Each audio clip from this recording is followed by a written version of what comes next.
Welcome to moistcritikal's compilation to fall asleep to relax. Time to let your brain clock out and your body settle in for serious snoozing. Grab your premium slumber gear and prepare for a lady tier drowsiness. If this helps you drift off to dreamland, drop a like, subscribe, and comment goodnight below. Sweet dreams, you beautiful sleepy souls. Well, yes, I actually did just finish playing pickup basketball on this sacred Thursday night. Thank you for asking. How did I play? Well, terribly, actually. I played horribly. I almost immediately pulled my shoulder, which at my age is very painful. And then my old man brittle bones started creaking a lot and a fly flew in my mouth. But that didn't stop me from putting on an absolute shooting nightmare. I went like 4 for 12 and 0 for 2 from the 3. It was bad. And also, the fly in my mouth paranoid me because I'm a hypochondriac. I couldn't stop imagining Ozzy and Drix inside of my body fighting against this fly in there. It wasn't my best showing. But can you stop talking about basketball so much, please? That's not what we're here for. Goodness gracious, you're a real chatty Cathy. What the fuck? What we're here to discuss is a really weird criminal I learned about on stream last night, and I've been thinking about him ever since. There's a case going around about a criminal in Essex who has done nothing but steal pacifiers from literal babies. Wait, what? Man, 23, charged with snatching dummies from babies in Essex. Dummies? You guys call pacifiers dummies? It just sounds like you're insulting your kid. Why not just call him a pacifier? A man will appear in court charged with snatching dummies out of the mouths of babies.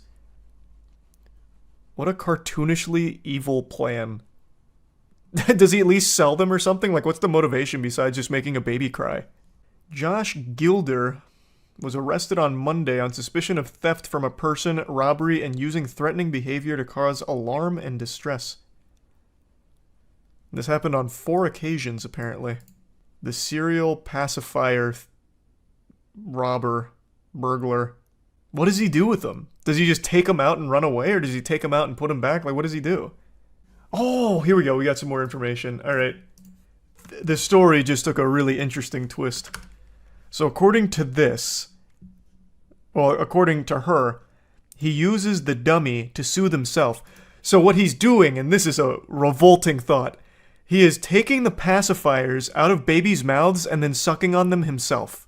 That is fucking gross. Holy shit. He said he would take the dummy and then go sit in a tent and use the dummy, describing the thefts as purely acquisition, so acquisitive. Gulder also admitted causing harassment, alarm, and distress to a police officer the day he was arrested. He told the officer, "If my stuff gets broken, I swear I'll kill you." He denied 3 charges of assault relating to 3 of the 5 children who he took dummies from. Still shouldn't be stealing them from babies. Bit of a hot take there from me, but, you know, I'll say it with my chest. Stealing from a baby is... well, that's pretty low. You know, I'm just gonna say, he's a jerk. He's a bit of a jerk. When police were initially looking for this guy, they released this photo hoping that someone recognized him, when it's just a photo of someone's back with a hoodie on. But I mean, I guess it worked out in the end because they did apprehend him. He was taking candy from literal babies, pretty much, and they eventually did arrest him for it. But I really like the idea that someone sees this and they're like, oh my god, that hoodie. Wait a minute, that frame. I know exactly who that is. That's my buddy Josh. And who knows, maybe that's exactly how it happened. But yeah, they did apprehend him, and the whole story is very baffling. That's a odd crime, for sure. But I want to give you a little bonus crime that I learned about on stream last night. Actually, you know what? I'll give you 2, because we went down a little bit of a rabbit hole with weird crimes. So this next one is about a serial mannequin pisser who's still on the loose, so beware of any mannequins. They might be marked with urine somewhere out there. So just sleep with one eye open. I work at Target, and one day we found that somebody had peed on a mannequin. Turns out he'd been hitting other Targets in Minnesota and peeing on mannequins. The guy has not yet been caught. Don't worry, I'm on the case. I just looked up urinating on mannequins, and the first thing that came up was a Wikipedia page called Mannequin Piss. Is this him? Does he have his own Wikipedia page? And here's a urinating mannequin, which is an art piece. I think I found the culprit for your phantom pisser that keeps coming in and urinating on the mannequins. I think it's this guy. Got him. And this next criminal is not some unknown menace. This is actually a very well-known criminal. Burger King. And the crime, horrible food.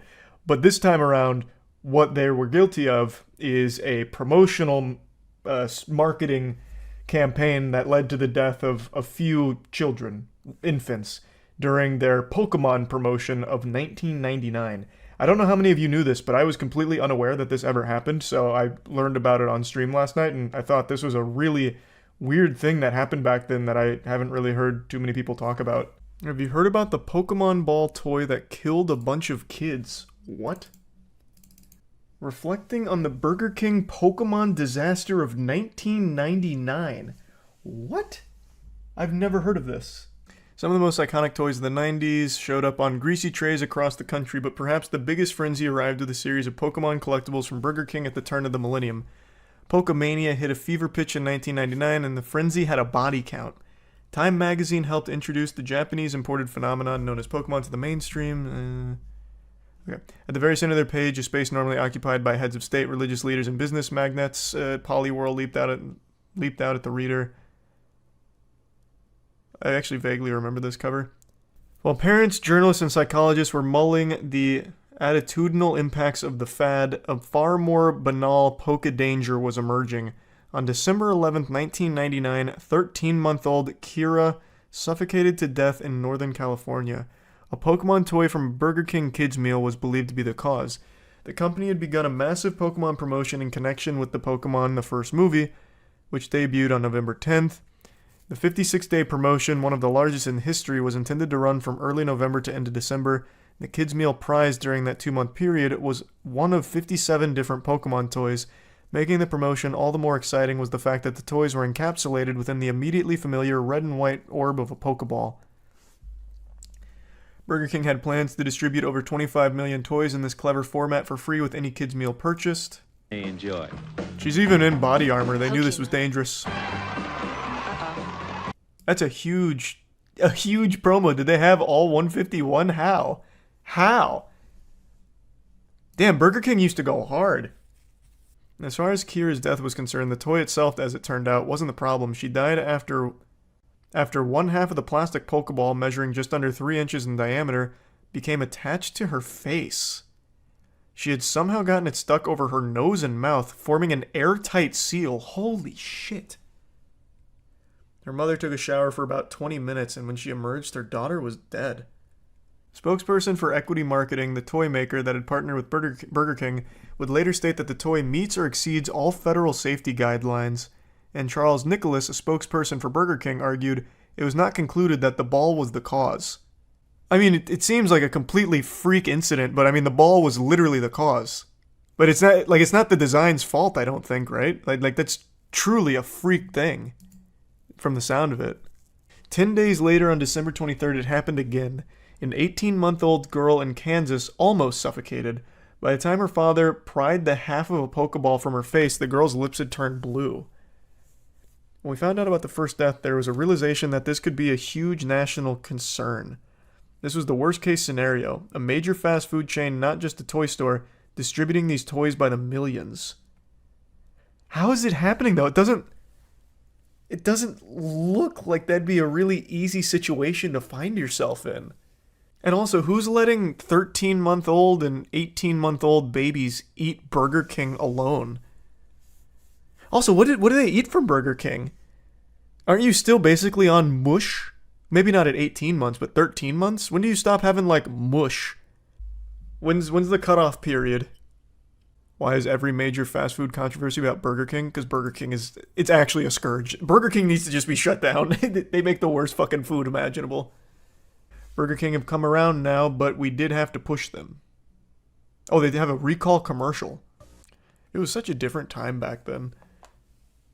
They had to make another advertisement in order to advertise the recall. Nowadays, they'll just make a tweet, be like, hey, we're sorry we killed some kids. Like, what more is there to say? We're sorry. Like every game dev that comes out right now when they release a pile of shit. January 25th, 2000, a month after the recall began, 4-month-old Zachary Jones was found dead in his crib in Indianapolis, Indiana. He too had been suffocated by a Pokeball.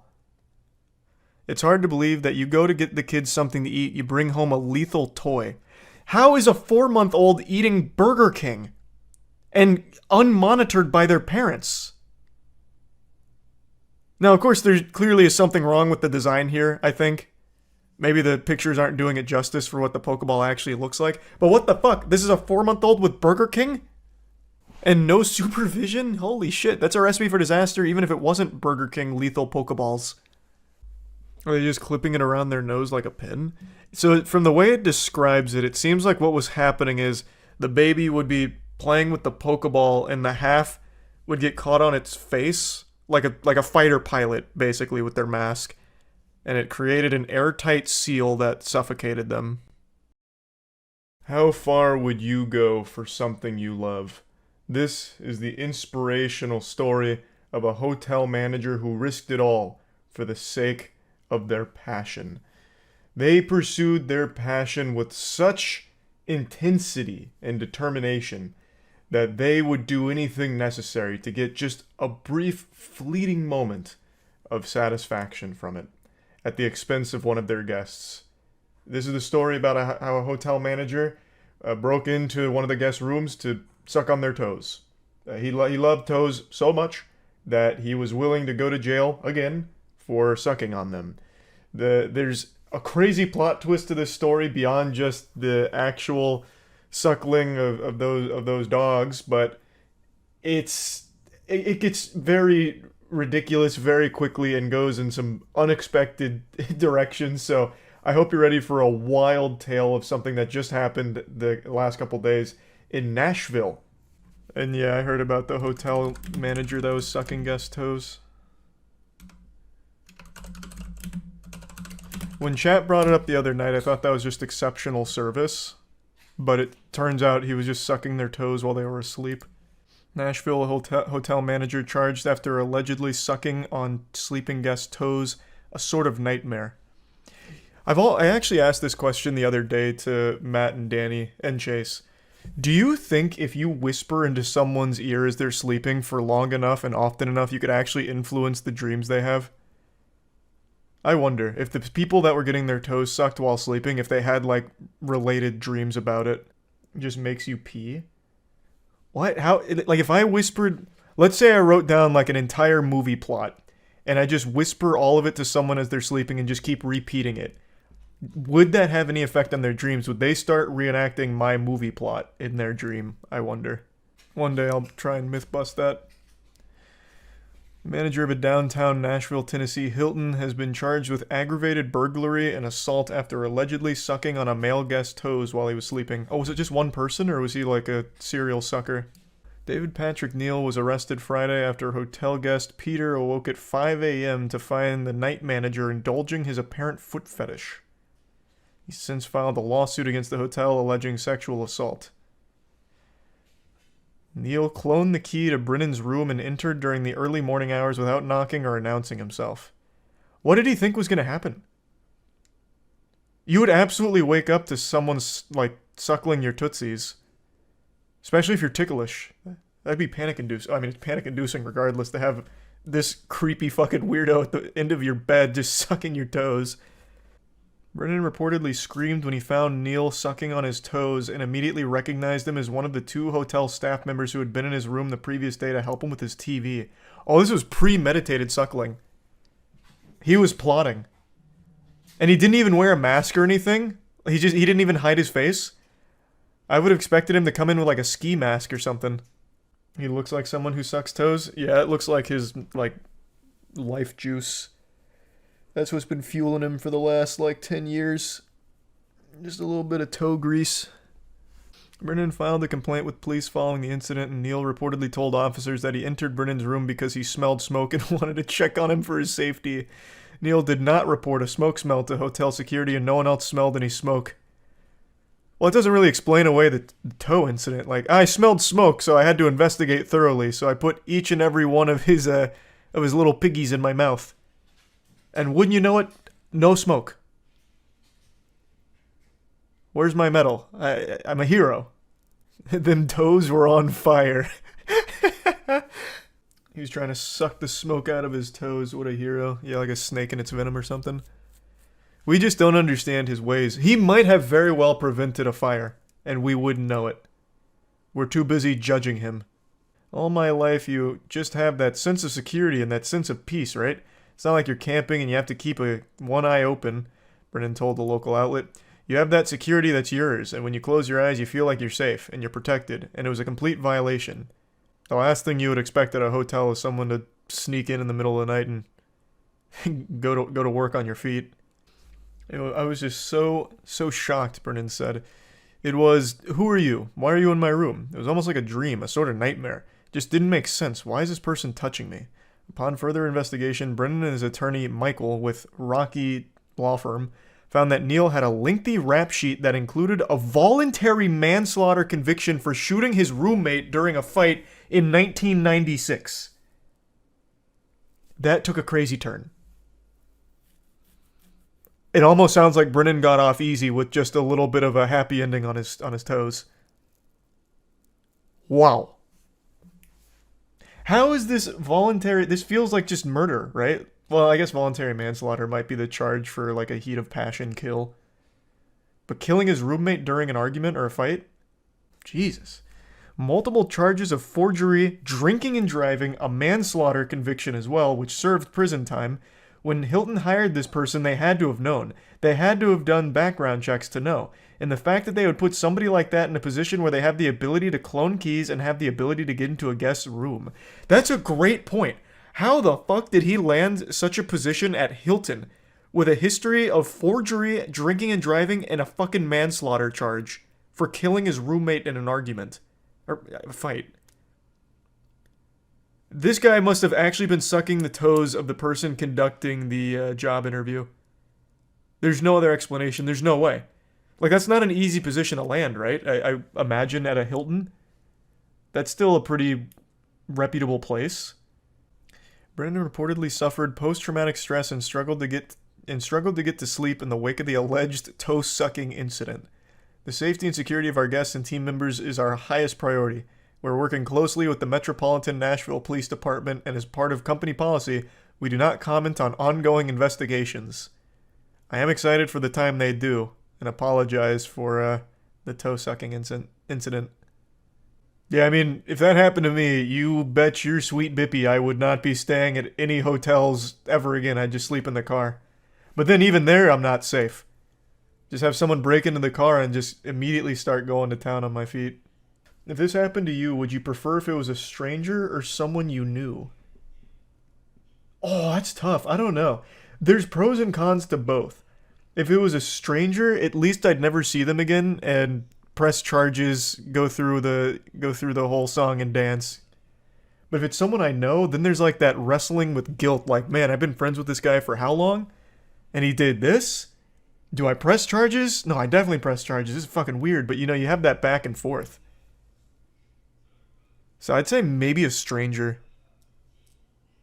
But then there's always going to be that lingering thought in the back of your head, like, what if he did more to me? Like, I was sleeping on my stomach that night, and I woke up and my ass was a little itchy. Like, I was a little sore. Could he have? No. But maybe. Like, there's still so much wiggle room for what-ifs with a stranger.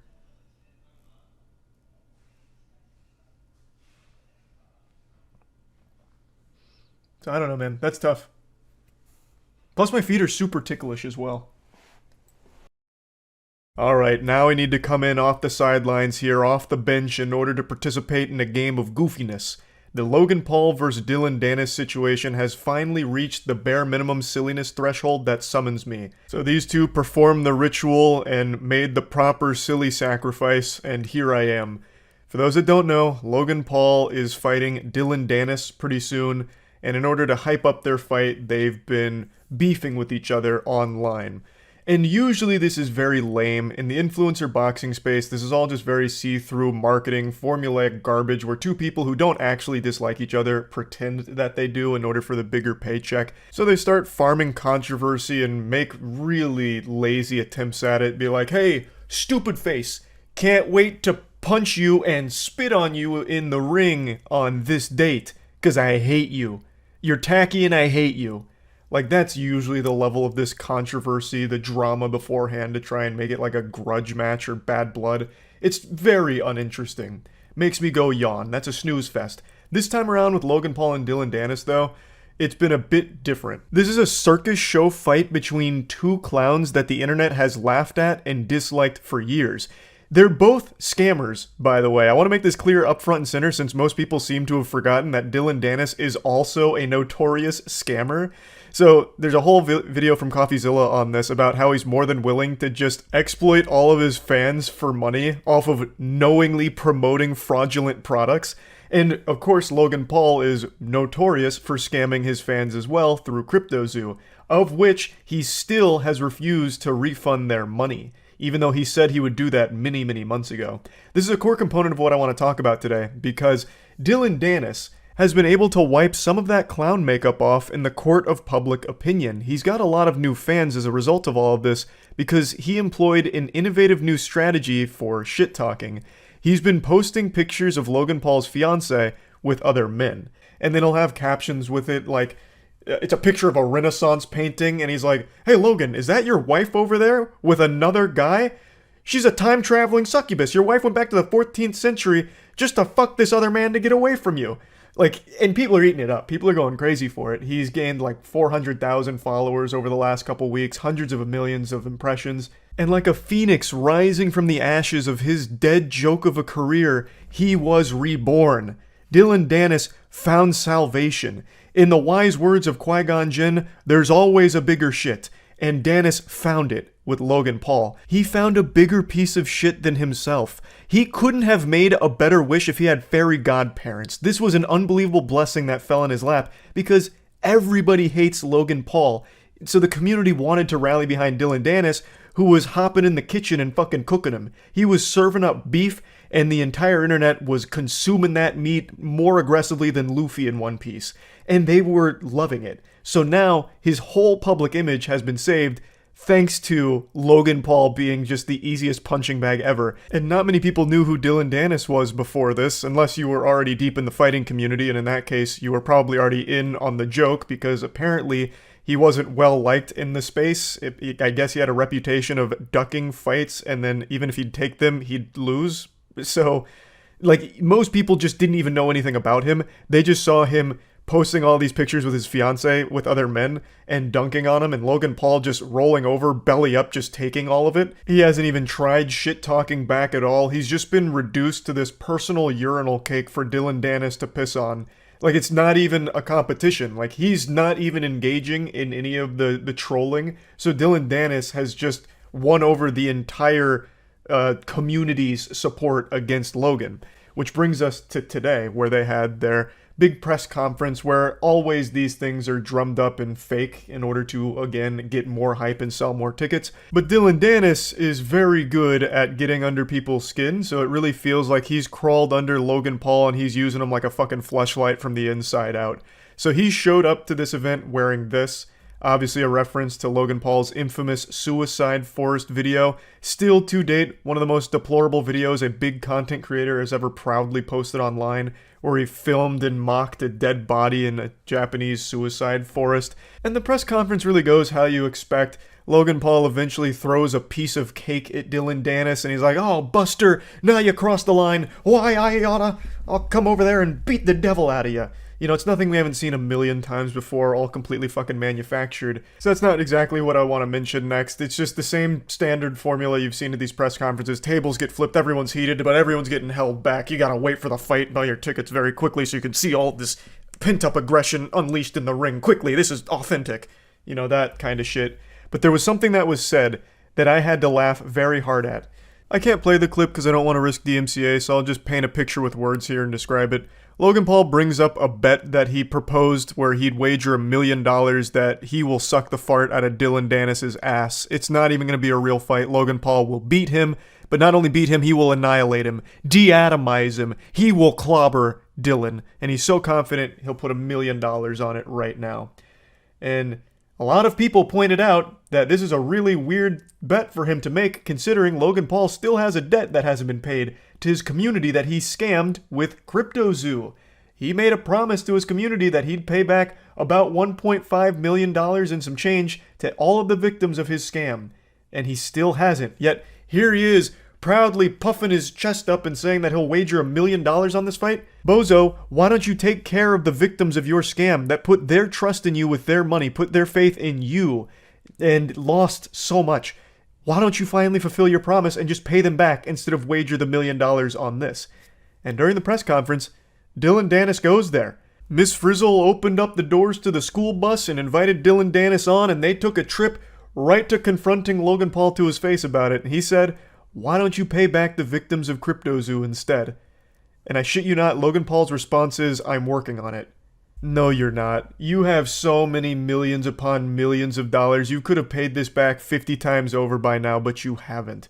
You just keep dangling this carrot in front of their starving, salivating faces where they're still praying that they can finally get their money back because you promised you would give it back. You would pay them back.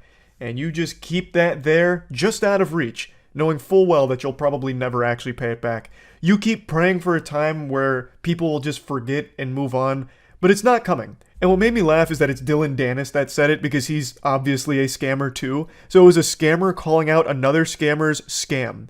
Dylan Dennis has exploited his community so many times, knowingly scamming them because he's making money off of it. And yet here he is trying to hop on his high horse like, how dare you? I can't... You scammed your community. You remember that, Logan? I would never. I could never even imagine. It'd be like if Chris Brown made a statement on not beating women. Like, Dylan is absolutely right. Why not just finally refund your victims of Crypto0 like you've promised many months ago? But it's coming from Dylan Dennis, who is also a scammer that has not refunded any of the victims and just outright tells them to eat shit for it. What reality are we living in right now? It's a fucking beautiful disaster. So yeah, I just wanted to talk about this real quick because I watched the press conference and that part I just couldn't help but laugh pretty hard at. So yeah, that's really about it. So yeah. The story of Overwatch is like a Shakespearean comedy where it's not so much ha-ha, like laughing kind of comedy, more so just tragic. Just a completely horrific series of blunders that you can't help but point and at least giggle at. But overall, everything that's happening with Overwatch right now is entirely its own fault. I already made a whole video talking about the pathetic fumble of Overwatch 2, how they just completely slapped down the campaign and basically just annihilated it like the asteroid to the dinosaurs. It's extinct. The Overwatch 2 campaign, the single player, you know, the number one selling point of Overwatch 2, the thing that made Overwatch 2 a sequel, they just completely are getting rid of. And now you're being drip-fed little bits and pieces of what that content once was in the seasonal storyline PvE shit. So it's pathetic. A shell of what it was supposed to be, and it just keeps getting worse. Overwatch League, the esports scene for Overwatch, is imploding. Now, it's not completely dead yet, but it looks like it's on its deathbed. It looks like it's getting out its final ooh-rah here, and it's going out sad. It's actually pretty wacky. I haven't read this article on it. I wonder if this gives the full overview. Let me see. 6 years after the Overwatch League was formed, dark clouds loom on the horizon, but is OWL coming to an end? As the esports industry continues to navigate a dark period, commonly referred to as the esports winter. Jesus, that's embarrassing. Please don't call it that. This is just very natural for a highly inflated industry. Everyone knew this day was coming. They just kept kicking the can down the road. Oh, here we go. The 12 initial teams paid $20 million to enter the league in 2017, with the price of 8 expansion slots rising to as much as $35 million a year later. Actual, full-blown scam. Big thanks to Rocket Money for sponsoring today's video. Rocket Money is an all-in-one finance platform that allows you to save more and spend less. Rocket Money allows you to manage subscriptions, lower bills, build a custom budget, and grow your savings all in one place. I had actually just recently learned that I was still paying a subscription to a game that I haven't touched in probably about 6 years now. And thanks to Rocket Money, I was able to notice that and cancel it easily, with no headache and no hassle whatsoever. Rocket Money can also help lower your bills by uploading a photo, tapping a button, and it'll negotiate bills for you, from internet service bills to cable and phone bills. You can also set your own budgets to help keep everything in line, so that way you know if you're getting close to exceeding them, because you'll get a notification from Rocket Money, and it helps you visualize your spend-to-earn ratio by month, quarter, and year. Overall, Rocket Money is a fantastic all-in-one finance platform with tons of tools and features that can really help you out. So if you want to get started, you can get a free trial by going to the link in the description below, or by going to rocketmoney.com/moist to start trying it for free, or you can unlock even more features with premium. Thanks again to Rocket Money for sponsoring this video. I brought this up multiple times after starting Moist Esports, because not a lot of people, like very few people, but a couple of people asked if we'd have any interest in Overwatch, and I said even if we did really like the competitive scene a lot, super passionate about it, there is no world where we could afford the buy-in. And I said it was like 20 million, and chat was like, "You're so wrong. No way. No, it's not. You're lying." Despite big ambitions and the extravagant sums of money involved, the Overwatch League has lost steam over the years, failing to ever eclipse the viewership it achieved at launch. Multiple factors have contributed to this, from the controversial YouTube exclusivity deal to the 2020 global health and travel crisis, to the allegations of abuse and harassment at Activision Blizzard. I don't know how much the YouTube exclusivity deal mattered. Even if it wasn't, and they were still broadcasting on Twitch and YouTube, well, actually, they wouldn't be able to under Twitch's new rules. That'd be illegal. That's forbidden. Okay, let's just assume they never had the exclusivity, though. I don't think it would change. The interest in the game overall has been declining. And the esports sector of any game is always just a pocket. It's not the whole community. So it's kind of a niche within the community itself already. I don't think it would have mattered that much. Viewership in the Overwatch League has been in free fall. The recent 2020 spring stage qualifier had a peak of 118k and an average of 55k, a huge drop off from 437k and 140k from Season 1. Do they do drops? Because this is actually a lot higher than I would have expected it to be. That's actually higher than the LCS. I imagine they do drops in order to gamify it a little bit to cheese some viewers. They do? Okay, that makes sense. With no clear path to profitability and Activision Blizzard in the middle of acquisition by Microsoft, the Overwatch League could be on its last legs. It is. I hope they cover it. Yep, it's right here. As of July 20th, there's no confirmation that the Overwatch League is coming to an abrupt end. However, this possibility has become increasingly likely since Activision Blizzard released its second quarter earnings report, and the document revealed that OWL teams will vote on a new operating agreement at the end of the current season. A team that opts out of the league will be entitled to receive $6 million in termination fees. This means that if all 19 franchise teams decide to withdraw from the league, Activision Blizzard will pay a total of $114 million in termination fees. They're literally paying you to leave. They're like, please leave. We will even pay you to get the fuck out. Everyone will take it. I really think every single franchise team will. But imagine one that has so much money that they want to be petty. They could not take it and basically just hold the Overwatch League hostage, I think. Which would be fucking amazing. Just one team. The Bumblefuck Scoremasters, the last Overwatch League team holding out, refusing to take the buyout. It's like when a city's trying to buy like a dilapidated house in order to build around the area, and the owner just won't sell. It's like that scene in Better Call Saul, actually. But with an esports squad. In the city case, I believe the government can forcibly take it. I don't think so. I'm not an expert, but this is very personal, actually. My university, the University of Tampa, they were doing some rapid expansion, and they were buying up a ton of houses and a ton of property around the area in order to keep building the university out over the last 10 years. There is still, to this day, last I checked, although it's been about a year now, so maybe it's different, one house in the middle of all of it. It's right before their lacrosse field, right next to their gym, and right in between their dance studio. There is one fucking house that they cannot buy because the owner will not sell. He refuses to sell. He's had it since like the fucking 30s. That shit's been there since the Stone Ages. He will not sell it. Apparently they keep offering and he just says no thank you. And he keeps his house planted in the middle of everything. In a sea of university students, there is one 2-story rough shape house that they cannot take from him, I guess, because he is not selling it. Unless he did over the last year. Like I said, it's been about a year. I hope he didn't, though. I really hope he didn't sell it. After spending between 20 to 35 million in franchise fees, plus millions more in operating costs over the years, many teams may simply opt out of the league and take the termination fee to stop the bleeding and recoup some of their losses. Independent reporter Jacob Wolf reported in May 2022, Activision was still owed approximately 400 million in unpaid franchise fees from Owl and CDL, as payments were deferred during lockdowns. This is another one you guys didn't believe me on. CDL was also a $20 million buy-in, roughly, for the esports side. You guys didn't believe me there either. It is. It is legitimately just a full-blown Activision Blizzard scam. The fucking franchising costs. In May 2023, the Sports Business Journal reported that Overwatch League had agreed to waive the outstanding franchise fees for all teams. At the time, the Owl teams still owed anywhere between 6 and 7.5 million to the league. According to Activision Blizzard's most recent financial report, the Overwatch League revenue represents less than 1% of the company's consolidated net revenue. This came only 2 months after the company stated that the Overwatch League and Call of Duty League continue to face headwinds which are negatively impacting the operations and potentially the longevity of the league under the current business model. There is no business model. The business model was hose these organizations for a massive franchise spot buy-in and nothing else. There is no business model.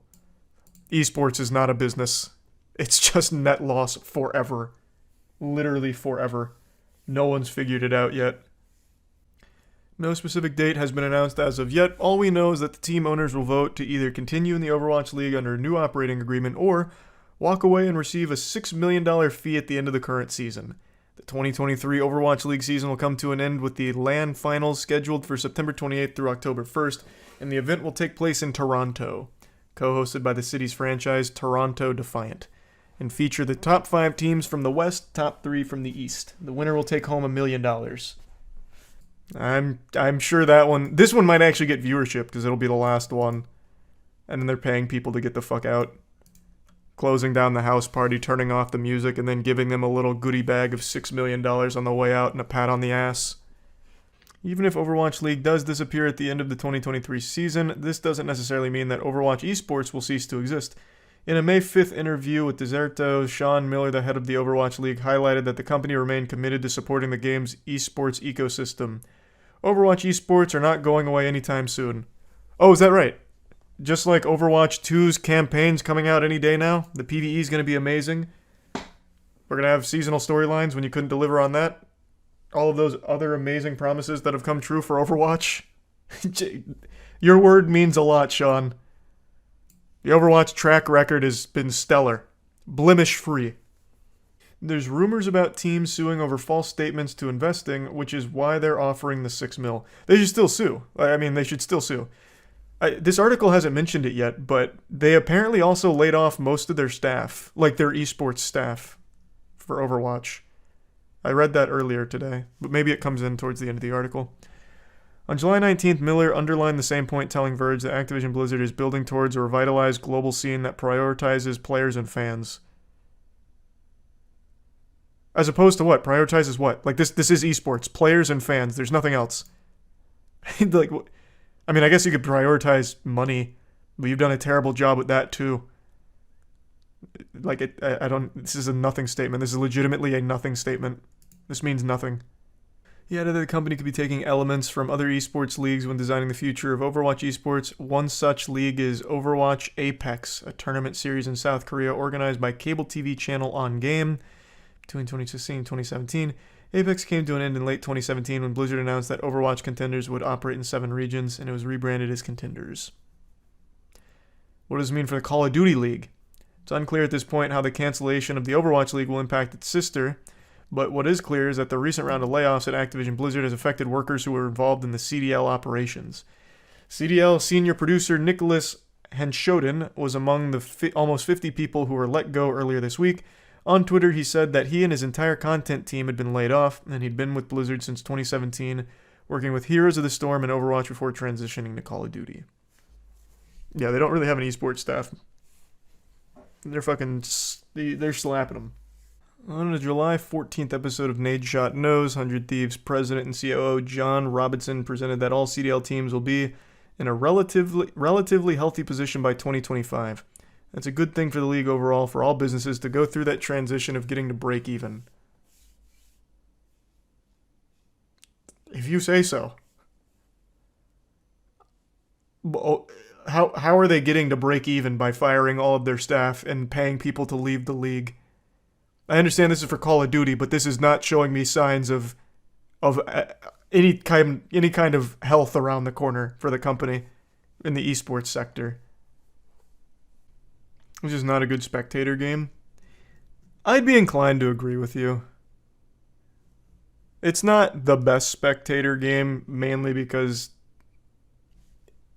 even though I do think Overwatch 2 changed it a bit, for the longest time it was literally just shoot at meat pile, wait for ults, coordinate ults, and not a whole lot else for a while.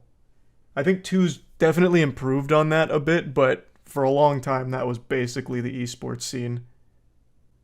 Oh yeah, and in other Overwatch news, it's coming to Steam. Yeah, I saw.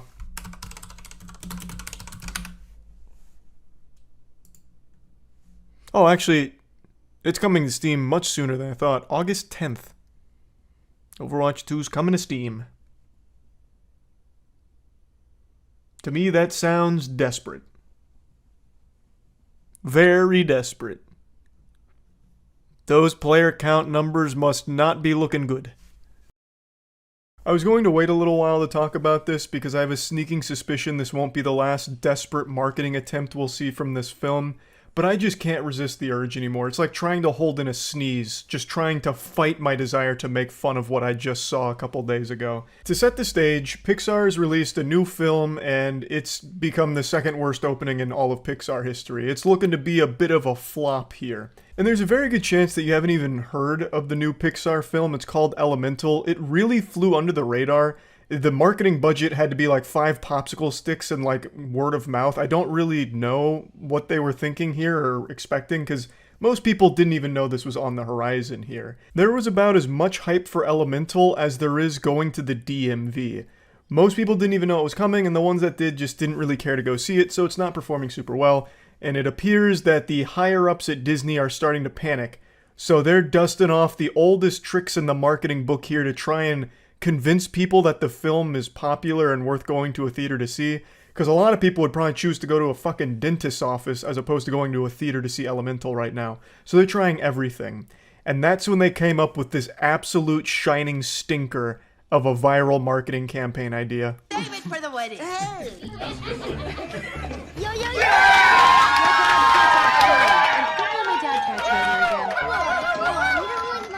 Before finishing the clip, I just have to call this out immediately. This is a legitimate post from the official Pixar Elemental Twitter post saying, #Claude's got the whole theater rooting for him. Check him out in Elemental.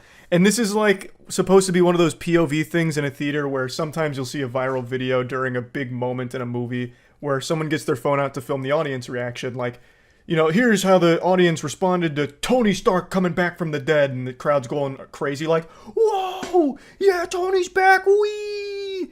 And it's supposed to like capture that moment. That's what they tried here with this film. This is supposed to be like authentic, like look at how hyped the crowd got to see Claude from Elemental. Which makes no fucking sense, because this film is brand new. It doesn't tie into anything. No one would know who the fuck Claude is going into this film. And yet, for some reason, we're supposed to believe that the entire audience just blew up? Like, this sounds like they just watched their home team win the Super Bowl. All just because they got to bear witness to Claude popping out of some pot? It just doesn't make any sense, but I love how they try to pass it off like, man, look at how everyone loves Claude. They can't get enough of Claude. Look at him go crazy. And then it's just like stock cheering sound effects you can find on like any royalty-free database for stock sounds ever. It's beautiful. Like, this reminds me of that Morbius clip where someone made a fake Morbius voiceover from the theater where they were filming the screen and then he says, "It's Morbin time." And the crowd goes like, yeah, yeah! And since barely anyone had seen that film since it was such a box office disaster, a lot of people actually believed that that line was in the movie. Even to this day, they still think that that clip that went viral is real. And he actually says, "It's Morbin time." I mean, sorry to ruin Christmas for you, that's actually not there. That was just made as a joke. Where it's supposed to be like, look at how great Morbius is. More billion fans all over the place. The biggest franchise of all time. And that was just supposed to be like a joke, like cheering thing for that line. That's not real. But Disney's taking that energy and trying to use it as an actual marketing arm for this film because it's floundering so hard in the box office. So let me just play the rest of it real quick before we go back to talking about it. Anyway, June Bloom is coming, and you just got to be my date. Cause check it out. I'm all grown up. And I smell good. What in tarnation? That's such an abrupt chaos ending there. That reminds me of like a scene out of a disaster movie, like a Roland Emmerich film in like 2012 when an entire city blows up and everyone's screaming all at once before they all die. That is just like almost haunting. But anyway, yeah. The crowd's apparently going fucking nuts for Claude here. And I love that they even have like the stock baby giggle sound effect, like they pulled out all of the stops. This couldn't have taken more than 15 seconds to make, and it actually might have just been made by one of the higher-ups' child during like study hall at middle school. They're actually using it. They're legitimately trying to pass this off as a real thing and marketing for the film. I fucking love the caption, "The theater when Claude finally shows up in Elemental." Nobody knows who Claude is. Why would they be sitting there waiting on bated breath, counting down the seconds for the moment that Claude finally graces them with his presence? This is a complete new property, a new character they've never seen before. Why would they blow a gasket in excitement for it? This isn't like a moment in a beloved franchise or like a cameo fan service moment, you know, like Across the Spider-Verse where people will point at the screen and be like, "Oh, holy shit! That's Spider-Man Turbo X5 from that 2008 obscure fanfic Tumblr moment. They listen to us!" Ah! Like, no one's doing that for Claude. It's not happening. I also can't help but just love that they even go a step further. Instead of just like pretending that people gave a fuck about Claude, they then go even further where they start making like sound effects as like the spectators during the film. The most annoying audience reactions ever, such as like, "Ooh," when he's like flirting with the main character here, I guess. Like, nobody does that. Like, that's so rare. What the fuck? Just a complete brazen disregard for the audience intelligence to try and convince people that this is real it's admirable. I can't help but be impressed that they're actually trying this on TikTok, but I can't even blame them for trying. I don't even hold them at fault for this, because a lot of users on TikTok suffer from legitimate brain rot. That's going to be a studied phenomenon in 10 years. Mark my words. Put it on your calendar. 10 years we're going to be studying the effect that TikTok has had on the brain and the development of children and people across the world. One of the biggest goddamn trends on TikTok for a while, a couple years ago, was this, where it was like pretending that your hand just went through your other hand, and it blew so many people's minds. That one thing I just did right there has like 10 billion views across all the people that did it on there. So I do believe that this probably wasn't the worst idea for Disney Pixar, to try and convince them that like, oh man, people must really love Claude. I kind of want to get in on that hype. I don't want to feel left out. And look at how the audience responded to him. Claude must be fucking amazing. This is the second coming of Christ. I might need to get to a theater now to see this. Mom, Dad, let's go. We gotta go to the theater right now. Claude needs us. We gotta see Elemental. Quick, what's the next showing? I gotta get in on the hype. It might work. And maybe it has, because yesterday there was an article that came out saying that Elemental is actually making a bit of a resurgence in the box office. So it's still a massive net loss right now. It's got about 166 million total box office off of a $200 million production budget, which you usually double for marketing, but in this case, probably not. They didn't really market it much. So even still, it is in the red, but it's starting to bounce back a little bit. Thanks largely to Claude, I imagine. Claude's doing a lot of heavy lifting for this film, I guess. That just goes to show you the power of Claude. When you bet on Claude, you're guaranteed a win, it seems. Now, I know Mickey Mouse is going to public domain pretty soon. They're going to have to retire Mickey Mouse pretty soon for Disney. Maybe they'll just pick Claude as the next, like, actual Disney mascot. Like, the face of Disney might be Claude within the next couple of years. So I'm seeing a lot of potential with the character. We can clearly see how much people love Claude. Like, goddamn. You know, maybe I'm wrong. I fully admit there's a chance that I'm very wrong, and this is all a very real audience reaction to seeing Claude. Maybe that's just how we as human beings are programmed to respond to something as perfect as Claude, right? I haven't seen the film yet, but I gotta be honest, that marketing tactic's almost working on me. I kind of want to get over there real quick to see, you know, how great Claude is. He's not even the main character of the film, and I guess he really steals the show. But yeah, anyway, I just had to talk about this a little bit. I'm curious to see if they're going to do any other Hail Mary marketing plays for this film if it continues to not do well in the box office. So yeah, excited for that if it happens. That's about it. See ya. You watch Cleopatra on Netflix? No, I know it's the lowest rated show like ever on Rotten Tomatoes, but it seems like really uninteresting. Like not fun bad or anything, just like actually uninteresting. Assassin the First List. Oh man. I gotta sign in with my age here. Wait just a patty flippin' minute. We might have some potential. This looks interesting. Where every step we take brings us closer to our destiny. Text-to-speech has been such a blessing for shit asset flips on Steam. Or endings in life, only an infinite loop of Alright. For only $30. I mean, they're giving it away. I'll run it. Jesus Christ. These games, man. They're getting so bold with the price they charge for this. It's crazy. It's crazy. I already know it's going to be like 40 gigabytes too.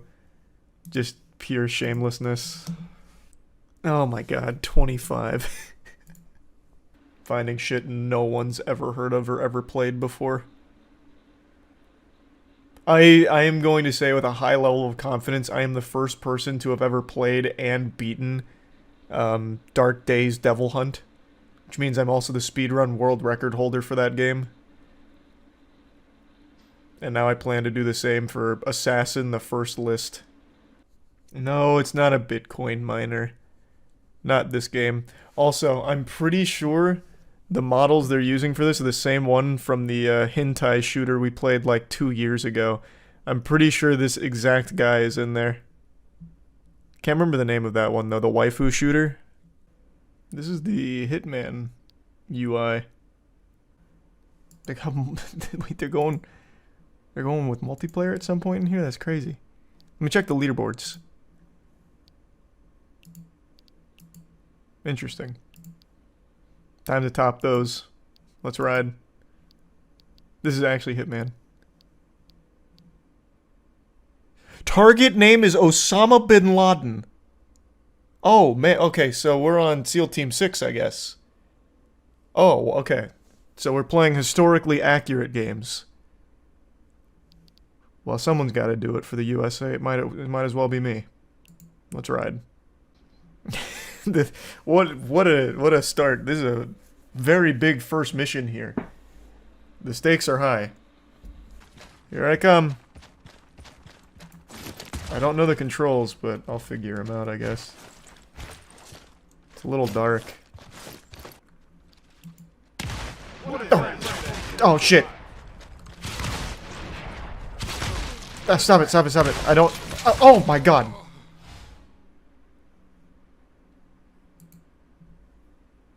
They're well trained.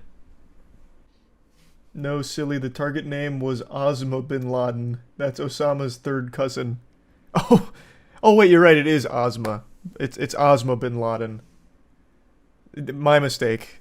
His name must have been trademarked. Yeah, I didn't notice.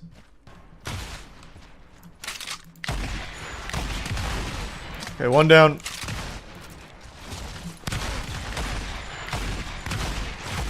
Two down.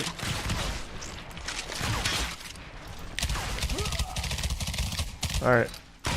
No! What? It's so dark I can't fucking see.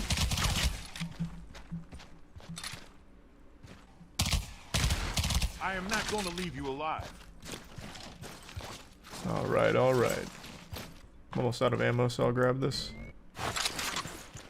You motherfucker. Okay. That was pretty cool. Damn, that slide's crazy.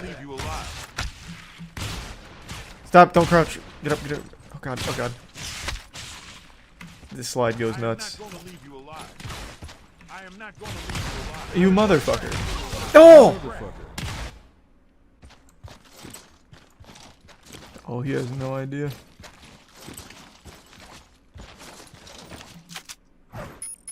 Why? Motherfucker. Oh god. Okay, okay, I wasn't close enough for the stealth kill, I guess. Interesting, interesting. Okay. Understood, understood. I'm gonna be honest, this difficulty felt like they did more damage than this difficulty. But we'll try it again. Okay, now I know I need to, like, actually rim him out in order to get the stealth kill.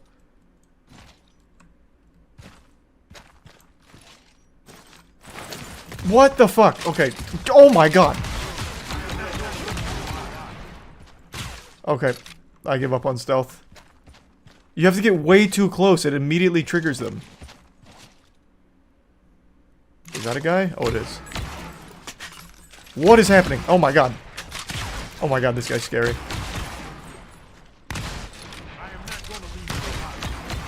Oh my, what is this?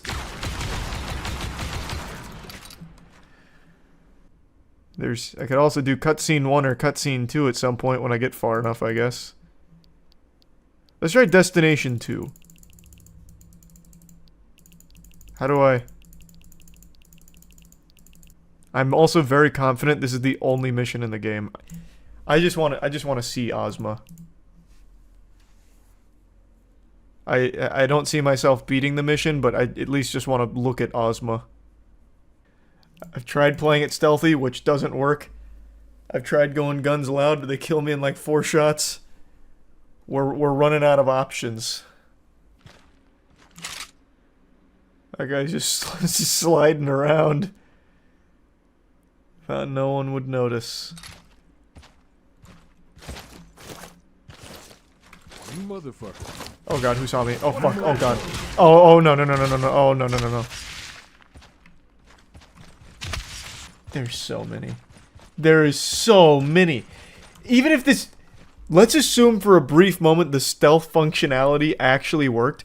How are you supposed to stealth this?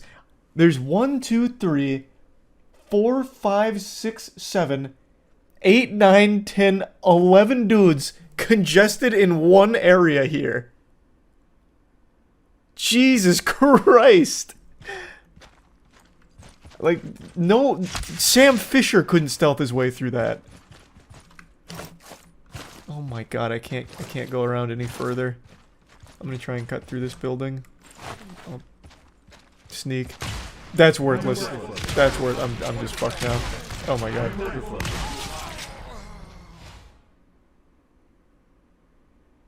I crouched and he immediately heard me. I guess my knees popped or something. I have 10 shots in total. Entering PP. Alright, that's big. So I get to kill 10 people. I'm gonna try and get this guy. What? Oh god. Oh. Okay. No, misclick, misclick. Grenade, grenade. Nice. What a crap. What is he saying? What a crap? Ah, it's so dark. Ah, more, huh? No!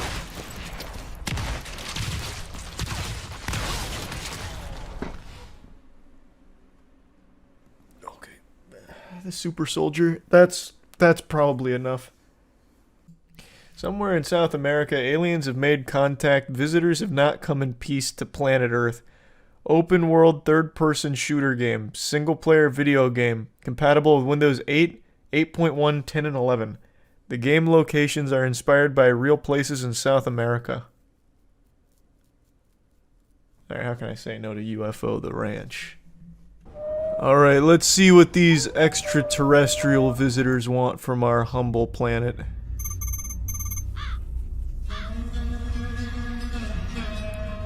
Bad light county and a bad attitude. Yep. Oh. Is there no options? Huh. Well, I guess when it comes to UFOs, you really don't have any options anyway. That's probably the message. Goddamn aliens stealing our frames. Man, she is chugging. These cutscenes are pretty cool. It's just driving on a straight road. And then turning left into this dirt road or turning right into a gas station so far. The aliens! No! Get off of our planet, scoundrels.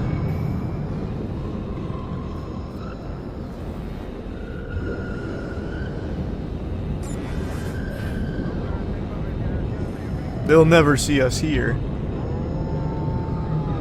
Don't do it! If you get the tractor beam out, I swear to God!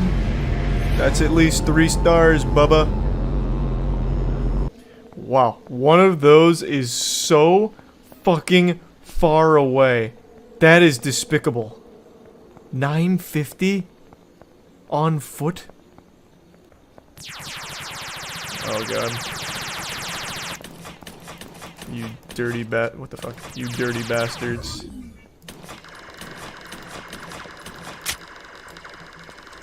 Reloading. That was the instant transmission sound effect from Dragon Ball. They're well trained in our culture.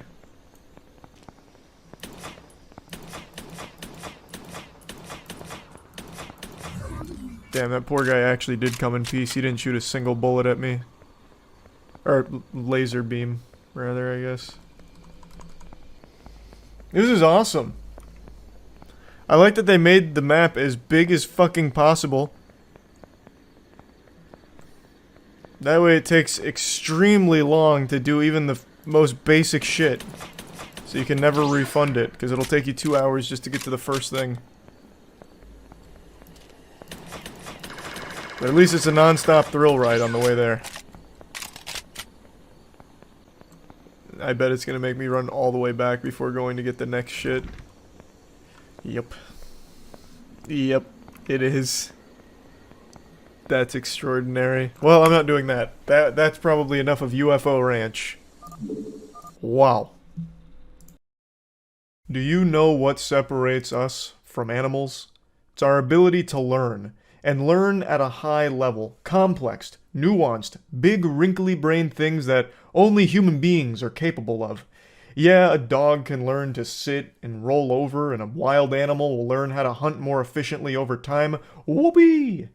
But you know what humans can learn? We can learn to jiggle peek in Counter-Strike.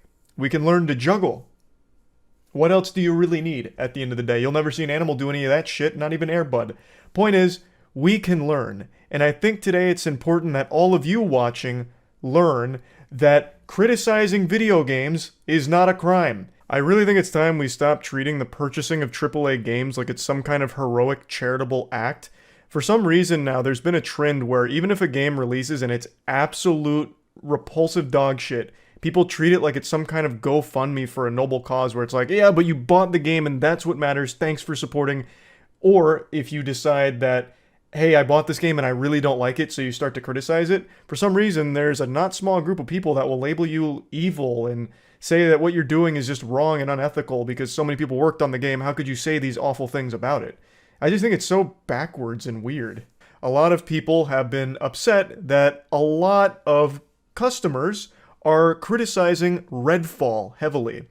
Redfall has been catching more shit than the porta potty at a construction site. It is a bad game. And of course, I am guilty of shitting on it pretty ruthlessly, and it's because I expect more out of the studio behind it, which is Arcane, a fantastic studio. But what they've released here is nothing shy of a dirty hemorrhoid that is an absolute blemish on the butthole of the entire gaming industry. So, I made a whole video just kind of going over all of its weakest parts and being pretty harsh on it. And that's because it's a $70 game. and it doesn't even deliver on the most bare bones quality standards you would expect in AAA gaming. It is 30 FPS locked on console, for example, which is a laughable joke, and it doesn't even meet the threshold for what you would expect from a modern title. It is lacking in every possible department. It feels like I just was the victim of an NFT rug pull for paying $70 for this game. It's not good. And pretty much everyone everywhere is saying the same things that I am. But there is a not super small group of people that are treating this game like it's an ASPCA commercial, and they're having like some kind of bleeding heart response to it where they feel protective, like their motherly instincts have kicked in and they need this game to suckle on their bosom to keep it safe. So they're getting mad at people that are saying the game is bad. Like, how could you? So many developers worked years on this project just for you to shit on it? Ridiculous. Have you no heart at all? And I just think that is so misguided and ridiculous. People have paid $70 for this. That is not a cheap game by any means. That is the highest level price that you can charge for a standard game. So you would expect the highest level quality product from it, which you do not get here. So it is entirely within people's rights to call it out for how lacking it is. It doesn't mean they hate everyone that worked on the game. I certainly don't. I just wish that the game wasn't so disappointingly bad. But there's nothing wrong with pointing out it is weak. It is a bad game. I hope that Arcane's next venture is a successful one. A lot of people are pretending that there's a lot of angry customers that are wiggling their fingers celebrating that the game is shitty, which I haven't seen. I don't know why anyone would celebrate a game being shitty after they've wasted $70 on it. I'm certainly not happy that I spent $70 on a stinker. I would have much preferred that it was a fun game that I really got into, but I didn't. Somewhere in the deep multiverse right now, there is a Charles White that is playing the fuck out of Redfall, and it's a Game of the Year contender because it was an amazing product. But that's not the reality we live in. We got a little Weenie Hut Jr. Happy Meal shovelware game with Redfall, and they charge 70 doubloons for it, which sucks. There's nothing wrong with people saying that it's bad. So stop labeling people with these harsh, mean labels because they insulted the game. I don't see a lot of celebration that the game is bad. That wouldn't make any sense. No one likes wasting money.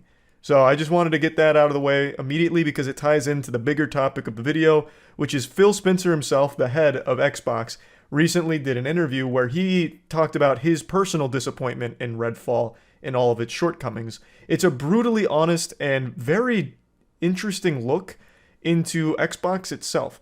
So I want to dive into all of it because he gets into more than just Redfall. He gets into Xbox in general and how it's like really not even a competitor in the console wars, which was shocking to see him say that out loud because there's still so much copium from people that swear by Xbox, you know, consumer warriors that will fight tooth and nail for their favorite billion-dollar company.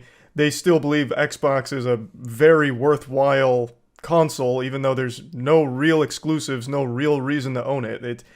I'm not here to really get into the weeds of it, but it's something Phil Spencer also recognizes. Yeah, you know what, I will get into it real quick. Xbox has a laughable catalog of games. They have absorbed so many heavy hitters like Bethesda, but have nothing to show for it on Xbox that makes picking up the console worth it. There is no reason to own an Xbox, unless it's just what your friends are on already and you want to play with them. That's the only real reason. There's no other incentive to buy an Xbox, because the games go to PC anyway. Game Pass is an amazing deal, but no one's getting Game Pass for the first-party exclusives on Xbox or anything, because there are none. There's Halo Infinite, which was treading water for a long time and only just now starting to find its footing with some actual content, and that's about it. There's really nothing else on Xbox that would make it worthwhile other than just playing with your friends. It's a joke in the grand scheme of the console wars with Sony and the PlayStation 5 and the Nintendo Switch. But even the PlayStation 5 is lacking in exclusives. It's just... It was refreshing to see that even Phil Spencer sees this. Now anyway, let's jump in. So first and foremost, this article kind of sets the stage for Microsoft's blunders and their, you know, rocky, rough patch that they're going through. They recently had their acquisition of Activision Blizzard blocked, which was a $68 billion acquisition, by the way. And there's also been a 30% drop in the Xbox hardware revenue, which honestly is a lot better than I thought. I figured that'd be like a fucking 50 to 60% drop because no one that I've heard of recently is buying Xboxes because, again, there's not a real reason to. When asked about Redfall, he really does kind of just own up to all of it, and when I initially read it, my impression was that he kind of pushed it off onto Arcane Studios and less on like Microsoft itself. But when I really went back and watched the interview, the impression I get is that it was pretty somber. He truly does feel like there's a big weight on the shoulder of Microsoft to deliver quality, and they're missing the mark. So I no longer feel like he's trying to pass the blame off anywhere. It seems like he's just trying to take it all head on. So he said, there's nothing more difficult for me than disappointing the Xbox community and just kind of watch the community lose confidence and be disappointed. Disappointed, I'm upset with myself. I kind of revisit our process. I think back to the announcement of 60 frames per second, then we weren't shipping 60 frames per second. That was our punch in the chin, rightfully, a couple weeks ago. This is him talking about how Redfall isn't even 60 frames on Xbox. Again, a fucking joke. But they are committed to getting it there eventually. Though I think it's inexcusable to release the game knowing that it's not 60 frames or even at the most baseline quality you'd expect for $70. He then goes on to sing the praises of the studio behind Redfall, Arcane, which is a studio I also like, and their pedigree really does speak for itself. They've made banger after banger, and now they haven't. I also wasn't a huge fan of Deathloop either, but at least the game had ambition and it did have interesting ideas. I just don't think it was executed super well. But now, I think Redfall, there is no way of explaining anything about it that could have even been remotely construed as good or well put together. He also said something that I found particularly interesting. He said, "We do mock reviews for every game that we launch, and this is double digits lower than where we thought we would be with this game through those." That's one of the disappointing things. We would never strive to launch a game that we thought was going to review in the low 60s. It's not part of our goals.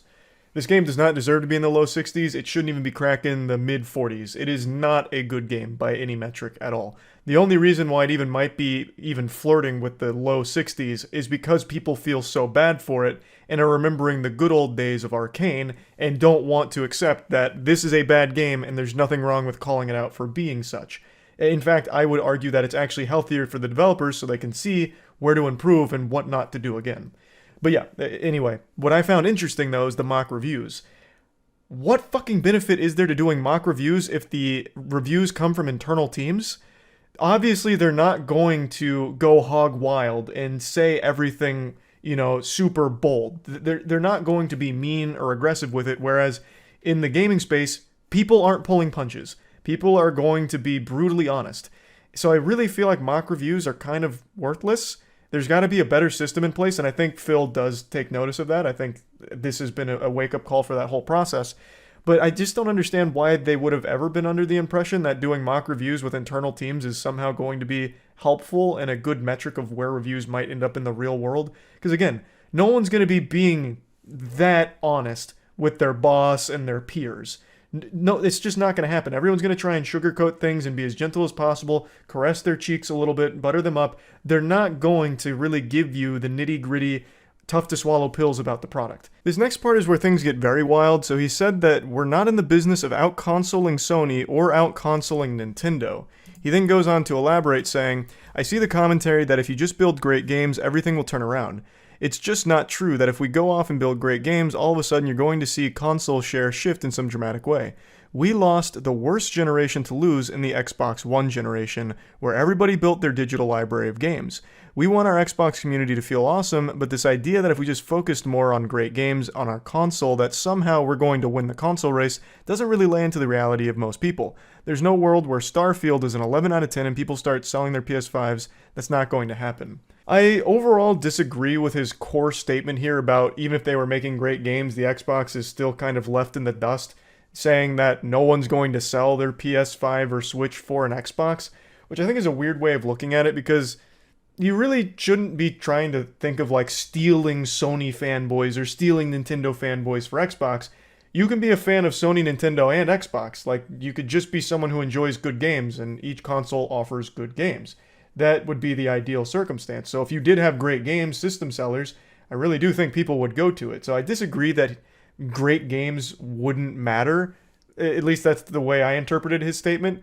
But he does talk about some important things as well. And it's also shocking to see that the head of Xbox, the fucking guy at Xbox, is just openly admitting defeat to Sony and Nintendo in the console wars, saying that they're not under any delusion about out-consoling Sony or Nintendo here. So just kind of surrendering there, which was odd to read. But Phil Spencer calls a very important attention to the last generation of consoles where Xbox was not even a player, not even in the conversation. People probably didn't even realize Xbox One existed because it was such a fucking piece of shit. Xbox One aimed to be more than a gaming console. It aimed to be an entire entertainment hub, but it failed on that front and also failed at being a gaming console. They completely just wiped their ass with the idea of having good games anymore and wanted to get a little bigger. Their gluttony, their eyes were bigger than their stomach. They tried to bite off a market share of something that they really shouldn't have tried touching, which was just general entertainment. They needed to focus on gaming, which is what made the Xbox 360 so special, because the 360 had an unbelievably stacked catalog of games. 360 fucking went wild with how many games and how many great games it offered, and then you went to the next generation, and the Xbox One had fucking nothing. Actually nothing. And the PlayStation 4 went really hard on getting these very strong titles for their platform. And of course, Nintendo always has incredible exclusives, so they also went hard, and Xbox floundered. And they completely lost that generation, and Phil Spencer recognizes the severity of that because it got people off of Xbox and made them Sony customers or Nintendo customers, and people just kind of forgot about Xbox even making games, and it was really hard to try and claw that back. So now, with the Series X and everything, they tried to make these big strides of acquiring so much talent in the gaming space, acquiring very well-respected studios, getting fucking Bethesda, of all things, under their umbrella to try and really pump up their catalog of games because they recognize what a disaster it was to abandon that. But they're playing catch-up and they're not really making ground right now. The best thing Xbox has done is Game Pass. But it's also not exclusive to Xbox because you can access it on PC as well, which is usually just a better experience, like in the case of Redfall. You get 60 FPS on PC, you don't get 60 FPS on Xbox. So why the fuck would you even use Game Pass on Xbox for something like that? You wouldn't. You'd use it on PC. So they're just having a really hard time of getting strong titles and making it a good catalog that makes people want to get the Xbox Series X. But Phil Spencer says that even if they did have an incredible catalog of games, no one's switching at this point, which I just wholeheartedly disagree with. I feel like if Xbox did have an incredibly stacked catalog like the 360 did, people would be more than open to checking out the Series X. They would be more than open to considering getting the Xbox and playing those games. That's just the way it works. No one is playing the Nintendo Switch for third-party games. No one's getting the Switch so that way they can play fucking Elden Ring or anything. It's not happening. The Switch can barely run mobile games. The reason people have the Switch is because their catalog of exclusives, their first-party games, are so good, so people get the Switch for that and nothing else. So if the Xbox had incredible games, just like the Switch does, that are exclusive to the Xbox, I don't see why people wouldn't get it for it. Again, I think the Switch is the perfect case study here. That is an outdated, archaic piece of hardware. It fucking sucks when it comes to its technical aspect. But no one cares because the games on it slap. The first-party games, rather, and nothing else, not third-party games. I would be shocked if anyone ever played a third-party game on the Switch on their own volition. They're only getting it for the first-party games. So if the Xbox, which does have great specs, if they had good games on there, I really don't see why people would just be like, ooh, yucky, I'm not getting an Xbox, even for those incredible games. I feel like they'd be more than willing to. So yeah. Unfortunately, that's not where we're at right now. Xbox is just printing things that no one wants. Fucking Binky Moose Knuckles, Grand Adventure, Redfall. Like, no one's going to be getting an Xbox for any of that at all. It just becomes completely worthless. But if they turn it around and start making great games, I don't see why they couldn't at least make themselves less of a joke in the console wars or the general gaming space. So yeah, I just want to talk about this because I actually really appreciated Phil Spencer's honesty here with everything and how willing he was to be open with all of it, because I imagine as the head of Xbox, that's a really hard thing to just take on the chin. Just come as the fucking face of this company, which gets spit on a lot because it's not doing super hot against the other consoles or anything, and the games haven't been great. And just come forward and just be really open and honest with it. That takes a lot of guts. So I applaud him for that. I appreciate the insight, and I really am hoping for a turnaround for Xbox. I would love to dust mine off and have a reason to play it, but right now, I don't. But hopefully in the future there will be. So I just kind of wanted to go over all of this. That's about it. See ya. Are you a gamer? Me too. And as a gamer, I have intricate, deep knowledge of all of our strengths and weaknesses. And no matter how hard you work, there will always be one weakness that I'm going to exploit right now. a single word that can induce vomiting in even the strongest, most seasoned of gaming barbarians. And that word is Fextra Life. It was tough even getting that one out. If you've ever played a new game, you've probably Googled something about it, and among the first links on the search results is Fextra Life. And it is such a scourge. Nobody goes to Fextra Life on purpose. It's like falling into the back rooms. It's this thing that unfortunately happens all too often when a new game comes out and you want some information or a guide on it, so you just Google it, and you click the first link, and all of a sudden you accidentally just paid a visit to Fextra Life. And it is such a tragic betrayal. It feels worse than finding out your partner's cheated on you. Fextra Life is a wiki on pretty much anything new that's come out, but they also indulge in some very shady practices that I want to talk about today. But just to talk about the website itself, I and very many others are not huge fans of this site. I personally have never really found anything of value there. It really seems like Fextra Life is so consumed with the idea of being first to guides on games that they don't bother to make sure that it's right or good. So if you go to like the Elden Ring section on Fextra Life, and trust me, I did when the game was still new and I was looking things up, some of what they presented there was just legitimately wrong or incomplete. So you just get like halfway through and it's like, okay, what now? Oh, it's not here on Fextra Life.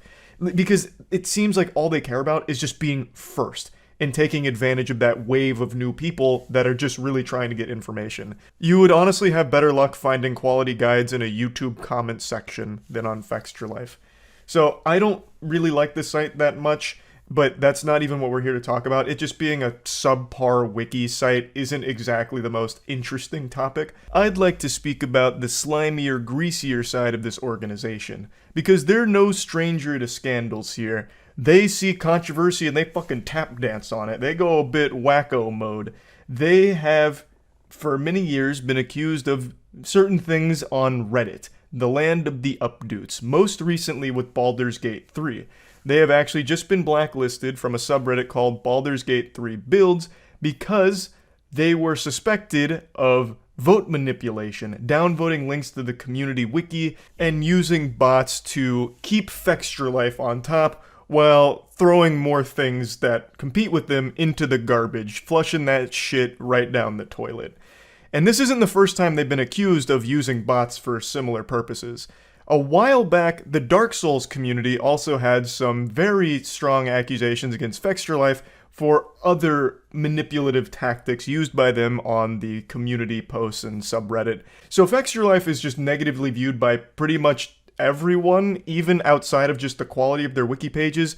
Also heavily criticized for the way they conduct themselves and the way they try and keep Fextra Life on top, artificially, supposedly. Now, the Fextra Life owner has responded to all of the conversation and hoopla going on right now about them. The biggest one, and the one that I'm mainly going to be focused on, is the cooking of the books with their Twitch numbers.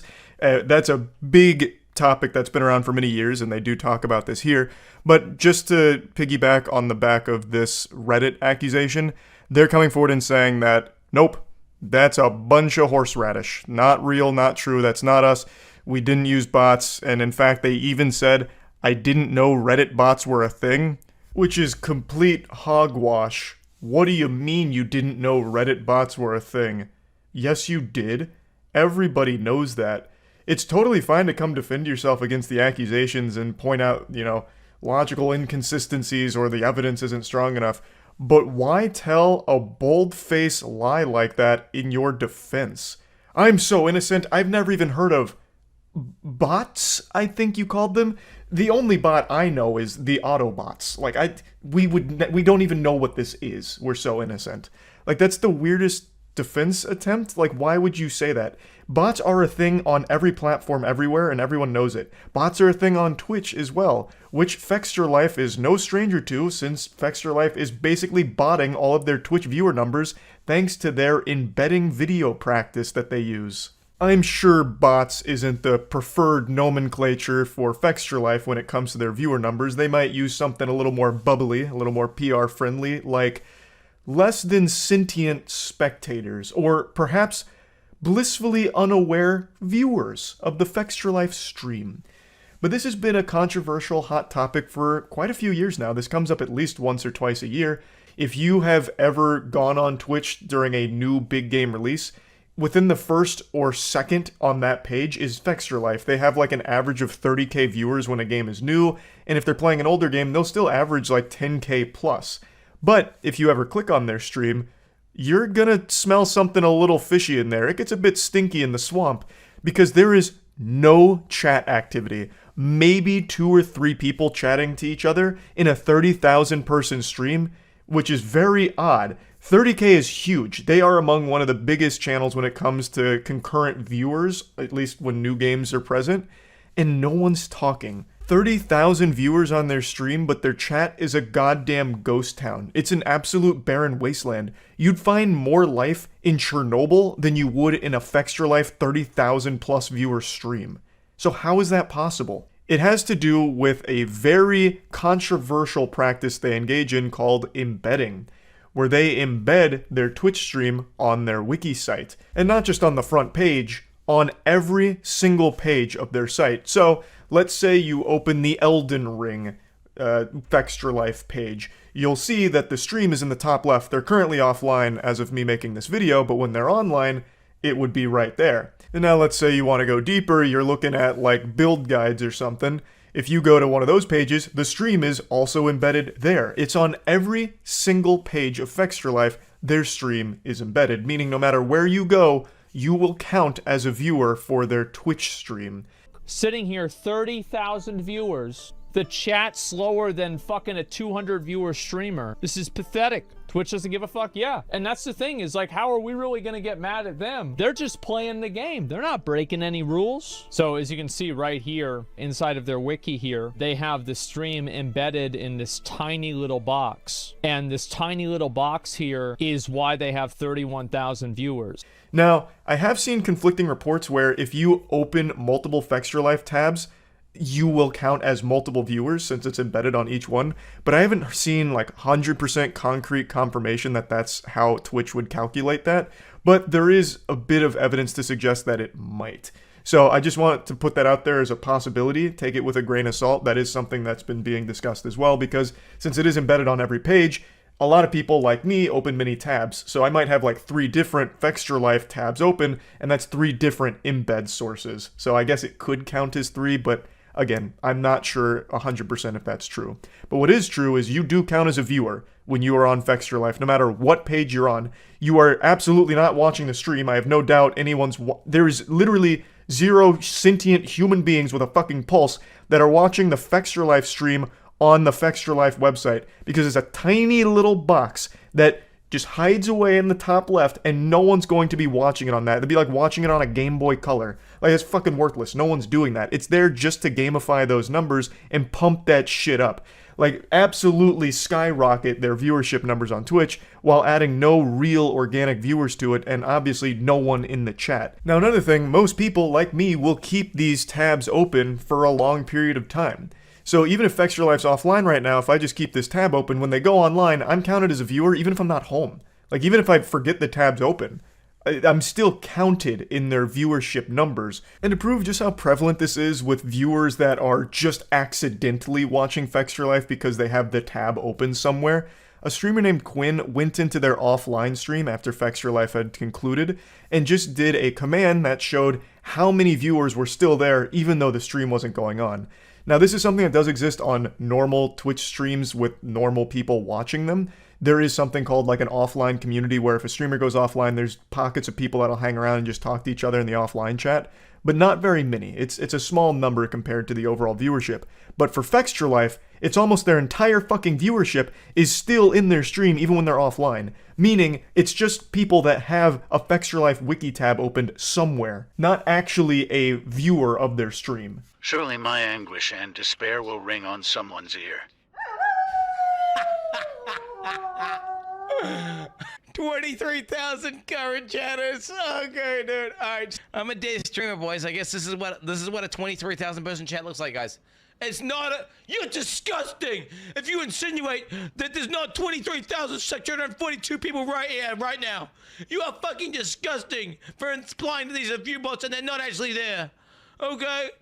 literally 23,000 people in his offline chat. Come on. Yeah, it's pretty outrageous. So the offline chat was over 23,000 current chatters. So meaning that's 23,000 people in the stream right there, and not a single message. And also, there's no such thing as an offline chat that has 23,000 people in it. Not even the biggest streamers in the world have anywhere close to that as an offline chat number. That is people that are just on the Fex Your Life wiki with tabs open. They're not actually watching the Fex Your Life streams. It's fucking ridiculous. Now, it is important to note, Fex Your Life is not the only stream that takes advantage of this embed protocol. Like, they're not the only ones that employ this tactic, but they are the ones that are the most egregious because they paste it on every single page on their wiki, and there's tons of pages you can't avoid it. And obviously, whatever they're streaming isn't going to be relevant to every single page on their wiki site. It's people that aren't actually watching the stream. It is no different, really, than viewbotting, which is an argument people have been making for years. And naturally, this discussion always inevitably ends up with asking the question, why doesn't Twitch stop it? And the answer's super simple. Why the fuck would they? This only helps Twitch. These big numbers are great for Twitch. This looks fantastic for them. There is no downside to allowing streamers to embed their streams everywhere else. It's a free advertisement for Twitch, free numbers that help everything on their platform. Like, Twitch has no incentive to shut that down at all. Even though it's very clear that 23,642 people aren't actually in the Fex Your Life offline chat or watching their streams, it doesn't matter because it only serves to help Twitch. So why would they put the kibosh on something like that? They allow it, and Fex Your Life isn't breaking any rules. A lot of people have said, don't hate the player, hate the game, and they're kind of right. Fex Your Life is not breaking any rules. They are legally viewbotting their streams, and have been for a very long time, proudly. So, this has obviously been controversial for a while, because, as you might imagine, this doesn't help other streamers. Because Fex Your Life will always take either the number 1 spot or the number 2 spot in a brand new game release, and they're not actually they're not actually having people watch them. It's fake phony numbers because of the way they embed their streams on their site. So it takes those spots away from streamers that deserve it more, who actually do have communities that watch their streams. They no longer have those slots that Fex Your Life takes up. So obviously it makes a lot of streamers, when a new game comes out, mad because they can't compete with Fex Your Life viewbotting, fundamentally. It's been that way for a long time. And I don't see it changing, but a lot of people are talking about it again, so I thought it'd be an interesting topic to discuss again, especially considering this time around the owner has spoken about it. So this is their response to all of the viewbotting allegations. They state that a viewbot is when you use artificial and non-existing browsers to inflate views on Twitch, and that does try to fool advertisers because A, it plays an ad, and B, nobody is watching. Real quick before continuing, they're getting a bit lost in semantics here as opposed to making real arguments on how what they're doing is different. Fex Your Life streams often have sponsors, and sometimes very big sponsors. I imagine they sell their streams with their concurrent viewer average, which is like between 10 and 30,000 viewers. It's huge. But most companies probably aren't going to really look into that, so they're going to assume their ad is being seen by 10 to 30,000 people. It's not. As is very clearly illustrated, 23,000 of those people aren't actually even in the stream. They're on Fex Your Life with the stream pulled up muted in some tab, not even aware that it's going on. So these companies aren't actually getting their ads placed in front of 30,000 viewers. They're getting it placed in front of, I have no idea, maybe a few hundred, maybe 1,000. There's really no way of knowing, because there's no real activity in their stream to judge it on or anything remotely like that. So it really isn't different than a viewbot. When you do play an ad on Fex Your Life, nobody is watching. Same way as if you would play an ad during a stream that is just completely viewbotted in the traditional sense. Nobody is watching the Fex Your Life ad that the company has paid for, even though there's 30,000 viewers. I would love to see the back end of a return on a Fex Your Life sponsorship, because I imagine it has to be unbelievably low since most of the viewers are from the embedded Twitch streams. So it is misleading to advertisers, which is another criticism a lot of people have put forth, and I think it's very valid to say that, because again, most of the viewers are not actually watching the Fex Your Life stream. They then say embedding is an advertisement of the stream to real people on real browsers on an external website. Like any integration, the objective is to get people to click and go to Twitch. No advertisements are played on the embedded unit, generating zero revenue. Embeds are part of the intended code of Twitch and are intentional features that anyone can use, and many content creators besides us do. These are real people that we have worked tirelessly to build up into our community. What community? You tirelessly built up an imaginary community. The Fextra Life community you refer to is more made up than the Tooth Fairy. There is nobody in your Twitch streams. Nobody. Like, I can't tell if they're being intentionally delusional here or if they actually think that what they're doing is somehow totally, the same as just building up a normal community. It's not.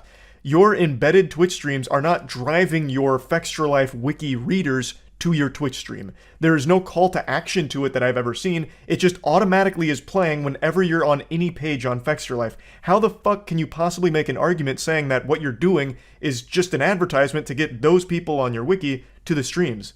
Because it's not. The streams aren't even relevant to what your readers are reading. What's being streamed is completely separate from whatever they're on your site to read about. There's no chance that the two could even connect most of the time, unless of course it is a new release like Armored Core, then I'm sure there is some crossover where someone went to Armored Core, Fextra Life, got some bad information, but saw you were streaming and was like, okay, maybe I'll check it out. That's possible, but that's clearly not the goal. If that was the goal, you would only embed your streams on the newest releases because they'd be relevant to each other, as opposed to just having it embedded on every single page where it makes no sense. Why would an Armored Core 6 Fextra Life stream be playing on my Dark Souls 3 Fextra Life wiki? And how the fuck would you possibly think that I'm on Dark Souls 3 wiki but might want to watch Fextra Life streaming Armored Core 6?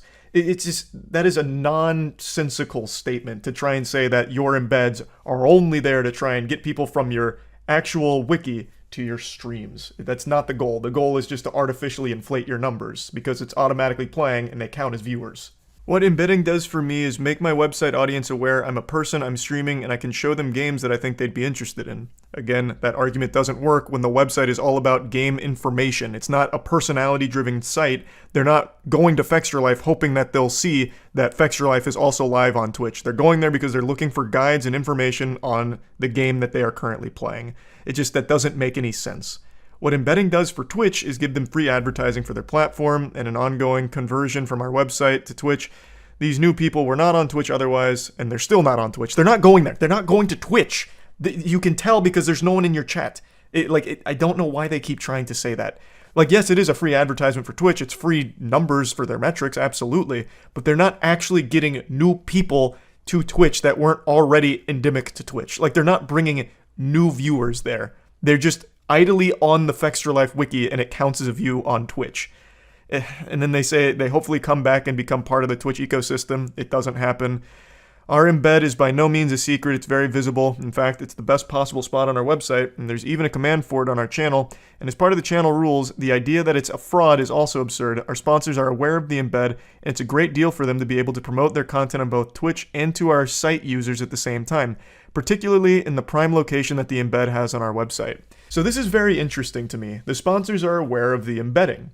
That's great. Are they also aware that the vast majority of your Twitch metrics come from that embedding? And are they also aware that that means it's muted? That means that their sponsorship package, the ad read, all of it, the vast majority of those numbers that it's being put in front of aren't even aware it's going on because it's muted and it's not visible. It's a very tiny box. Do the sponsors know that? I certainly hope so, because that would be very shady if you didn't make the sponsors aware that their ad read is going to be muted for the vast majority of the audience, and it's not going to be seen by them either because the box is too small and the viewers aren't actually on Twitch.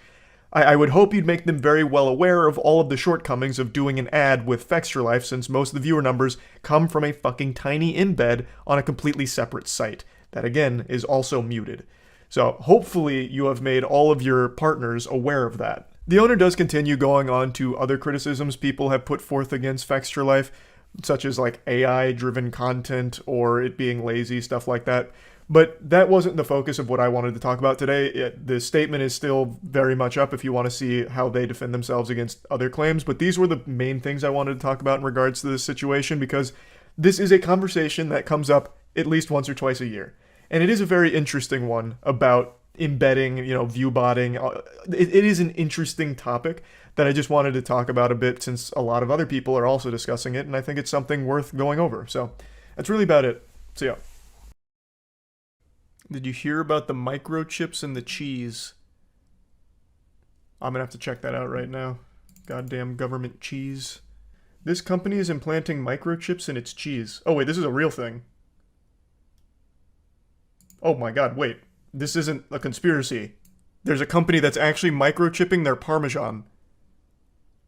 I thought this was going to be like one of those 15-minute city agendas. Bill Gates is controlling my mind via microchips through COVID. They're actually microchipping their cheese. One of the world's most famous cheese is also one of the most counterfeited dairy products on the planet. Competing manufacturers have for years produced cheaper imitations of Italy's Parmigiano Reggiano, a favored topping for pasta and salad. Now the producers of Parmigiano Reggiano say they have innovated a way to prevent any pretenders from ripping off their product. Is there only one company in the world that makes Parmesan? Who do they have like a patent on it? Like who owns it? There's an entire page dedicated to it called The History of Parmesan. Italy issued a decree that placed exclusive control over the production and sale of this cheese in the hands of Parmigiano Reggiano Cheese Consorzio. Oh, what in the world? I had no idea the Parmesan lore went so deep. It's even crowned the undisputed King of Cheese. This is an incredible story. This is like the Game of Thrones, but for cheese.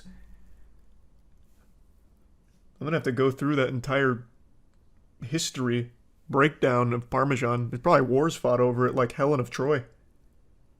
They weren't actually battling for Helen. She just happened to have Parmesan. They were going to war for that shit. Good God. Alright, let's read about these microchips, though. Parmigiano Reggiano Consortium, the PRC, association that oversees production of the cheese, says it has been putting microchips in its product as a part of a technological trial which would allow consumers to trace Parmesan cheese back to its place of origin. Who's doing that? What sane, normal human being is gonna try and trace back their Parmesan? Like, I'm not gonna go to a, Italian restaurant, with my buddies, and they get, spaghetti. They start sprinkling the Parmesan. I'm not gonna, slap the waiter's hand down and be like, wait a minute, let me see the microchip. I need to trace this back to make sure it's coming from the PRC. Otherwise, I'm having this establishment shut down. I'll have the Parmesan police force come after you. I can maybe see it being on a company side, if a restaurant's ordering Parmesan, giving them the option to see if it's, authentic coming from the approved place of origin. But just a normal consumer, I don't think anyone's gonna get suspicious and want to double check. Let me ensure my Parmesan came from the right spot. Under special protections designated by the European Union, Parmigiano Reggiano is the only kind of cheese which can be called Parmesan within Europe, and it must be made in a small part of northern Italy, including in the provinces of Parma and Reggio Emilia. I saw that. In my massive dissertation that I pulled up for a moment there on the history of Parmesan, I did see about, it needing to come from a certain space and nowhere else. But I didn't realize it was a title that could only be bestowed upon, this cheese from this particular region. I thought it was just a type of cheese that anyone can make. PRC are hopeful that their new technology will help to enforce that protected status. Their microchips are about the size of a grain of salt and have been inserted into the labels found on the rind of about 120,000 wheels of Parmigiano Reggiano. The chips work as a scannable food tag with a QR code label. I'm going to start tracing my Parmesan. I'm going to go to my local grocers, and I'm just going to trace all of their Parmesan. I'm going to be a hall monitor for this shit now. I'm going to be like a secret agent working for them. This feels so weird. I just can't imagine there's a ton of cheese snobs that are going to double check to make sure they're getting authentic Parmesan. Produced in the right places of Parma and Reggio. In an email statement sent on Friday, Nicola Bertinelli, president of Consorzio Parmigiano Reggiano, told CBS News that by being the first to incorporate these secure digital labels onto our cheese wheels, we can continue to ensure customer safety. Since the establishment of our consortium in 1934, we have worked to convey the value of our product globally and distinguish it from similar sounding products on the market that did not meet our strict requirements for production and area of origin. They speak about this like it's the goddamn Citadel in Mass Effect. Since the establishment of our consortium in 1934, Nicola, it's cheese. I really just don't think there's a ton of people that give a fuck. Now, I guess I didn't realize how serious business cheese was. I'm curious. Let me see what my local grocer has for Parmesan, because there's definitely different brands, right? Like, there's not just one Parmesan brand. Oh, this is big news, too. If you just type in Parmesan, there's news stories out the wazoo about the microchips. The headlines are a little misleading. Classic fear-mongering, I guess. The microchips aren't actually in the cheese. Apparently it's in the label. So you're not going to consume the microchip unless it somehow bleeds into the cheese from the label. And if that's the case, then Parma, whatever, the PRC have got some big problems on their hand. Yeah, there's so many different brands here. There's no way they all come from the same place. And they all call themselves Parmesan. A secret cheese invasion. I don't know, man. This is very odd. In the United States, Parmigiano Reggiano does not have protected status, and American manufacturers in states like Wisconsin make different forms of Parmesan. Okay. I see. Man, they must be pissed about that. They have got to be so upset. And this is the worst time in the world to be using the word microchip. Parmigiano Reggiano, like the official PRC producers, they have chosen the worst possible marketing strategy by saying they're microchipping their cheese. People are freaking out about microchips existing in their goddamn water supply. Toilet bowls with government surveillance. Saying that we microchip our cheese for your safety, that you're scaring people. You're fucking scaring people. They need a new head of their marketing department, because that is a big L. They're struggling with that one. Big Parma. Yeah, I mean, this is serious business. This is Big Parma. Outside of the United States, the Parmigiano Reggiano Consortium successfully blocked the U.S. food giant Kraft Heinz from registering the name Kraft Parmesan cheese as a trademark in Ecuador in 2022. Parmesan is different than Parmigiano Reggiano. They age differently and made in different places and taste different. There's a name for a cheese sommelier, right? They have their own name, and it's a really cool one. Hold on. Because maybe it's time that I try and get into the high cheese society. So that way I wouldn't even need the microchip. I'd be able to taste where it was aged. In a fine oak barrel while listening to Mozart. Cheese has its own cutthroat version of the Court of Masters sommelier. In hopes of gaining cheese certification, he sits for the American Cheese Society, ACS, Technical Aesthetic Sensory Tasting Evaluation Test. Taste. This is codenamed Kids Next Door type shit. I like that. In 2018, only 30 applicants passed the taste test. If that weren't daunting enough, the American Cheese Society also offers the title Certified Cheese Professional, CCP, which means that an individual has acquired thorough knowledge and level of expertise that is demanded within the cheese industry. Those who pass both earn a lengthy array of letters after their names. The ACS, the CCP, the ACS, CCSE. Jesus Christ. Okay, I'm writing this down. I want me and the team to try and pass the Cheese Society taste test. Where a person's individual palate is subjective, the process of evaluating cheese is not so much. It's not personal preference, but knowing if that cheese is within the parameters of the style it is and what the cheesemaker intended, says Shari Allen, ACS CCP, ACS CCSE, and cheese educator. A cheese educator? Oh my god. We're in the future. Is that a major you can take in college, you think? That'd be hype. The test is rigorous. One part of the exam entails identifying 10 vials of milk on scent alone. It's all about aroma, explains Evan Brown, ACS CCP, ACS CCSE. Do you think they write this down? Like when they're just signing papers or something, when you put your name and title? Do you think they have the chutzpah to write down all of these? Knowing that no one's going to check? What could be so difficult about a cheese test? For one, a grading sheet might have 60 possible descriptors and a cheese might only seem to need 1 or 2 to describe flaws or attributes. Others might register on over a dozen descriptor scales. And to top it all off, it was like a multiple choice test with 60 choices for each question and each choice needing an intensity score between 1 and 5 and no guidance about how many right answers there could be. This picture goes hard. A mere 20 minutes ago, I was ignorant to how deep and serious the world of cheese was. It's like the John Wick universe, but for cheese.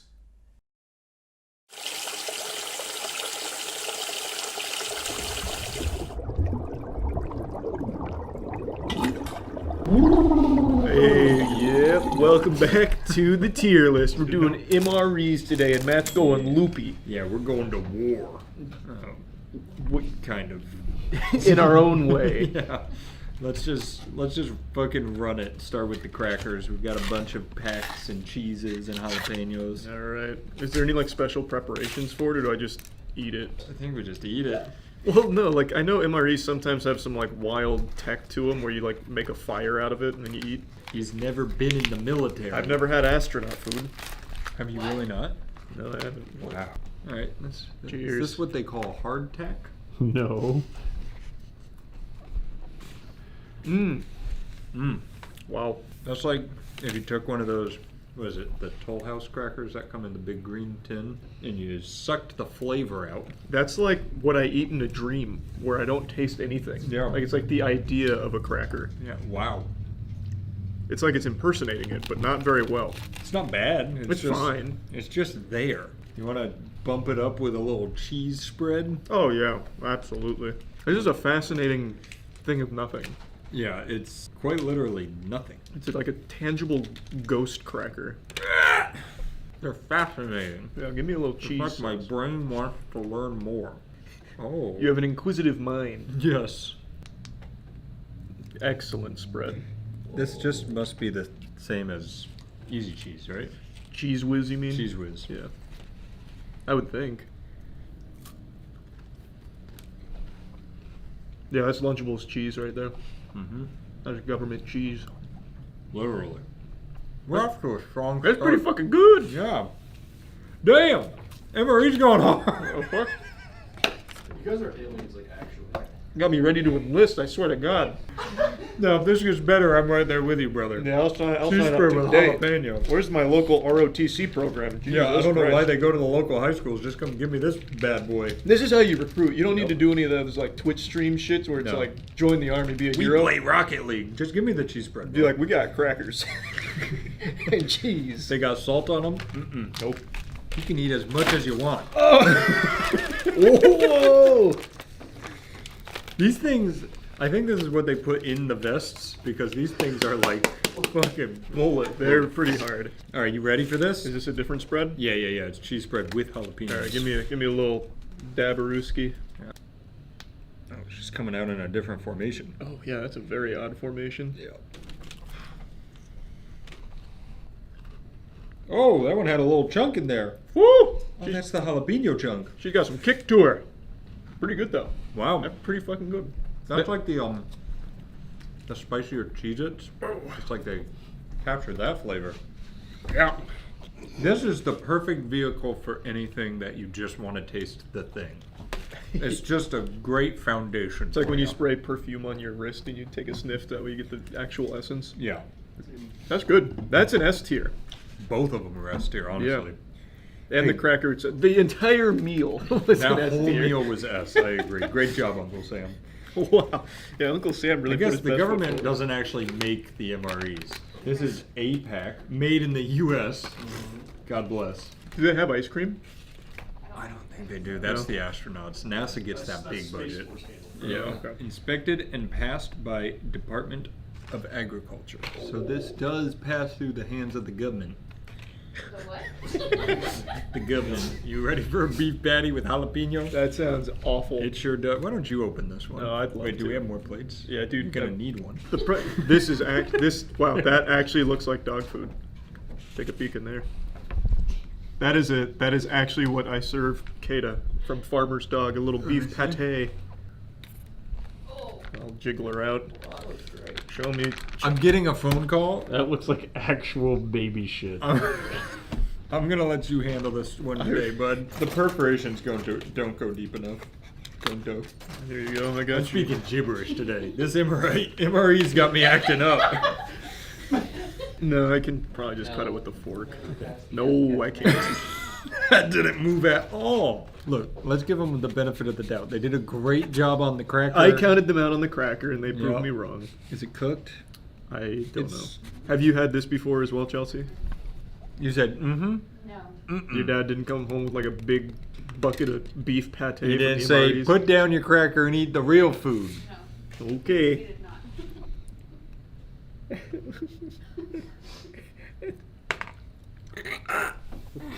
That's dog food. That's dog food. Are we allowed to spit? Cracker. Oh, You wouldn't be talking like this if you were on the front line. that's true. That's so true. No, it's like if I had a bite of that when I was hungry, I'd be like, oh, you know what, I'm just going to the bullets. I've had enough. It's safer out there than in here with this. That is I'm gonna go revolting. see what they've got on the other side. That is so bad. That is actually awful. Oh God! You're telling me he's shooting at me from his kitchen? You can cook. True. This is how the chef fights. Holy The shit! beef pates. That was dog food. That's an F. One of the lowest Fs we've ever done. That's actually shockingly bad. I would recommend everyone try this. Yeah. Here, come take a bite. Oh, true. All right, so I'm starting to think these are a different company, and I think they're going to be worse than the Apex. I think you're probably onto something. Oh my fucking God! It's a brisket entree. I think based on the feel, you can pour the brisket entree out. Yeah. Yep. Oh, Matt, you love brisket. Ah. Oh my god, that That looks smells so pretty disgusting. nasty. You're gonna look at it, Chelsea. Chelsea, everybody has to try this today. I'm sorry. All of you are going to look at it. I bet you it looks better coming out my body. That doesn't smell as bad as the last one. Let me give her a little whiff. That one actually smells a little better. Sure does, Chuck. I mean, You're not wrong. It does smell better than the last one. Are you going for a chunk? I'm gonna go for like a tiny. All right. It's better. That is a little better. I still don't want to swallow it. I don't Mainly know because either. I don't trust it. I don't either. Okay, cool. We're on the same page. Why don't you trust it? I just don't. I don't I trust these. Those I don't trust these mystery. Like, she went to the dentist and they were like, you can pick one thing. Let's get another plate going for our spag with beef. Can you guys throw this somewhere else so it doesn't sit under my nose the whole time? Dog shit. This is spag with beef and science. I don't know what S. In science. It's spag with beef and SCE. Spag with beef and SCE. Oh, sauce. I bet. Sauce. Yeah. Way to crack the code. I like science better. You said spaghetti again. Spaghetti and spaghetti. I think the spaghetti will be good. Just a hunch. I have the same hunch. I don't feel spaghetti noodles. That's like a literal term. Solid. That looks yummy. Here, let me just come right from the source. I've got an idea. Yeah. Oh, yeah. You got that? Oh, here, I got you again.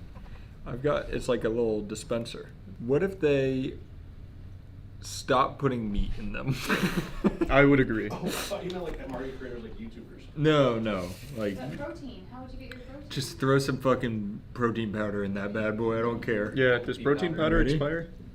It's just whey, so it'd be like cheese left. Oh, They're cooking. that's good. Wow, that's good stuff. That is actually good stuff. Chef Boyardee, step aside.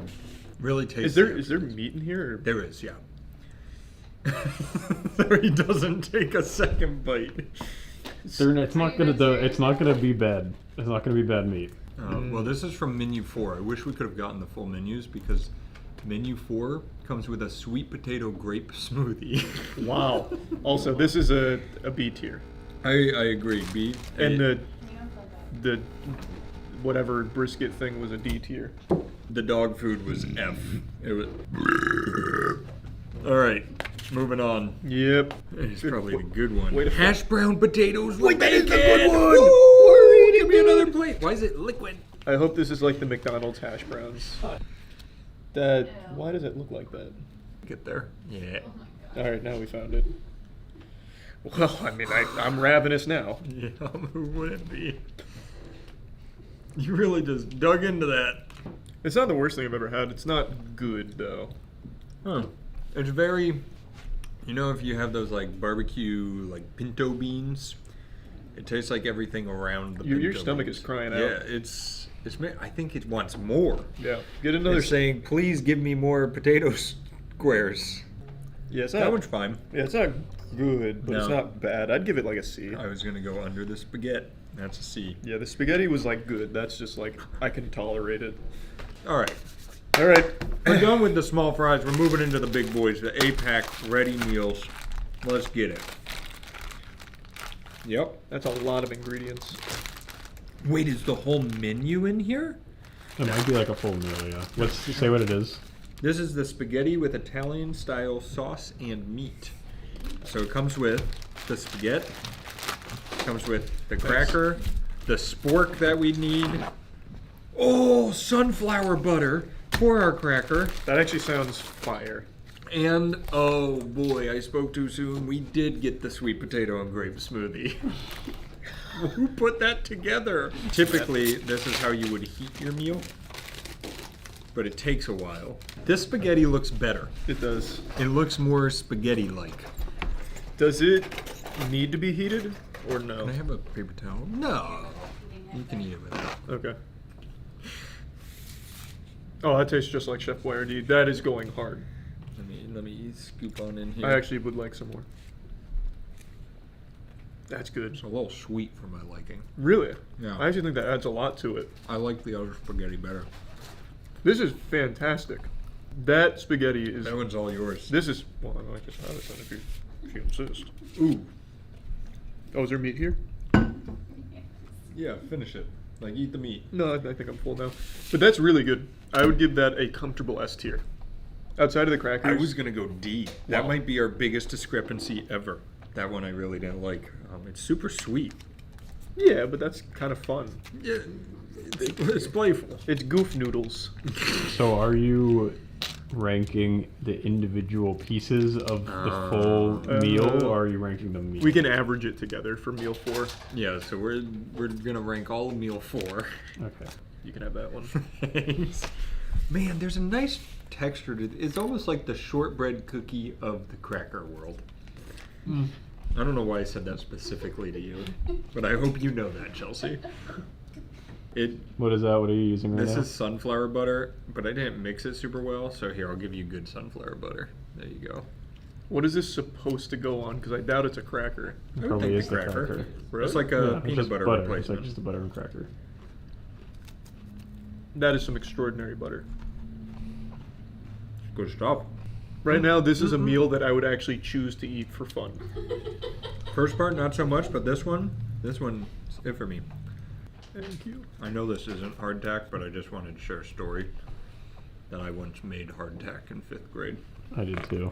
They made us spend the night in the school, and then in the morning, we made hardtack and little tinfoil stoves with a candle to cook an egg in. It's literally Imagine just like this. a brick It's that you it's gnaw like on. a brick cracker, basically. Yeah. You're like, it's bad. What else do we have? Because that's another S tier. So this, I agree. That's a strong S. This is a sweet potato grape smoothie. Do we have cups up here? All right, grape smoothie. Sweet potato grape smoothie. I want to know what mastermind cooked this one up. That's not a great smoothie color, if I'm being honest. Well, would you want sweet potato for a smoothie in general? Nope. Nah, not really. I love taro. I don't know what It that is. It's a give it a good I ol' legitimately sip. hate the smell a lot. I'm gonna get my drinky drink ready. You went in like a champ on that. It's pretty good. That's actually pretty good. I don't know if you're fucking I'm with not- me or not. I'm not Whoa! fucking with you. That's like Thanksgiving came alive with That- grapes. That's pretty good. Yeah, it's very viscous. It's like baby food. Yeah, it's actually like baby mush. Oh. Yeah. The grape That's pleasant. comes in with a little punch of sweetness. Yeah, I don't know how it's not bad, but it's It pretty smells good. bad, but that reminds me of when the rat in Ratatouille. Did you see everyone correcting you on that? It's No. not a grape, it's a strawberry. They're watching the new version. They've got the common. Yeah. I watched it. Snyder's cut. So that whole meal is an S tier. I actually would eat everything in there again. I was going to put it at A just because I wasn't a big fan of that, but I would have to say menu 4 came out swinging. Yeah. And I'm not so sure that other menus are going to be able to compete. That's kind of what I'm feeling too. We've got our little vegetable stew cooking over there. What? Theoretically. Theoretically. Yeah, don't burn yourself. It's not getting warm. All right, so right now, menu 4, Just delicioso. Let's go to menu 6. The smoothie in this one, banana and, oh wait. Oh, they're different options. Some have banana and apples, some have sweet potato and grape. I don't know which one this has. That's the fun of MREs. It's like a Cracker Jack box. You never know what you're gonna get. That's so exciting. What was the actual meal of this one, not just the smoothie? Oh, sorry. Pasta with garden vegetables and tomato sauce. No meat? No meat. No meat! Meatless! Let's go! Yeah! I feel What's safe! this? Chocolate crisp protein and energy bar. We'll be able to get a real date off of this bad boy. Oh, actually, that's going to be very helpful. It's probably on the box it came Yeah, from. it's right there. Yeah. It was just inspected in July, so this was just recently like. Oh. Okay, cool. Oh, you made a little I made a little squirty mess. miss.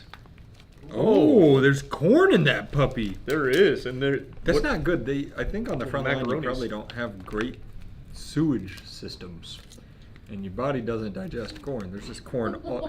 You learned it here. Well, you don't need sewage if you're not digesting it. It's just corn again. The fields of war are littered with corn.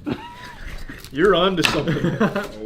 You're getting dangerously close to something the government doesn't want you to know. Chelsea's family is going to watch this and make her quit her job. This looks good. We got sweet potato and grape again. I just want a banana and apple. Okay, that may have been a bit ambitious from me. Let me get did you get a piece of corn? I got a piece of everything. There's a lot of chew to that noodle. There is. There is. They need to do a little something to the noodles. It's not bad. It's no menu 4. Yep. It's a menu 6. It's a menu 6. You know what they say out in war. It's, I guess I'll eat menu 6 if I have to. Fuck, they gave me a menu 6. Yeah, what did you get? A menu 4? I'll trade you. It's okay. Middle of the road. That alone right now? C. See? Yeah. It is okay. Yeah. All right. We already know. Well, and to be fair, it's supposed to be hot. That would be a lot better hot. I completely That would agree. be much That better one would hot. do a lot with some heat added. Yes. The chocolate crisp replaces my cracker and almond or sunflower butter. Well, they were cutting costs. Yeah, that's big shoes to fill. I just want you to hear that noise one last time. That's thunderous. Yeah. That's a lot of nutrients. Well, it's in case you densely run packed. out of weaponry. Oh, that's You true. can Yeah. use the bar as well, yeah. You want to take a bite and I'll hold it? Wow, that looks awful. Yeah. You got not, oh, there's a snap to it. Get right into the middle. Whoa. You ever seen Jawser size? Yeah. This bad boy could put him out of business. Holy shit. It's only 11 grams. Fuck, that's bad. Wow. Yucko. How was it inspected? Like, they didn't open it. Everything is to make sure it's not open. Yeah. True. So that way, if it was bad, it wasn't functioning, obviously. I would say this really would bring it up. Yeah. I'd give this, we gave menu 4 an S. Well, you did, I did an A. I'd say this whole menu's I don't know, this bad. It's a C or D. I'd say, I'll give it a C because it's got a sweet potato grape smoothie bringing up. Yeah, I think it averages out for me like a B. Alright. That's horrible, though. It's actually just that and the sweet potato grape smoothie that carry. I think this, with heat, would have been Would've went really hard, good. yeah. Alright, so menu 6 did not live up to menu 4. Are you sure this is working? Look, dude. It's the same temperature as when I pressed it, like... I'll get to cooking it, alright? He's just gonna go put it in the microwave. Puts it in his pants. All right, you want to dive into menu 1? Oh, this is Yeah, I heard about menu 1. menu 1 is what started it all. Yep. This was the What- OG. What is menu 1? Menu 1 is Southwestern style beans with rice and chicken. Oh, this is our first chicken. Chicken! All right, give me a plate. All right. The crackers are back! Welcome home. Now, what smoothie did we get? It's like, here, I'll let you open this. I'm figuring out our prize. God damn it! The tier list. That looks bad. Oh no, That I looks saw a bad. little glimpse of that square. That just looks bad. That one I think would do well with heat. Oh. If you just chop it up, it looks like the other ones. Yeah. Yep. The gang's all here. Alright, I'm just gonna... Man, them beans aren't playing games, I'll tell you right now. That bean's punching. The texture leaves a little to be desired. This would be good with heat. Yeah. Well, heat... With Not heat, bad. and the way it's supposed to be consumed, the way the Lord intended, that would be pretty good. I think that one, if heated, would be my favorite. I agree. I actually like these beans a lot. The southwest part of that is there. That's good. I'm gonna go A because I really think that bad boy wasn't playing if he heated it up. Yeah, I'm going to go A as well because even not heated up, these beans are saying Those something beans to are me. good. That's Southwest seasoning. Yeah. And then what did we get with our cracker? Sunflower butter. Well, we already know it's good. Is that the next course of the meal? Yeah, that's all of it. That means it's got to be an A. That's an A.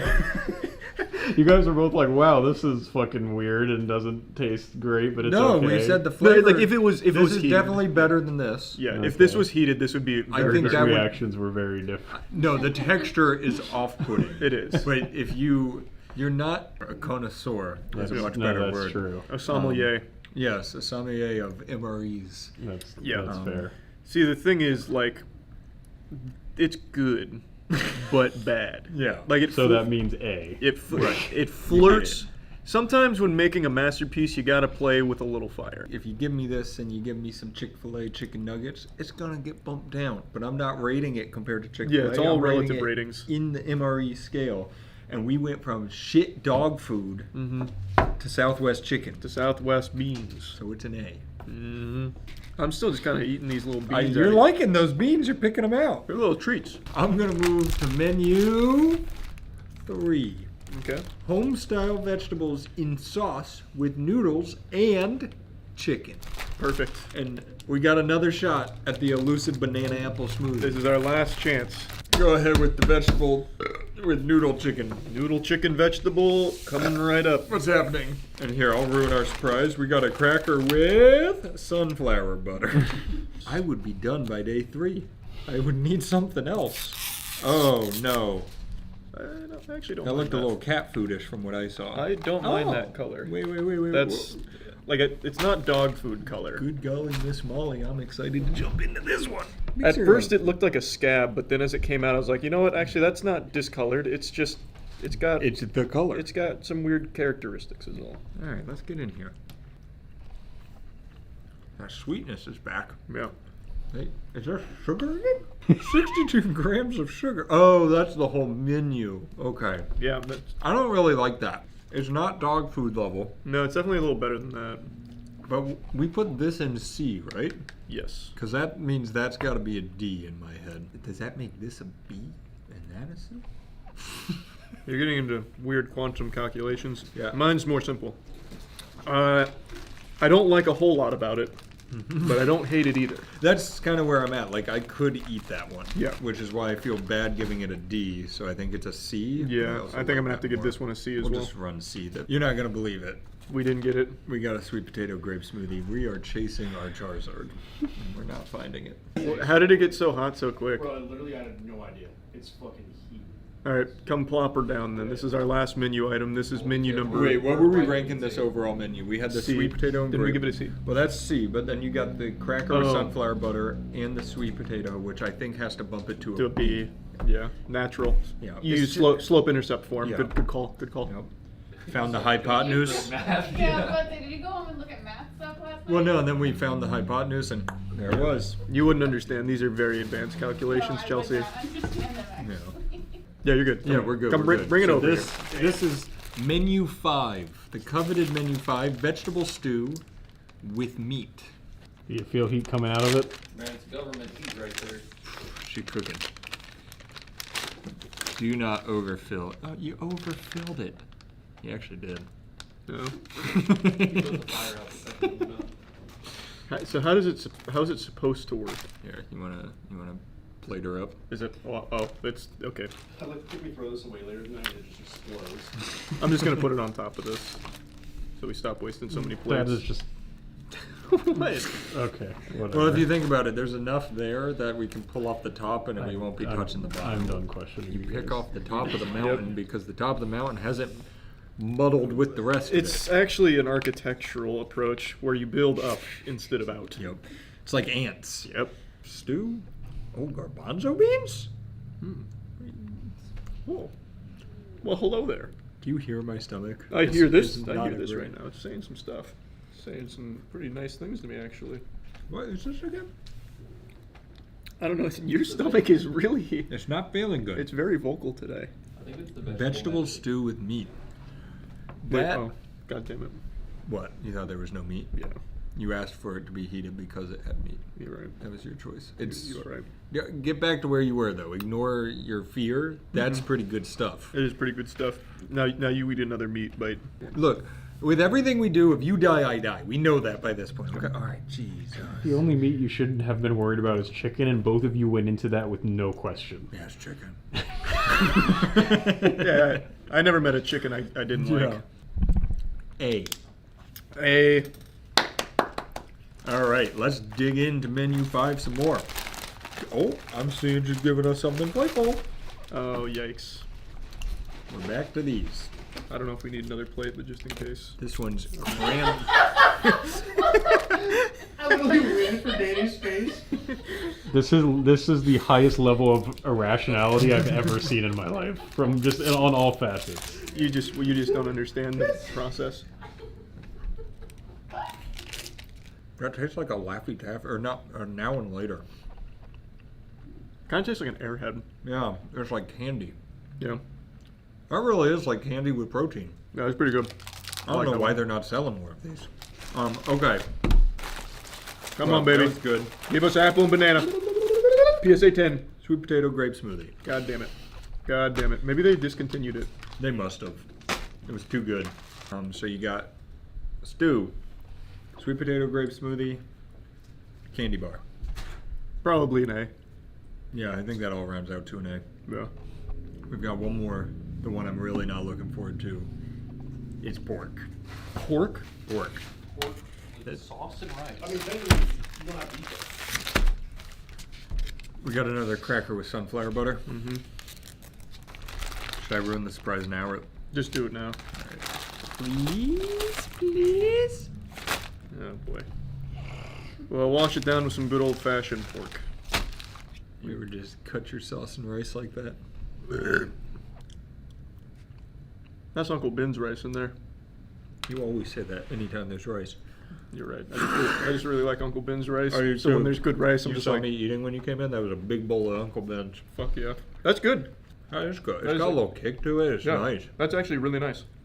That's well seasoned. It is well seasoned. I don't think I got any of the pork. I don't know if there is any pork. I didn't get any either. Maybe it's like super fine. I mean, Like super shredded, you mean? yeah. Pork's a delicacy.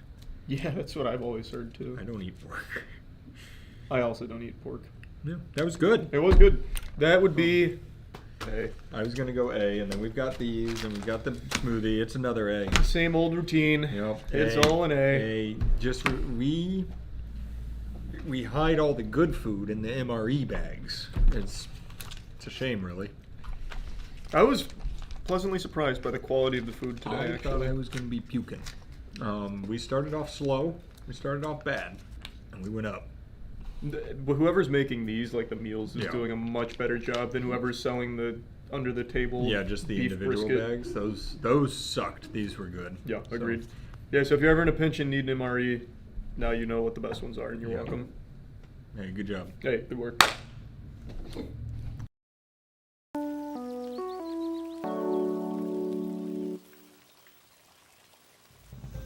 Hey, welcome back to another happy news segment, amazing news. We're basically the frown elimination force here to assassinate your bad mood with positive stuff. I'm joined, of course, by Matt, bubbly as ever. Yep, great to be here, Chuck. I was just telling him before the show, while looking through the news, there was so much negativity that I'm happy to have a segment where we can bring you smiles and laughter and have your, as Aaron would say, mouth grinning ear to ear. Amen, Matt. The first story is one that's actually kind of controversial, but not really. It's about a man named Brian Johnson. He's a tech multimillionaire. He sold one of his companies a while back for like $800 million, just absolute oodles of doubloons. And since then, he's dedicated his life and all of his money to trying to find the cure to aging. So he recently went through a multi-generational blood transmission, or tri-generational blood swapping treatment. So basically taking his teenage son's plasma, taking his plasma, and then getting his dad as well, and they just kept swapping blood back and forth. And he's got a whole team of doctors with him that are constantly monitoring him. He calls himself the most monitored man on the planet. His research is super interesting, albeit a little divisive because he's a bit of an oddball. He's a wacky kind of guy. He's got some interesting theories. He's quirky. He's very quirky. He's a quirky guy. But overall, I think it's a net positive thing that he's spending, I think, over $2 million a year researching anti-aging methods as well as all kinds of cutting-edge science and treatments just to see what works. He's trying to pursue the fountain of youth. Yeah, weird parts, but I agree. He's doing good as long as he shares the research. Yeah, and he's got a company that apparently posts everything that he learns and discovers for free for people to access. Oh, that's cool. I like that. So that's pretty cool if that's true. Yeah. He could be lying, though. He could. I don't know him personally. All of this could be a lie. I don't know the doctors. He could be like an actual fucking vampire. Yeah, I do think he looks like a vampire. That's what I was saying. Yeah. A humane society in Kansas set out with a goal to raise $2,000 for things like vaccinations, food, and microchipping for their animals, and they did it in a very unique way. They took a note from everybody selling feet pics and making millions of dollars online, and they promised for every $100 donated, they would post feet pics or toe bean pics of their animals, like their cats, dogs, and a few other exotic animals. This crushed their initial goal of $2,000. They raised $8,000 by the end of it, and we got pictures of falcon feet, cat feet, dog paws, penguin feet, everything you could want is there, and the internet's losing their minds over it. So overall, it was a huge success, and they ended up raising more than they ever set out to. Yeah, it sounds super adorable. Congratulations to them. Yeah, and take a look at a few of the pictures of the feet that you could buy. Oh, they're still selling it? It wasn't like a one-time I don't thing? know, that you could have bought. Look at the feet. There you go. Now it's time to drag you kicking and screaming into the future. A cyclist named Gert van Oskum suffered an accident 12 years ago that left him paralyzed, but thanks to advancements in modern medical technology, he's been able to start to walk again thanks to the brain-spine interface, the BSI, which has remained stable for a year, allowing Gert Jan Oskum to stand, walk, climb stairs, and traverse complex terrains, according to a study published Wednesday in the journal Nature. In the latest study, the research team restored communication between Oskum's brain and spinal cord with a digital bridge. Oskum participated in 40 sessions of neural rehabilitation throughout the study, and he said he's now able to walk at least 100 meters or more at once, depending on the day. Now, according to one of the researchers at the Institute, they said, "We've captured the thoughts of Gert Jan Oskum and translated these thoughts into a stimulation of the spinal cord to reestablish voluntary movements." That's fucking awesome. What it sounded like when I was reading through it is literally like that digital bridge. It's like they've got one part in the brain and one part in the spine talking to each other and like controlling its movements. Well, Chase said it best. It really does sound like what Doc Ock made in Spider-Man 2. But yeah, no, that's absolutely crazy tech, and it does say that the next step is to miniaturize the hardware so that it can be more functional like throughout the day. But that's crazy results. Yeah, it's huge. and I'm excited to see where that goes. Yeah, congratulations to the research team out there, and that's awesome for Gert Jan Oscom as well. It's amazing. Here's a story to make you go, aw. Platypus population was thought to have been vanquished due to a chemical spill, but they've now been relocated to the Royal National Park in Sydney. It's been about 50 years since they thought they had left, disappeared, but now they're home, baby. They're bringing it back. And I'm glad they are. We're all glad they are. So yeah, now you can watch this little video of them being released back into the water of their Sydney Royal National Park. Welcome home, little guy. That's actually adorable. Yeah, it's super cute. I love the video. It was just him scurrying and he disappeared forever. Oh. Look how excited he is. I would be too if I was stuck in a waterway for 60 years. 50 years. 50 years. No, I don't know wishing that I've him well. ever seen a platypus before. I've only seen it in cartoons. Yeah, I've seen Perry. So summer's here. I've been feeling the heat. How about you? Oh, yeah. It's been rough, but you know one thing you're not going to have to worry about anymore? Shark attacks. A sophisticated app has used artificial intelligence to help forecast shark attacks and where they're going to happen with an 89% accuracy rating. All right, so the risk of a shark attack is 1 in every 3.7 million swimmers, which I will say is even better news than this app being made. You basically have nothing to worry about. So you have zero reason to be scared of shark attacks. And this app is going to help you have even less of a reason. And on top of that, the project is crowdfunded and sending portions of profits, I think it's 5% of profits, to ocean cleanup efforts. But yeah, I really do think the biggest takeaway from this story, that's a great use of AI amidst all the bad horror stories coming out. I do wonder if that's like shark attack deaths or just general shark attacks. Doesn't that seem really low? Because that does seem shockingly low. I know it's rare to get attacked by a shark, but I mean... But no, I would still say that is wonderful news. That they're not common. Yeah, very uncommon. Great work with the AI. Finally, somebody's using it for something other than like porn and stealing artwork. Yeah. Thanks, guys. I think sharks are more afraid of you than you are of them. I'd have to agree with that. Or that could be alligators, one of the two. Do we? We're going off book I'm here. ready. We're going rogue. I watched a video about a man who got his arm ripped off by an alligator after peeing into a lake behind a bar a couple days ago. And there just happened to be like a couple of good Samaritans around there that administered like a tourniquet. One of them just had like a rubber tourniquet that he like pulled out of his magic bag of tricks. So he was able to like stop the bleeding, which obviously saved his life. Yeah. Medical professionals came, saved him. And then they interviewed him the following day. He's like, yeah, I don't remember anything, but you know, I lost an arm, but I still got my life, which is cool. The image popping in my head, because I'm assuming the way you explained it, it's like bar, lake behind the bar, so he's peeing. An alligator snuck up on him. Yeah, no, like it was, and took off his arm. That was Sam Fisher of that pond for sure. He said like he lost his balance and fell in, and then the next thing he knew, he was waking up in that hospital bed. Okay, so maybe he fell in, and that's when he That like must have been. It didn't like Pink Panther up to him and No, pop I don't it think right so. off. But the good news is that he's been very high spirits. The right people were there in order to tourniquet him and save him. So yeah, that's good news. We have another great news segment for you. Burger King just released a Spider-Man burger, and other good news, a lot of Burger Kings recently shut down. So that's something to celebrate. A lot of them. A lot of Burger that Kings. is, I mean, think of the hearts of the human population. They're all getting healthier. And what's this? We go live now to our field reporter, Aaron, who's live on the scene. Putting his life on the line? Yeah, God. Hey Patriots, I'm here at Burger King. I'm trying out the all-new Spider-Verse Whopper that I've heard so much about. I know typically for these sorts of things, you just fucking get them how they come, however they want it. I was not gonna let Burger King do that to me. The last thing I was gonna do is put a Burger King vegetable in my body. This is more of a wake than it is like a food review. It's like a funeral procession for the palate more than anything.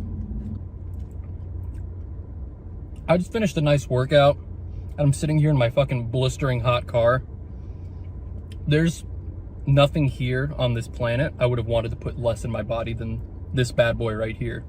This shit tastes like actual dog ass. It doesn't even want to stay in the bun. It's hatching like escape. If I hold it like this, it's hatching escape plants as we speak. As far as Burger King goes, that wasn't the worst. It's still a bad burger. It's still I didn't want it in my body. My body doesn't like it. But overall, pretty fucking good burg for Burger King. I find it hard to fathom that Sony Pictures couldn't have found a better restaurant for this. Well, no surprise from Burger King on the quality of that burger there. I'm just happy to hear it's not the worst thing they've ever made, or we would have needed a coffin for Aaron. Yeah, and that's a sweaty guy, let me tell you. That is a hot, he's taking the hot car challenge. Yeah, I'm proud of him. Thanks, Aaron.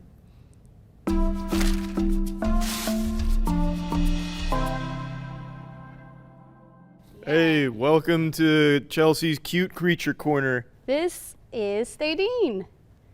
Hey. Oh, she's mic'd up, you're fine. Oh, she's like made out of chrome. Yeah, so this is Stadine. She is a rosy boa, which is one of the 2 boas that are native to the U.S., the other one being the rubber boa, and both of those boas are found in the western part of the U.S. and Baja California, Mexico. Nice. She is considered a coastal boa because of her, or rosy boa because of her modeling, but usually you can kind of see they have 3 lines that run down their body, and that's how you can tell what they are. Yeah, I don't really know anything about snakes. All I know is that those little bastards convinced Eve to eat that apple in the Garden of Eden and lost their legs for it. Well, this is not the same kind of snake. She's a boa, so she's a constrictor. A cool fact about boas too is that they don't lay eggs. They have live births. These particular snakes birth 2 to 10 snakes, and their gestation period is about 4 months. Thadine in particular apparently is very slow. Slower than normal. They are one of the slower snakes. She's 10 years old, but she's also a little bit slow in the head, I've heard. Takes her a minute to kind of find her rats in her cage. You and me both, Thadine. She looks nice. But yeah, would you like to hold her? She might try and like play with your hair a little bit. No, she can. I'll give her. They don't bite. I'll give her one of these. Just don't boop her snoot. Yeah, there you go. So they don't bite. Yeah, super docile. Usually the only reason why they would bite is because they think that you're food, which is one of the reasons why you wash your hands before you hold them, and also just to make sure you don't give them any diseases. You want to hold her? Somebody's got You can feel how strong she is. She's super slow moving. I'm not worried about like getting yuckied out or anything. I don't want to hurt her. And she'll probably kind of go through your hand a little bit. She likes to move forward. Wait, stay with me, Chelsea. Stay with me. You got to support her head here. She'll support her own head, yeah. So that is pretty cool. They are boa constrictors, so they constrict, which actually kills by blood pressure and not suffocation like a lot of people think. Oh, that's cool. Any chance you'd put my hat on me that you made for me? Oh, yeah. We've been planning this segment for a while. Yeah, look at that. That's some good news. Oh, well. Maybe she thinks you're his mommy. And the good thing is she did just poop 2 days ago, so she won't poop on you. That's kind of the only thing you'd have to worry about. Does she only shit like once a week? They poop after they eat, and they eat every 3 to 4 weeks once they're adults. Sometimes they'll eat a little bit more. She's a cool, very friendly beginner pet. They are a little bit difficult to find, but you can find them online. Just make sure if you do get animals, you're getting them from reputable breeders and not taking them from the wild. We don't need to do that. Yeah, but you can feel how strong she is. Thadine, what do you have to say about this? Actually getting close, honestly. She might try to bite that, actually. Yep. She might think the way her tongue is going, she probably thought that was food. They're not, like I said, these aren't particularly the smartest snakes, and apparently Thadine is really not smart at all when it comes to her speech. Thanks for stopping into the studio, Nadine. Thadine. Jesus, that's crazy. This is why we can't have critters in here. She's got a weird name. She's got one of those like French names. Yeah, that one's a hard one to pronounce. I don't. Well, that about almost concludes our stories for today, but just want to wish some very happy birthdays to some special butterflies out there. Good friends of ours. Mike Myers. Yep. Happy birthday. Keep on keeping on. The Love Guru. Yep. The one and only. What else do you Wayne's World. Wayne's World. Austin Powers. That's the one. Shrek. Wow. Wow. Not that one. And then, of course, the other one and only Roman Reigns, who I'll call you back later on making the move to the MWL. Sorry, we've been a little busy, but we're excited to have you. Lots of paperwork, but he'll be here in the studio one day. Yeah, please don't sue us, Vince. It was a joke. So yeah, that's great news. Good news, everybody. That's all the good news for this week. Yep. Everything else is bad, so we'll see you in a couple weeks. Lord, forgive me because I'm about to sin again. I have sworn time and time again that I would do my best to resist making fun of the platform formerly known as Twitter, but I can't help myself. They keep giving me little layups that I can't help but just finish at the rim on. Just when I thought I was out, they pulled me back in. I just made a video making fun of the Twitter rebrand. It's now just called X, the letter X and nothing else, which, as I said, is very embarrassing because it sounds like something on Xbox Live in a Call of Duty lobby from 2009 where every 12-year-old thought having X's in their name was cool, and I thought I had finally got it all out of my system. There's no more jokes left to make about this low-hanging fruit. Until just now, with breaking news, they released their new official tagline, and I couldn't believe it. My jaw was literally on the floor. I was more stunned by this tagline than I was with the ending to Inception when I first watched it. I shit you not. The report said that their tagline was "Blaze Your Glory." And I didn't believe them at first. I thought this was propaganda because surely no one is that uncool. What does this even mean? Blaze your glory. That sounds like a meaningless nothing burger that an anime protagonist would have shouted in a 2004 throwaway anime. I just can't believe someone could be this lame. I don't think evolution would allow for someone to be this uncool. We didn't evolve over the course of millions of years to reach a point where someone has made it to the apotheosis of cringe. I just don't believe we're there yet. Yet, all of the evidence points to the contrary. Elon Musk might legitimately be the lamest person to ever exist to think that this is cool. Blaze your glory. What does that even mean? It sounds like a sexual euphemism, like, oh, fuck, I'm up late, lotion on my hands, and I'm blazing my glory right now. I actually went to the App Store to check this for myself because I thought I was being lied to. I couldn't believe we existed in such a cursed dimension that would allow someone to think that this was cool. But it's true, it's real. That is the tagline for the platform formerly known as Twitter. It is blaze your glory. That is worse than those old Discord cringe messages that would pop up when you try and launch the program where it was like, calculating RAR meme threshold, need to construct additional pylons for optimal memeing, quick get to cover, Wumpus is a fire in his laser. Watch out, Springle just deleted all your base no longer belong to us. That old garbage, this is worse. Blaze Your Glory is like 50 times worse. I have legitimately been giggling about this for at least 10 minutes, which is why I'm making a whole video once again making fun of this platform, even though I have sworn that I would stop, like, control myself, the urge, but I can't fight it. It's like that scene in Knock Knock with Keanu Reeves, where he gets tied up by the two girls, and he's like, I didn't fuck you, you fucked me. You came into my house and you sucked my cock. You sucked my dick. It was free pizza. That's how I feel right now. This is free pizza. Like, what am I supposed to do? Like, how could I not make fun of this? My glory is blazing just thinking about this shit. It's so wild to me. And I really just can't get over his obsession with the letter X. He named one of their fucking children X. And then a couple of other letters here that he must have seen during like a Steam Guard check to make sure that you're not a robot. Like, I understand that it has some kind of connotation with some kind of fighter jet or something, but once again, it's probably chosen by Elon Musk just because the letter X is in it. And for fucking 20 years now, over 2 decades, he's wanted X.com. Like, he wanted that to be PayPal originally. They shot that down for obvious reason because very clearly it seems like a porn site. But now he's got fucking full reign, unthrottled, uncircumcised, and unhinged. So he's got X and he's letting it all rip. There is no one but yes men surrounding Elon Musk just saying, go wild, brother. And he is. The glory will not stop being set ablaze right now at the X headquarters. Just a few nights ago, they set up some kind of X sign, like a light beaming off of a sign to the building, like it was the goddamn bat signal, but for fucking cringe. It was just like the letter X on a building. It looked horrible. It was disruptive. It was awful. It is just a non-stop roller coaster of embarrassment. I really don't know how it's possible to be that uncool. Like, it's incomprehensible to me. I grew up as a fucking loser, a weirdo, for sure.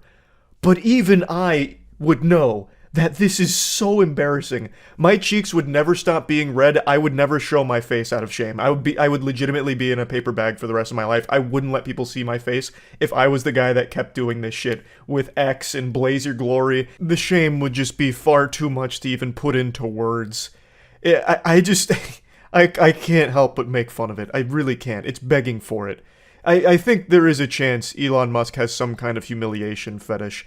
Like, the more people say that it's lame, the more he wants to be insulted for it, it feels like. This seems deliberate. This can't be accidental. No one is this accidentally uncool. It's a plague because it's infecting other people into being just as lame. There's a lot of people that will just defend anything Elon Musk does with the platform, and then get mad when people make fun of it. So it's not just him, he is infecting and spreading the lame virus. He's like the Axe body spray for online losers, where a lot of people will flock to him as like this group feeling of being like successful and cool, and like they're always going to battle for their leader Elon Musk, which makes no sense.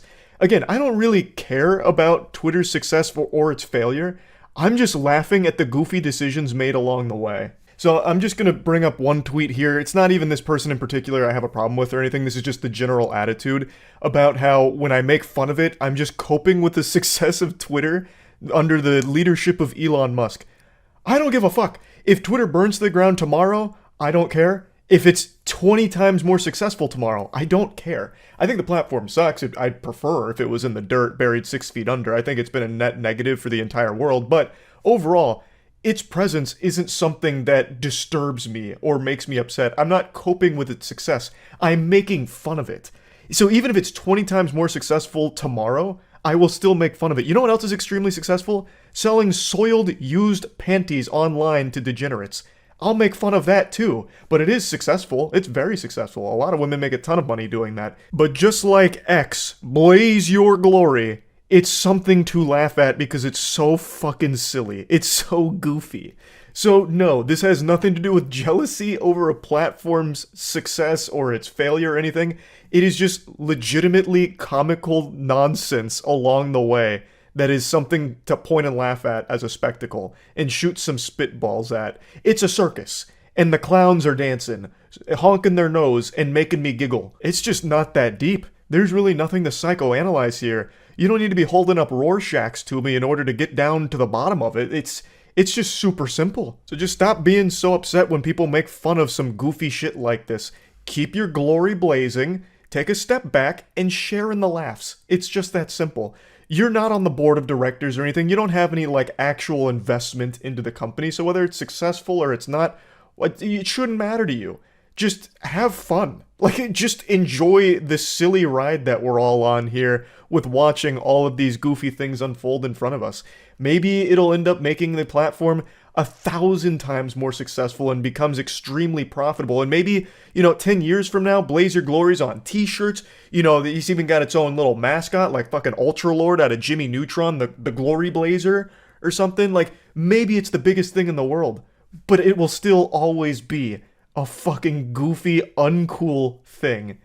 Always worthy of being joked about. But anyway, I won't go on too much longer about it. That's really about it. May your glory be forever ablaze, my ex-friends. That's about it. See ya. Disney adult. If that didn't just jump scare you and send a shiver down your spine, then you've either never heard of a Disney adult, never met one, or you're not human. Because you should be afraid. Very afraid. Now, of course, not all Disney adults are built the same. There's different levels of it. I'm talking about the most extreme level of completely obsessed to the point where it becomes their entire life and identity. Obviously, there's nothing wrong with being a fan of Disney products as an adult. I like a lot of Disney things. But there's a big difference between greaseball, goofball, goblin man Charles and a Disney adult that's willing to uproot their entire life just to be closer to the theme parks in order to go every single day. You may think that this is some kind of crazy exaggeration that doesn't happen, but it does. More often than you think. There are a large number of seemingly totally normal people that for some reason have been completely brainwashed and perpetually spend a large chunk of their paycheck consuming Disney products or just going to Disney properties way more often than any reasonable person should. It's so weird. And Disney knows this, which is why they've now recently announced that they're building their own community, their own neighborhood, basically, for Disney adults to go live together and be part of the Disney family forever. Even just the marketing material give me the heebie-jeebies, saying that this is going to be the best chapter of your life, like forever. I don't know, that's eerie sounding.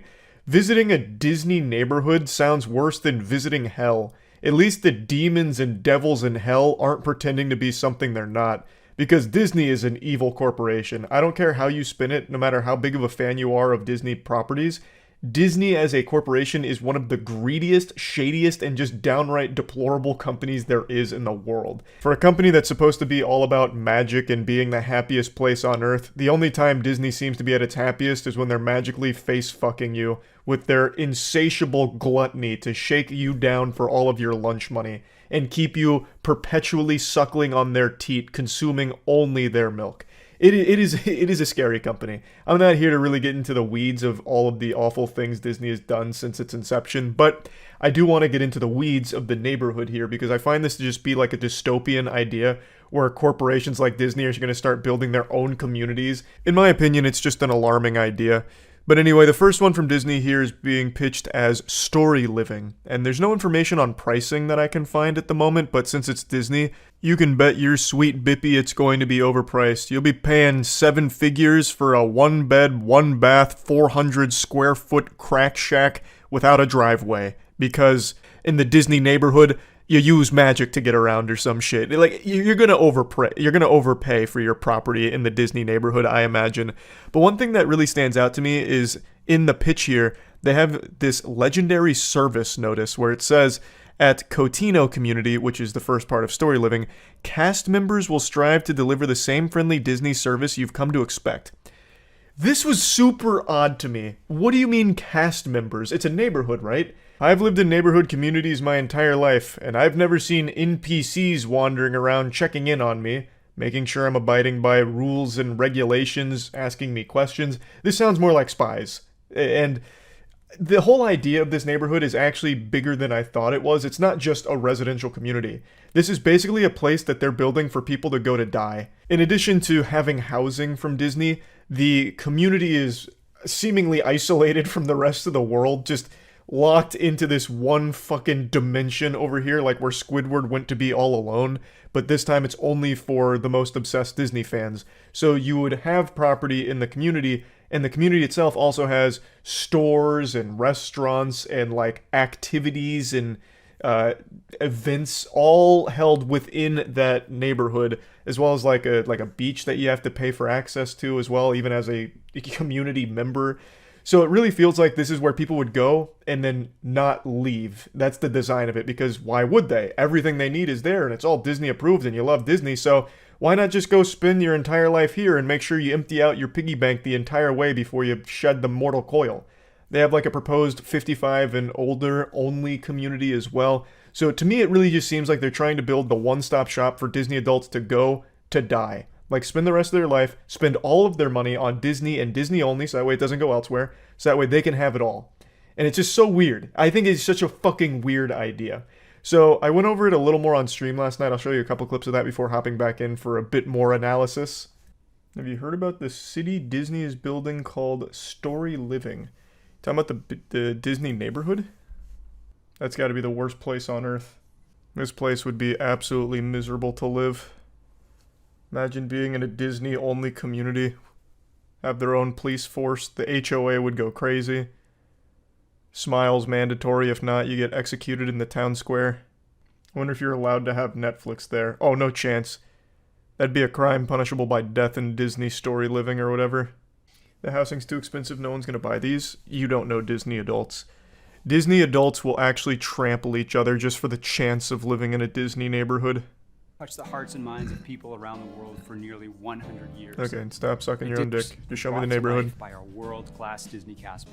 As Imagineers, story is at the heart of I still think it's so cute they call themselves Imagineers. Places to life, to immerse you into. This exciting new venture will enhance, extend, and strengthen the Disney brand by allowing us to bring the magic of Disney to places you may never have expected. Surveillance. We enhanced the Disney brand by spying on you. We own you. You live in our neighborhoods and you are literally our property. Community is something truly special.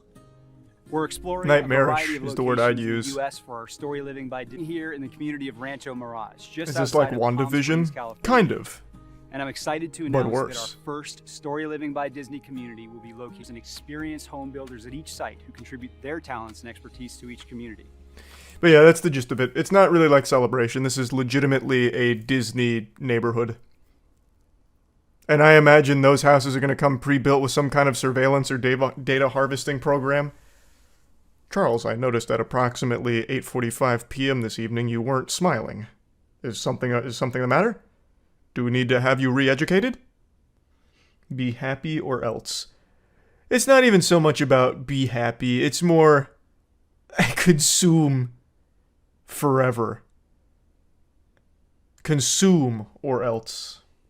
Do we need to send the Imagine police to have a talk with you? Oh, the police won't be imaginary. Those aren't Imagineers in uniform, I'll tell you what. Disney's absolutely going to have like a paramilitary force. They are going to lock this shit down. You can get in, but not out. No, you can get out too the second you can't afford to live there anymore. Or if you make the mistake of trying to download a competing streaming service.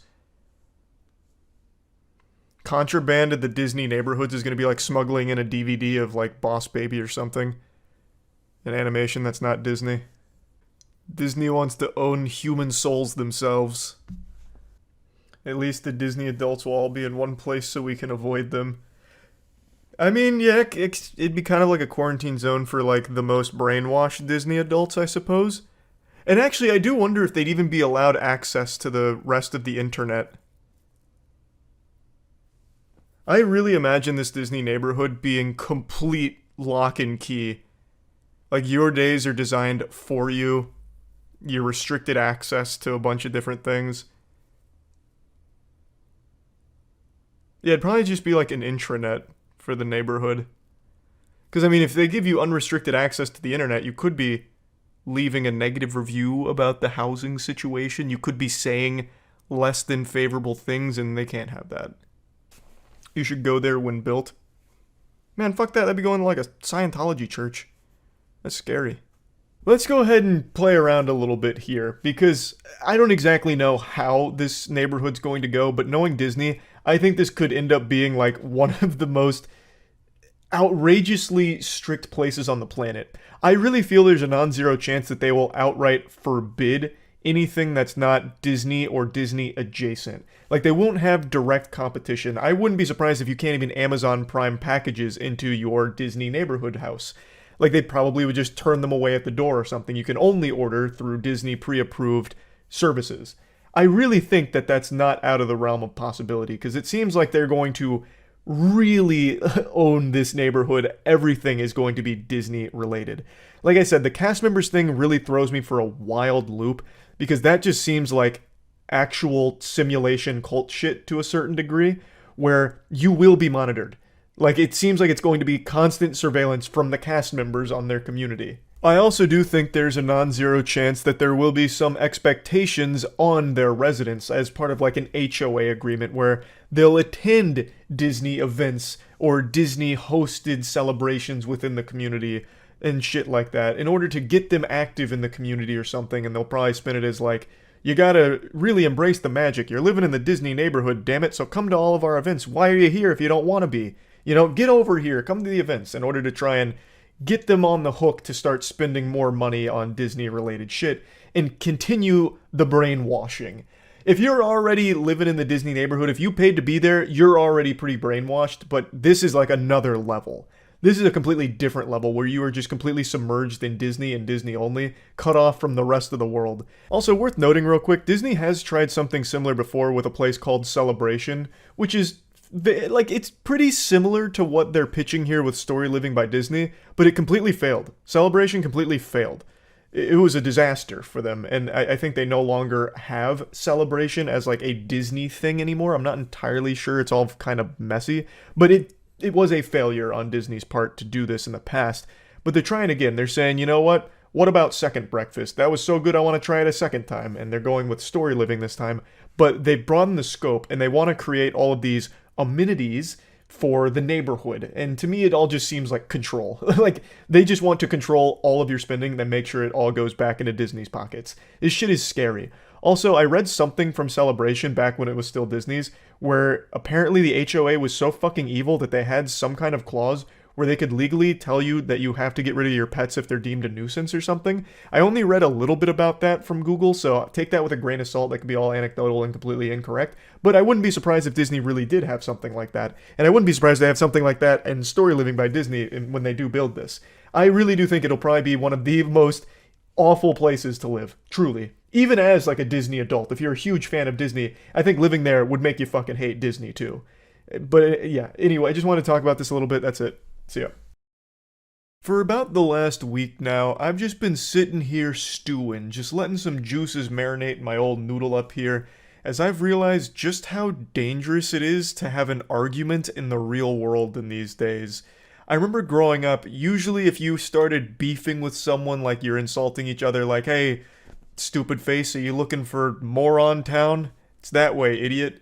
You know, that would be letting bygones be bygones. Maybe they sigh and insult you back and you go about your separate ways. Or if the stars align and someone's real heated, they get real steamy, maybe you shove each other and a couple of wet noodle punches are thrown, just some really low-calorie knuckle sandwiches. But at the end of the day, both people walk away all right, and that's the end of it. I don't think that's the case anymore. Every single day now, I'm reading about how a very trivial argument or disagreement over something minor leads to somebody in a coffin.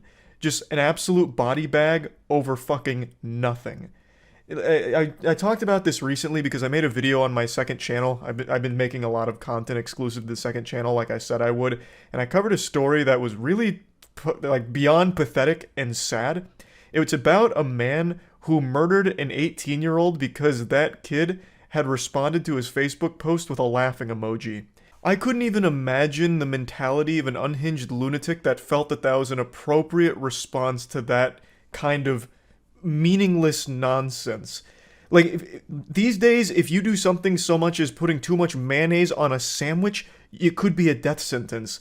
I've talked about this story so many times, but it still, like, actually weighs on my mind that there are just so many people around us that are just one small inconvenience away from killing someone. Just an actual murderer waiting to happen, just waiting for that one small spark to ignite that rage inside of them. Now, why am I talking about this? Well, it's because I keep getting stories about this shit happening, so I just wanted to share a couple from the last week or so.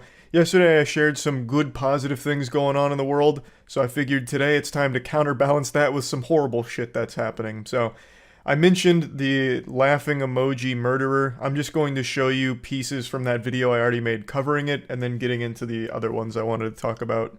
But on Facebook, a gentleman had posted a picture of himself and his milady, him and his girlfriend, and somebody gave a laughing emoji reaction to it.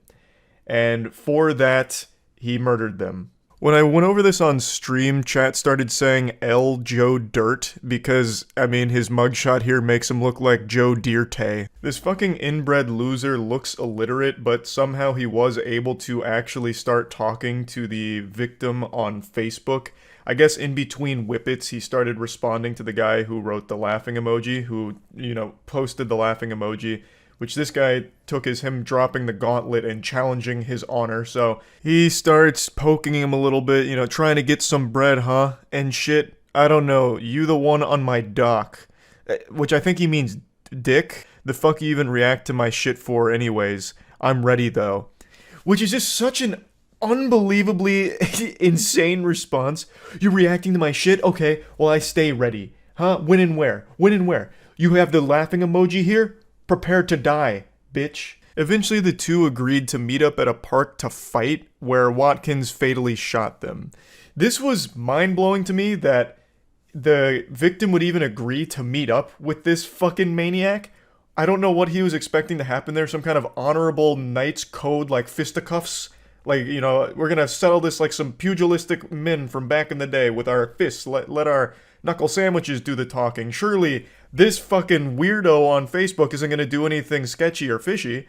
I don't know why he would agree to meet up at a park to fight about it. But yeah, they go to the park to fight it out, where Watkins and friends end up shooting, which kills the 18-year-old and also injures another woman. So I guess it turned into like a big shootout almost, where a lot of shots were fired. So not only was Tanner Watkins arrested for murder, but another person named Caleb Ramses was as well. All of this over a laughing emoji used on Facebook. Now Tanner's in jail for life, most likely, and that girl that he was defending the honor of so steadfast is now just going to be getting piped by other men. So, amazing decision making here from Tanner, really. Throwing his whole life away because someone laughed at him and his girlfriend, and now his girlfriend will no longer be his girlfriend. She is going to find another man while he rots in prison for the rest of his fucking life for killing a man over a laughing emoji. It doesn't get more pathetic than that. I promise you, Tanner did not have the last laugh here. He became an even bigger joke that now everyone's dropping laughing emojis on because he ruined his whole fucking life over nothing. And of course, it's also important we talk about Caleb Ramsey here, who also threw his life away because his friend had a laughing emoji dropped on him. So this guy is an even bigger cuck somehow. That's that story in a nutshell. I then went on to talk about kind of what I briefly mentioned here about how dangerous it is just to even engage in a potential fight with somebody. Like, I really do think when it comes to altercation in the real world, it's best just to de-escalate as much as possible because, you know, like in a road rage incident, you never know what the other person's capable of and how far they're going to go. But then sometimes it doesn't matter how hard you try and de-escalate something, it's almost inevitable. Fate stepped in order to bless you with an asshole that just wanted to commit an atrocity against you for no reason at all. Like the story I'm about to share with you now about a man from Florida, classic Florida man story. I know all great fairy tales begin in Florida. This man nearly beat to death another man with a golf club because he made the mistake of walking on the cart path of a golf course. And a traumatic brain injury. We first showed you this body cam video last night at 11. It shows deputies arresting Eddie Robit on a charge of aggravated battery. So now at 5, News 6's Emily McLeod is live in Lake County. Emily, you spoke with the victim in this. You know, Joseph Sivak is recovering from broken ribs, a ripped ear, and several facial fractures after Lake County Sheriff's deputies say this man, Leesburg dentist Eddie Orobit, beat Sivak with a golf club. Now the attacker here, who looks like he's in the witness protection program, he's actually a dentist. So I imagine this may have been part of a bigger plan to fuck this dude's face up, like rearrange his teeth so that way he'd have to see him later on in order to fix it. So maybe this is a money generating scheme and this isn't the first time. But anyway, in a nutshell, that man and his wife were walking along the cart path. They weren't playing golf, so it's a pretty fucking stupid place to be walking because you could just get hit by balls. Like, you're not supposed to do that, I imagine, because it's, you know, it's a private course, I bet. But there's a way of handling that doesn't involve beating the shit out of them, like, within an inch of their life. So he broke multiple ribs, a potential traumatic brain injury, fractured skull, ripped ear, all of that, because he walked on that cart path, and instead of just having a conversation, the guy walked up to him, spit in his face, hit him with the golf club in the leg, to which the victim tried to defend himself with a plastic water bottle, but unfortunately he brought a water bottle to a golf club fight, and damn near ended up like Joel from The Last of Us 2 here. Like, the guy did not hold back, and he had the gall, the fucking chutzpah, to be surprised that he was getting arrested. That is insulting. He's like, what are you arrested me for? What, because I almost killed the guy? Like, what? What happened to this being a free country? I can't just beat this man to death for walking on the golf cart path? Oh, are you kidding me? Oh my god. This is pathetic. Oh, this is sickening. Now, I'm not here to give you a new phobia, but this might just change the way you look at standard yard care equipment. A man in Illinois was shot and killed over using a leaf blower. Just normal, you know, sprucing up the old driveway, the old front yard. Using the leaf blower, he got into an argument with his 79-year-old neighbor, who then shot and killed him. I'm surprised that 79-year-old was even able to pull the trigger with the amount of arthritis they must be encumbered by. Just downright evil. Now, according to neighbors, these two did have a history leading up to this. Not that there's any kind of history that would excuse murdering a man in cold blood over using a fucking leaf blower, but apparently the two weren't exactly on friendly terms, and based on this story, I'm gonna say that the 79-year-old was most likely the jerk here in this relationship. What an unbelievable piece of shit. I've seen quite a few more over the last week, but I'm only going to show you one more story here, and the reason I want to bring this one up is because in situations where there's like an argument that was filmed or a fight that broke out and something happens, I see a lot of people on Twitter saying, how did no one step in and get in the middle of this and stop this bad thing from happening, or like do something to protect everyone? And like I don't think this is necessarily a bad take or anything. Like, it's noble, like you want to see the good in people, that someone will be a fucking anime hero and step up and put the kibosh on everything like a fucking saint. Everyone simmers down and everyone shakes hands and walks away. But the reality of the situation is that doesn't always happen. Usually when someone tries to intervene in a situation that's escalated, like in an argument, they usually end up being a victim as well. So in the case of this story I'm about to show you, a couple was arguing at a restaurant, someone tried to calm them down, and was fucking shot for it. An early morning shooting in Hollywood. Police say a man and woman were arguing near the El Compadre restaurant on Sunset Boulevard just after 2:30 this morning. Another man tried to intervene and then was shot by that man who was having the argument. Well, the suspect then took off. The victim was taken to the hospital, and no word yet tonight on his condition. There is a real justifiable fear from bystanders that are watching an argument escalate or a situation or fight break out for why they don't intervene and put themselves in danger there, because it could come at the cost of their life, getting shot or some horrible shit like that. So it's just it's a fucking lose-lose situation most of the time. It's fucking scary. I just wanted to talk about this a little bit because I keep seeing these stories. Again, I don't know if this is just so much access to information, so you're just inundated with all of the most awful stories all the time, or if there really is just an increase in the frequency of these deadly, violent shootings and killings over such small things. I don't really know. It could be either one. But I just wanted to talk about it a little bit. That's it. So, yep. Good evening. I was feeling rather sophisticated, so I threw on a pair of these spectacles. They're not like a prescription or anything, unless that prescription is an ass beating on blue light, because these are just some blue light blocking glasses, I think. The main purpose is they're supposed to help you sleep better, and I've been having a hard time going night-night recently, so I'm giving them a whirl to see if they help at all. This isn't like a hashtag ad or anything, it's just I know most of you haven't seen me in glasses, so I wanted to explain the jump scare here, because I've learned it's always an alarming situation when I don't look exactly the same like a goddamn cartoon character. So anyway, that's not what we're here to talk about. We're here to make fun of some losers, some turbo douchebags that just recently embarrassed themselves. I'm sure a lot of you have already seen the clip. I don't know if I can show the clip, so I'm just going to show an image from it and explain what happened. Yesterday was Gamescom, which is a huge gaming showcase where a lot of trailers and a lot of information come out about games that are coming up. And it's something a lot of people tune into. It's hosted by Jeff Keighley, and pretty much right off rip for the presentation, a rowdy little rascal in the audience went up on stage with his goofy glue-sniffing sidekick and did a little unholy fusion dance of cringe, just interrupting the whole thing for this. Don't be jealous. I'm not allowed to say anything about it. Yes, exactly. All right. Well, guys. Okay. Thank you very much. Thank you very much, guys. Really disappointed. They're disappointed. That's just so disappointing. This is such a special night for so many developers. Goober really tried to emulate Matan. I'm sure most of you remember the Bill Clinton kid from last year. After the Game of the Year award was given out, he went on to the mic and said that he wants to dedicate the award to his Reformed rabbi, Bill Clinton. And it actually, blew up his online presence as a result of that. And this absolute goofball thought he could get the same thing happen to him. So he went up on stage, tried the same thing basically, and got zero clout, and nobody laughed. It was just met with sighs and boos. Oh brother, this guy stinks. And he wasn't alone. Most people don't even realize that there was a friend of his that went up there with him.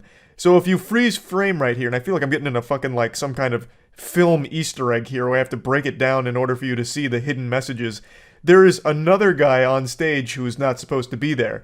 He's the guy doing this pose, are you not entertained? And the answer was a resounding no. Nobody was. This is lame as fuck. He had the gall to put his online handles on his shirt, thinking that people would flock to it and be like, wow, that was such a good troll. But what's so good is no one even realized he was there. This man was basically invisible. I had to catch him like some kind of ghost in a photograph. I had to freeze frame because I thought I caught a glimpse of something, and it was this dumb asshole.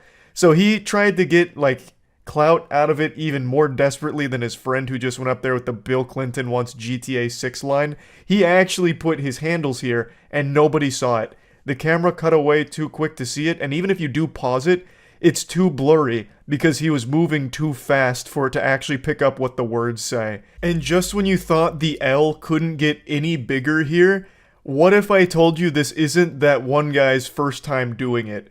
A couple years ago, he went on a different show in Germany and basically did the same routine but without Bill Clinton. He just said, GTA 6, where's GTA 6? And got water thrown on him and kicked out. It's just so pathetic.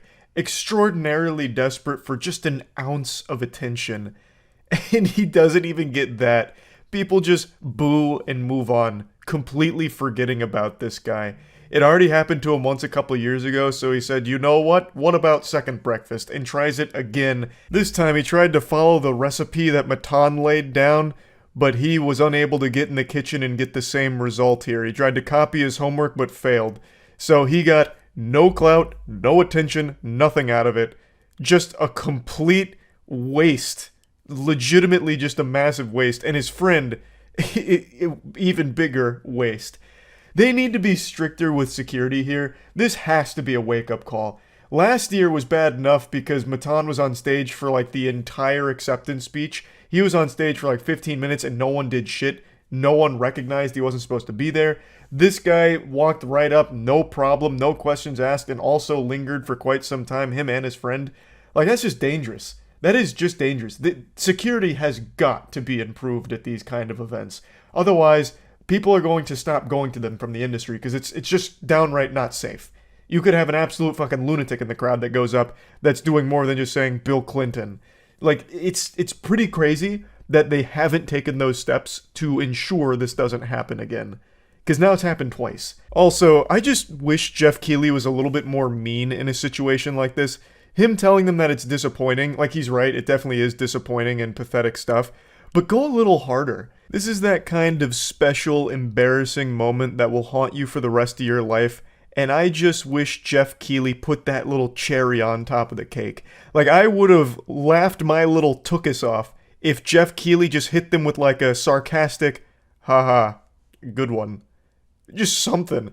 Because this was a flop. And just imagine Jeff Keighley driving the nail even deeper. Just in the moment, making sure that he rubs their nose in it. Like, damn, I got paid a visit by the doofus committee here. You came on stage, you stunk it up with this cringe. What a waste of time. Like, I just wish he had done something to, like, really highlight to their face how embarrassing this should be for them. Now, obviously, I think these two didn't get, like, thrown in the slammer or anything. They probably just got trespassed from the venue or something, maybe. I don't even really know. But no doubt they went home super giddy to see the response, hoping that their follower numbers got pumped up or something, and this stirred a big controversy. And I can only imagine the shock and disgust that washed over them when they realized nobody fucking cared. Nobody knew who they were. People quickly made fun of them and moved on. It didn't even trend. There was just like 2 posts about it, one from Zexerto. It was just like 500 comments in total across both posts, and people couldn't even be bothered to throw tomatoes. They'd either just leave a picture of Matan and saying like, the worst copycat attempt I've ever seen, or not even that much, just something like weak and moving on. This was probably one of the worst plays for attention I've ever seen. It's got me talking about it though, but that's only because I love to roll around in the mud of silliness, and this is quite silly. They tried so fucking hard to get some kind of attention from this. One of them tried twice, and both attempts fell right on their fucking face. It just, nothing, less than nothing out of this for them. Just now, a little Boy Scout badge of shame that they can both remember fondly, I guess. I'm really hoping this doesn't become some new trend. This is the second time it's happened, and hopefully the last one. I think it should be buried after this last awful attempt here. I'm hoping this Bill Clinton, charging the stage meme doesn't continue past this. And I really do hope they start upping the security and actually taking security seriously at the upcoming events. That way this kind of shit doesn't even have a chance of happening at like the upcoming Game Awards or anything. But yeah, anyway, just wanted to talk about this a little bit. That's really about it. So yeah. It's always so inspiring to see someone never give up in the face of adversity, to push forward and achieve great things, like Rocky, or Will Smith in I, Robot, when he was telling people like, hey, these robots are a little fishy, and they said, hey pal, you just blowing from stupid town? And then turns out he was right, and he still protected us anyway. Point is, this is the backbone to so many of the best stories ever told in books, movies, TV shows, and anime. It's like one of the 10 commandments of anime for every protagonist, just that never quitting attitude. But in the real world, when companies in particular adopt this never give up mentality, it's pretty embarrassing and pathetic. In particular when it comes to Meta, or as you know them, Facebook, because nobody really knows this fucking clown company is anything other than Facebook. Meta's been on a bit of a cold streak recently, with the most recent embarrassing blunder being the Metaverse. More like Meta reimburse everyone who bought into that scam. Being sold as like the way of the future. Nowadays, it's just a barren, empty wasteland of broken dreams and broken promises. The goofballs just made a virtual reality experience more primitive than Roblox and Second Life. It's just shameful. But they didn't give up. They didn't quit. They said, you know what? That was so good, we're gonna do it a second time. What about second breakfast? So they're trying another venture here, and it's actually opening to pretty big success. And it's what we're talking about today. Threads, a Twitter competitor. Twitter's had its own series of missteps, quite a few blunders. They've given up Scholar's Mate a few times here, and it looks like Meta's trying to strike while the iron's hot, so they released their own Twitter competitor called Threads. When looking it up, I saw this headline: Meta's Twitter competitor for friendly conversation launches early. And this feels like the worst article ever written to promote something. Calling it a place for friendly conversation makes it sound like Weenie Hut Jr., where you're not allowed to go in there unless you're wearing elbow and knee pads. Not that I like Twitter. I think, and I've been very vocal about this, I think Twitter fucking sucks. I don't think the world was ready for a platform like that, and it is just the absolute worst thing for a human being's mental health. And now for the first time, we're being cursed with a platform that threatens Twitter's stranglehold on brain rot. This is like that scene out of Godzilla where he says, let them fight. We now have two kaijus going to war over poisoning your mind, basically. So you have Twitter, which is no stranger to horrible decisions, and now you have Meta with Threads, which is no stranger to horrible decisions. Obviously, Meta's mainly going to be using this for more data harvesting, I imagine, since that's kind of their bread and butter behind their business models. But this is a big deal because Twitter now has actual competition in the space. And it doesn't seem like they like this ball game very much, because apparently Twitter is threatening to sue Meta for Threads right now, saying that it stole their trade secrets. I don't know what Krabby Patty secret formula they think they cooked up there, but Twitter itself was already derivative of some of the old message boards from way back in the day. It just kind of became streamlined on Twitter, and everything just got so concentrated on the internet as a whole that everyone flocked to Twitter for the experience. I don't know exactly if they have a strong case against Meta here for Threads, so I guess we'll just have to see how that whole soap opera plays out. But honestly, the biggest thing about this announcement that I see nobody talking about for some reason is the fact that Meta maliciously calculated today as their launch day because they knew that I was dropping our Plague Seeker animation. They wanted to take the wind out of our sails knowing that Plague Seeker was going to hog all of the internet's attention for today, so they had to drop Threads in order to take the wind out of our sails, which is foul play from Meta, but I'd expect nothing less from fucking Zuckerbot. So don't let them win. Go watch the Plague Seeker animation. We worked very hard on that. But anyway, I don't want to get too lost in the sauce here at the buffet, so before the steam keeps pouring out of my ears, let's focus on Threads. I have always been extremely vocal about how important competition is, and more now than ever since everything is getting so concentrated on the internet where pretty much all discussions are happening on either Twitter or Reddit and like nowhere else these days. I always think competition is a great thing. But that being said, Twitter sucks shit through a crazy straw, and I am not thrilled about making another Twitter account on something called Threads. I don't need a Twitter 1.5. I already don't like current Twitter, so why would I come around for the sequel here? I don't need too fast, too Twitter. So I'm not going to make a Threads account, but I'm glad that it exists, and I hope it does become successful, so that way Twitter doesn't have a stranglehold on brain rot anymore. They can now share the neural load. And maybe, now we're just spitballing utopias. Maybe Threads actually does become a great social media platform somehow, and Twitter can just kind of be like this quarantine zone for, wild, wacky nonsense. It could just be like the fucking loony bin, right? Then I'd make the switch to Threads. But for now, I don't need another Twitter. So I'm not going to be signing up for it. I'm not exactly, scratching at my neck for more of that experience. But like I said, competition is great. And I do hope Threads can at least threaten Twitter enough so that way both can improve. So that way you're not stuck with constant dog shit changes that make the user experience worse. The most important thing to remember about competition, that it is always the best thing for consumers. You want competition. This isn't me trying to hypnotize you. I'm telling you a fact. You want competition. You don't want one entity to have all of the power when it comes to a market share like this. So it's good. But I don't like Twitter, so I'm not making a Threads account for more Twitter. But I'm out here rooting for it, even though it is one of Meta's.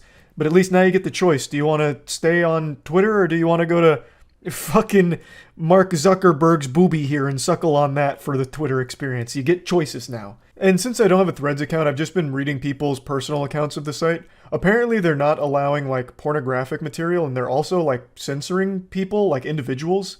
I don't know how true these claims are right now because I'm getting conflicting information from different sources. And if both of these claims are true, the censorship is a big L, but not having it constantly feeding you pornographic material, I actually think is a good thing. I don't know if that's a hot take or not. I was talking about this on stream last night. I never stopped to think about just how weird it was that Twitter's a platform that you have to be 13 or older to sign up for, and it just has porn plastered all over the place. And it's super common, especially in replies. And this is a platform that is, again, 13, which is below the legal age for porn consumption, which is 18. And it just wasn't even something I even thought about until a couple people on Twitter started mentioning it, and I was like, huh, that's an interesting point. And the majority of the time, it's not age-gated at all. You just immediately get fed the content with no, safeguard in place or anything. You'll read a goofy tweet that you're giggling about, such as the timeless classic, dude walked into the pee store and said, "Is this the poop store?" It's like, brother, look around.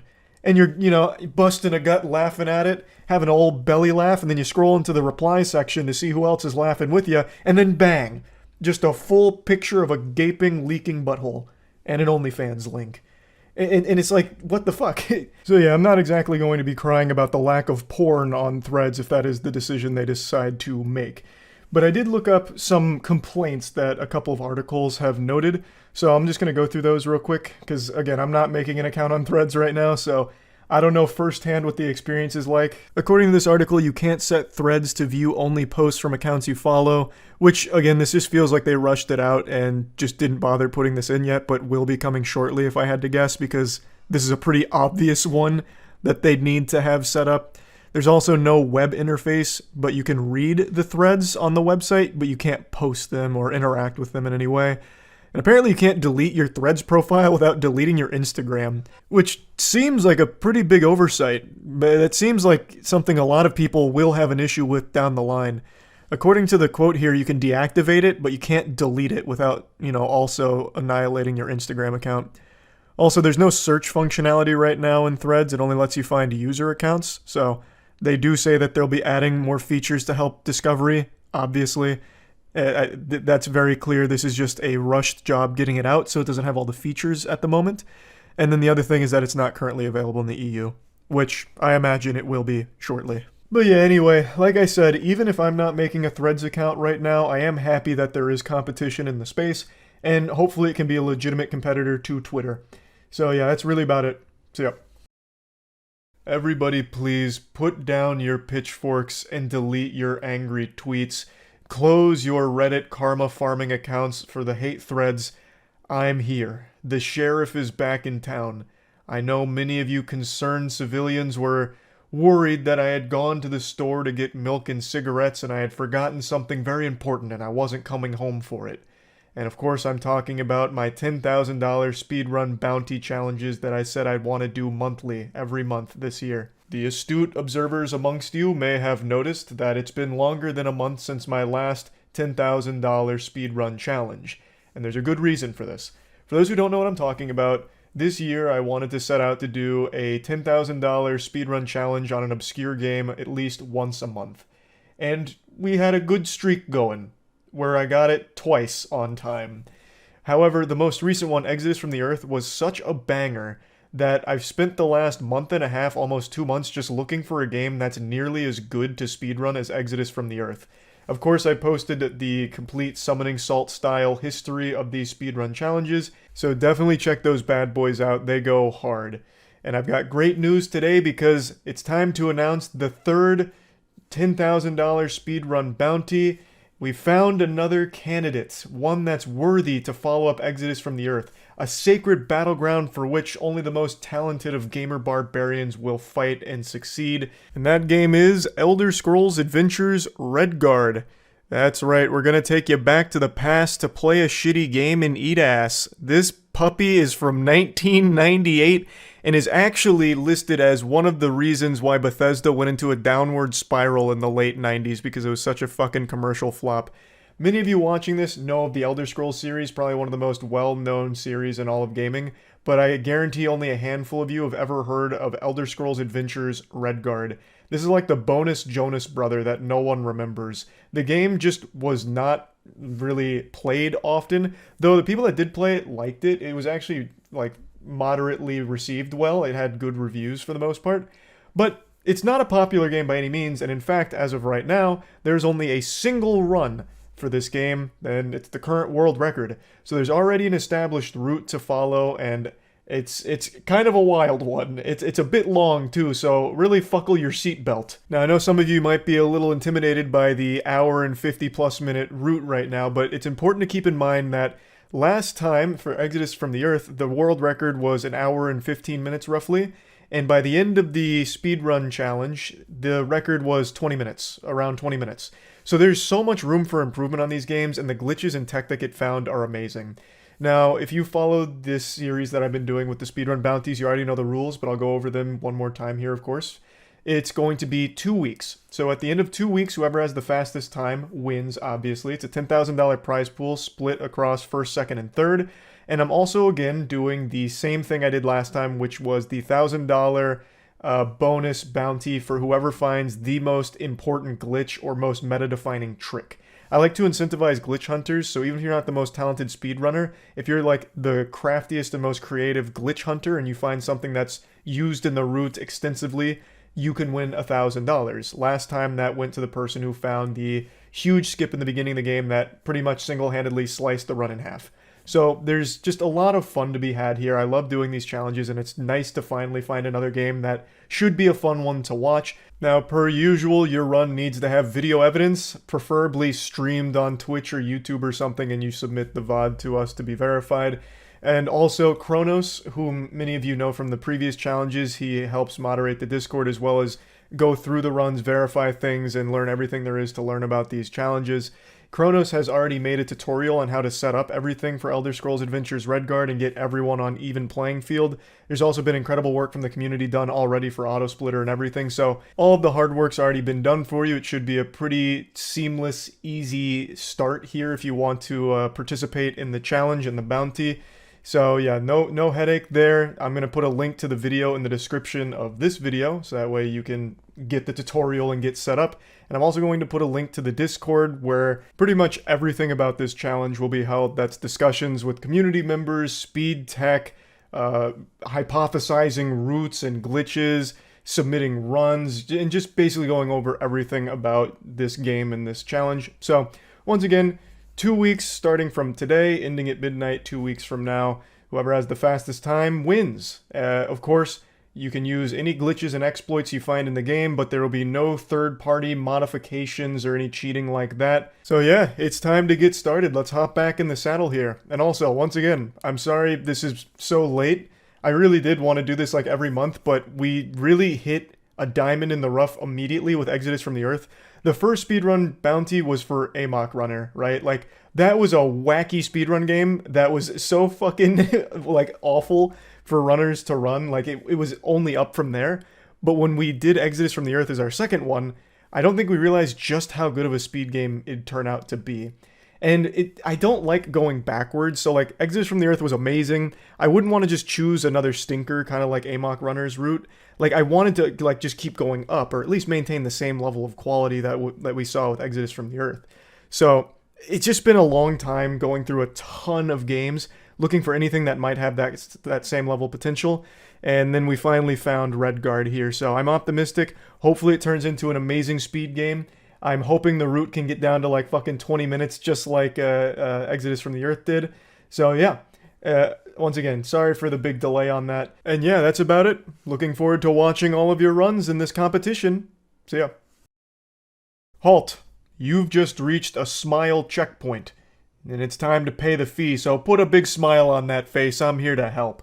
I've got some amazing news that's going to tug on your heartstrings and make you go, aww. A YouTube scammer was just sentenced to over 5 years in jail for a massive fraudulent operation they've been running for the last half a decade. And boy howdy I tell ya, it's always a great feeling watching a scammer get their comeuppance. A nice knuckle sandwich from the law.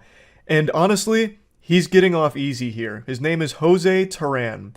And he is like the Cobra Commander of scammers. This guy is going to go down in history as one of the largest fraudsters in not only YouTube history, but music history as well. Over the course of the last 5 years, Jose has claimed 50,000 songs, meaning that he then took the rights from these songs and all of the money that those songs would generate online went into his bank account. And over the course of the 5 years he's been doing this, he's made roughly $23 million in royalty proceeds from the music he's fraudulently claimed. Bro straight up found a money tree and couldn't help but take a bite from the forbidden fruit, just like in the Garden of Eden. And now he is paying the price. He may have raked in 23 million bones, but now it's coming at the cost of over 5 years worth of his life spent in the slammer. And I really do think he's getting off easy here because this is an absolutely abhorrent case of fraud. But the wildest part is this is actually a very prevalent and out of control epidemic on YouTube itself. This scam is not something Jose came up with. This is very common right now and used by a lot of other shady scumbags. In fact, I'm not here to start pointing fingers here and, calling out sailors on the ship. I'm not trying to lead a mutiny.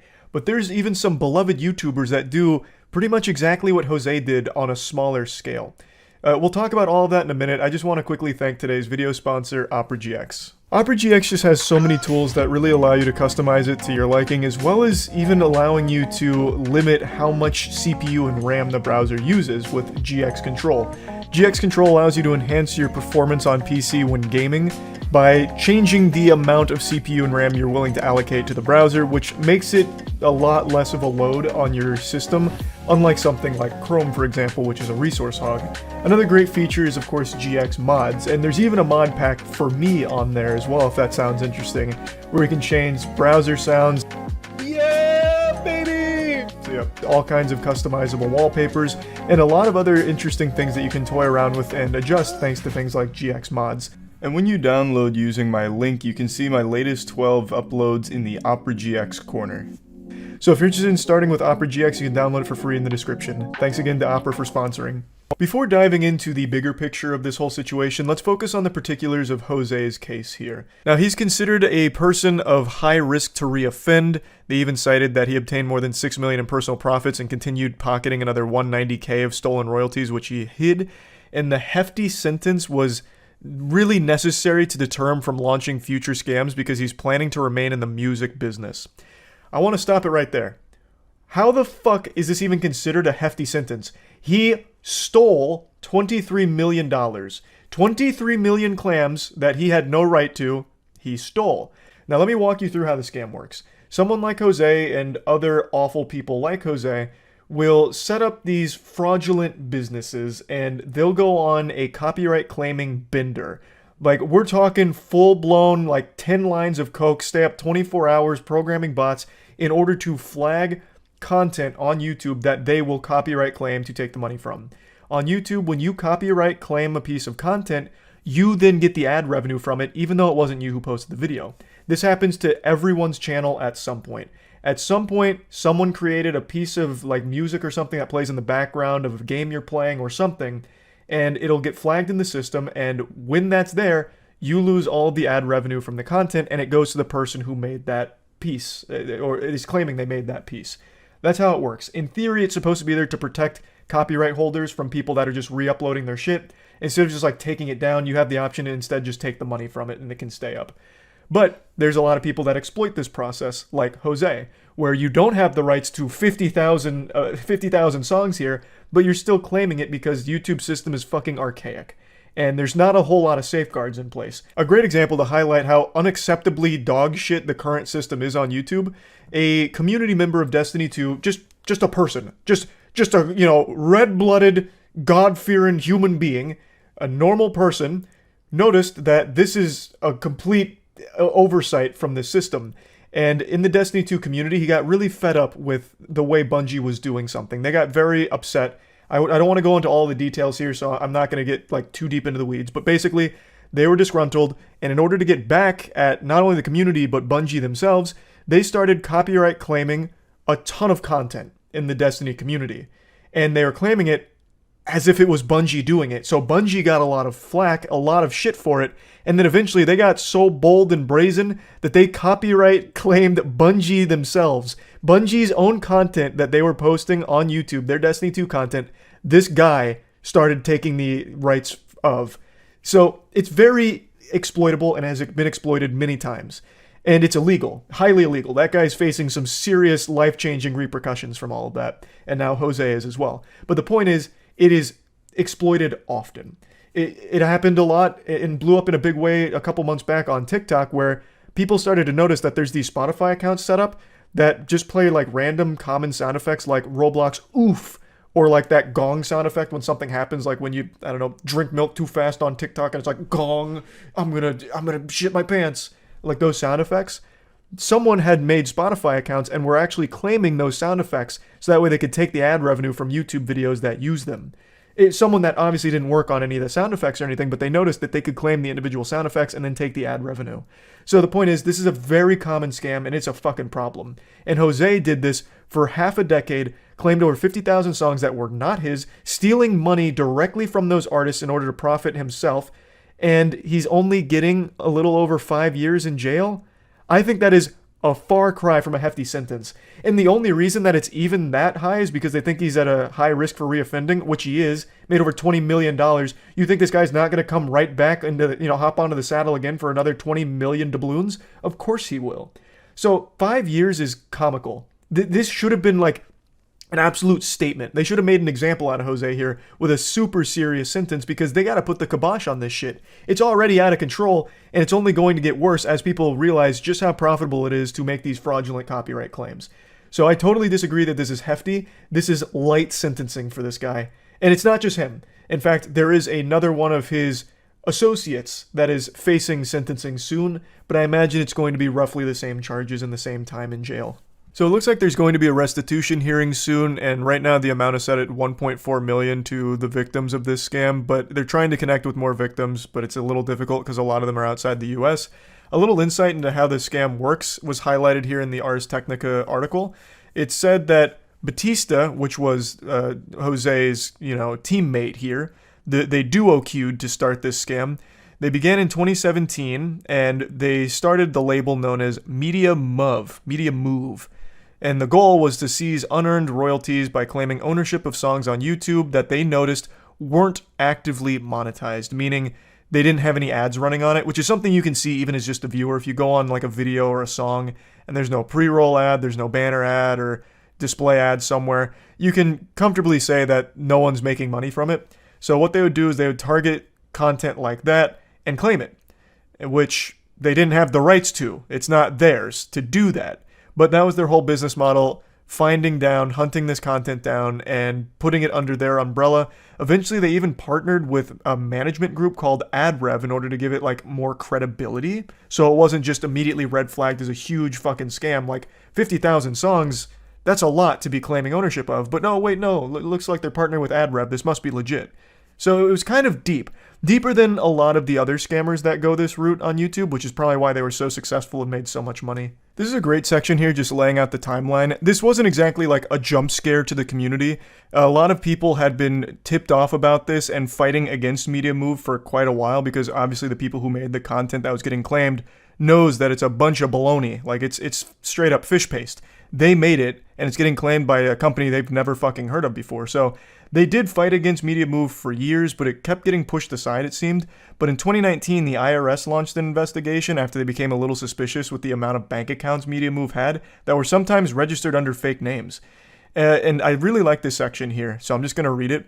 Everyone knows how the scam works, and it's unclear if much has been done to stop future YouTube scammers from using the same playbook and targeting more artists. Artists attempted to bring a class action lawsuit against YouTube to gain access to systems to monitor their royalties and stop royalty theft, but that case was dismissed earlier this month before going to trial. I'll answer that question. Nothing has been done to prevent this from happening again in the future, and it is still continuing to happen right now. I briefly mentioned at the beginning of the video that some YouTubers actually use this same fucking method. Unfortunately, it's become a bit of a nuclear weapon that sometimes these creators will use to either silence criticism or just out of pure greed. An amazing example that we just covered a month ago is Alex Edson of Business Casual when he tried to take down a channel he felt was competition to his. He issued fraudulent copyright strikes. So he went above a copyright claim. He wasn't just taking the ad revenue. He was straight up taking the entire channel down because he believed that that channel used an image that was somewhat similar to an image he used in his video. This just highlights just how broken the system is. So if he wanted to, he could continue to do that and copyright claim other channels and keep making that same argument about like, oh no, that's my image and you stole it from me. And he'd get away with it because the system doesn't have anything in place to stop that. Now, Alex Edson at Business Casual was unsuccessful in his nefarious evil plot. Thank God. But he's still an absolute unforgivable piece of shit for what he's done, and there's a lot of other content creators that engage in similar behavior, maybe not always motivated out of like, you know, getting rid of competition. I need to make sure there's no one left in the world except my channel, so I'm gonna take them all down. But a lot of them are just motivated by greed, where they'll start copyright claiming people's content who like maybe make a meme out of something they did, or even criticize something they did. That's happened a lot over the history of YouTube, so it is unfortunately a system that needs a drastic overhaul, and it's not getting that tender love and care that it needs to be in a good state. So squeaky wheel needs the grease. The squeaky wheel really needs the grease. Otherwise, Jose and Batista here that got 23 million from fraudulently claiming just completely innocent artist music will continue to pop up over the course of the next few years and will only continue to snowball.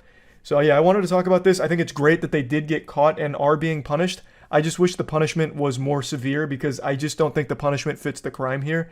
They likely won't even serve their full time in jail, and they got away with so much money for quite a long period of time. So I think the sentencing needed to be harsher, and hopefully as more people are caught doing this, the sentencing will continue to increase. So that way it can finally deter people from trying it more in the future. But anyway, that's about it. See ya. Yesterday I read an extremely sad story, which was accompanied by an extremely disturbing video that's unlocked a brand new fear within me that I didn't know I had so strongly. It's like an Xbox achievement I never wanted to unlock. Now that's nothing new, that's not some unique, quirky thing that only I experienced. It's very common for people to read something or see something that, you know, gives them the heebie-jeebies and it becomes some kind of fear or phobia that they'll carry from that point forward. Sometimes it's really goofy things like a silly horror movie. Like maybe you saw the Winnie the Pooh horror film and that scene where the disgusting Winnie the Pooh costume starts drooling after seeing a pair of titties, and now maybe you're fearful of pervert Winnie the Pooh being your sleep paralysis demon or something, right? Like there's just plenty of things where you'll learn something, read something, and it becomes like this new fear. That's what happened to me yesterday. And it's about a story that I'm sure a lot of you have read about or seen the video of by now, with the 18-year-old who was on a cruise ship with his friends, and someone dared him to jump off the cruise ship, and he did. This happened a few days ago, and he still hasn't been found, and obviously most likely will not be found alive. Since reading about and watching the story, I've just thought about it a lot, so I kind of just wanted to talk about this situation because it's fucking heartbreaking. Like, my heart goes out to the family here for this loss because it's so fucking sad. The video is just beyond scary. It is fucking terrifying. He's swimming around. They've threw one of the life rings out there, but it's quite a ways away from him.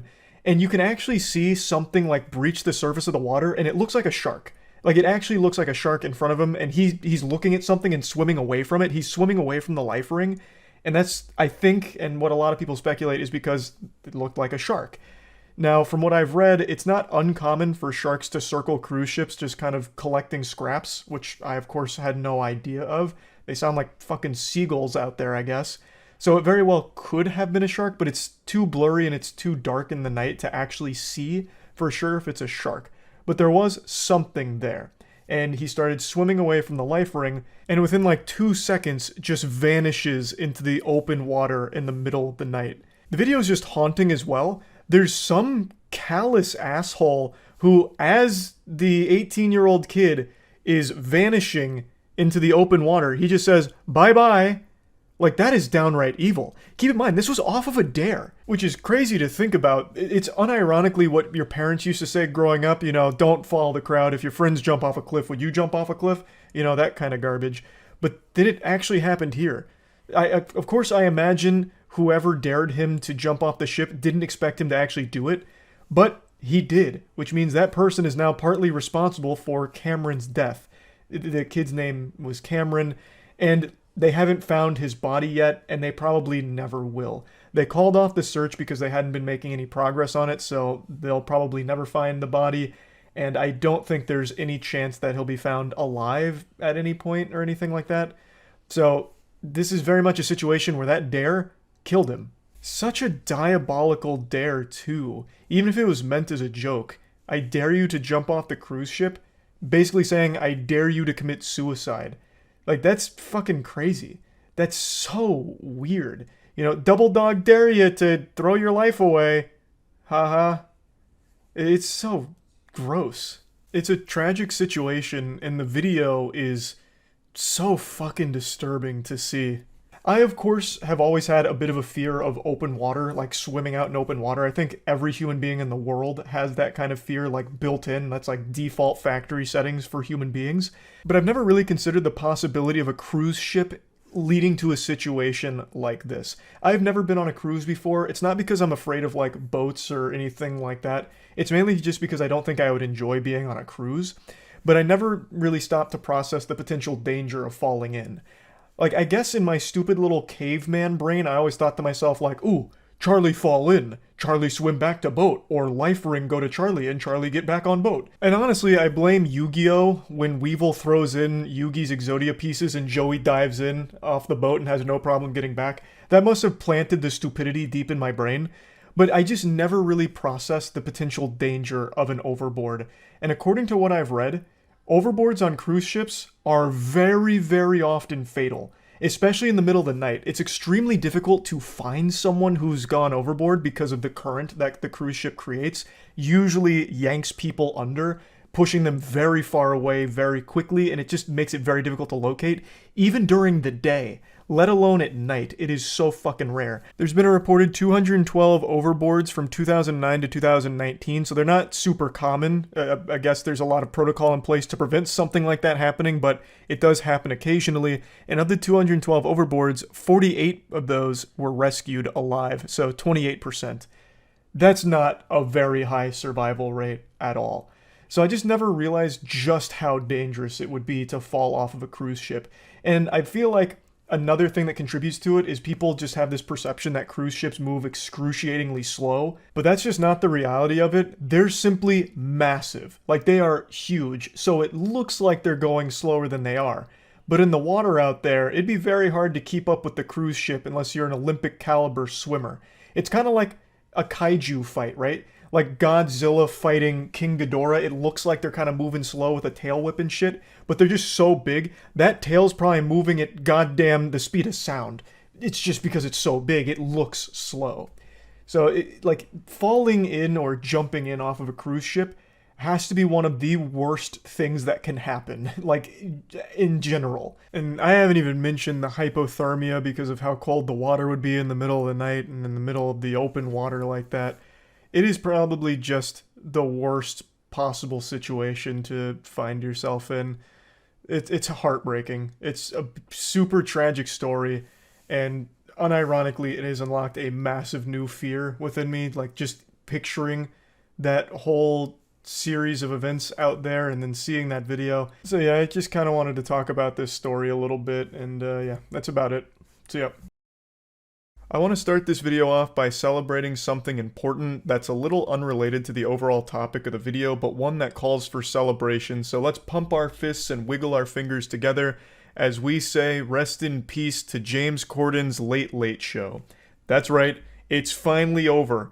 We've survived the bubonic plague of bad television. James Corden's show is off the air officially, and I also love that now we have like some classified documents finally releasing that confirms what we all knew, that nobody fucking watched James Corden's show. It was a colossal flop.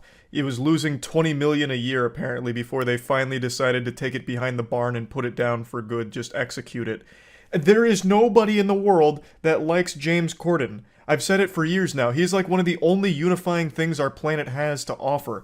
We all have our differences, but somewhere embedded deep in our DNA is this common ground of disliking James Corden. And for some reason, his shows existed for so fucking long now. It was always a mystery, and I thought maybe I was just boofing crazy pills and like he had huge fans, but clearly not. They were losing so much money on him, and now they finally decided to stop the bleeding. It's just such a breath of fresh air. Already the world looks more colorful and less gray now that the Late Late Show is dead and buried, just put 6 feet under in its coffin. No more carpool karaoke. I feel like the possibility for our species are limitless now.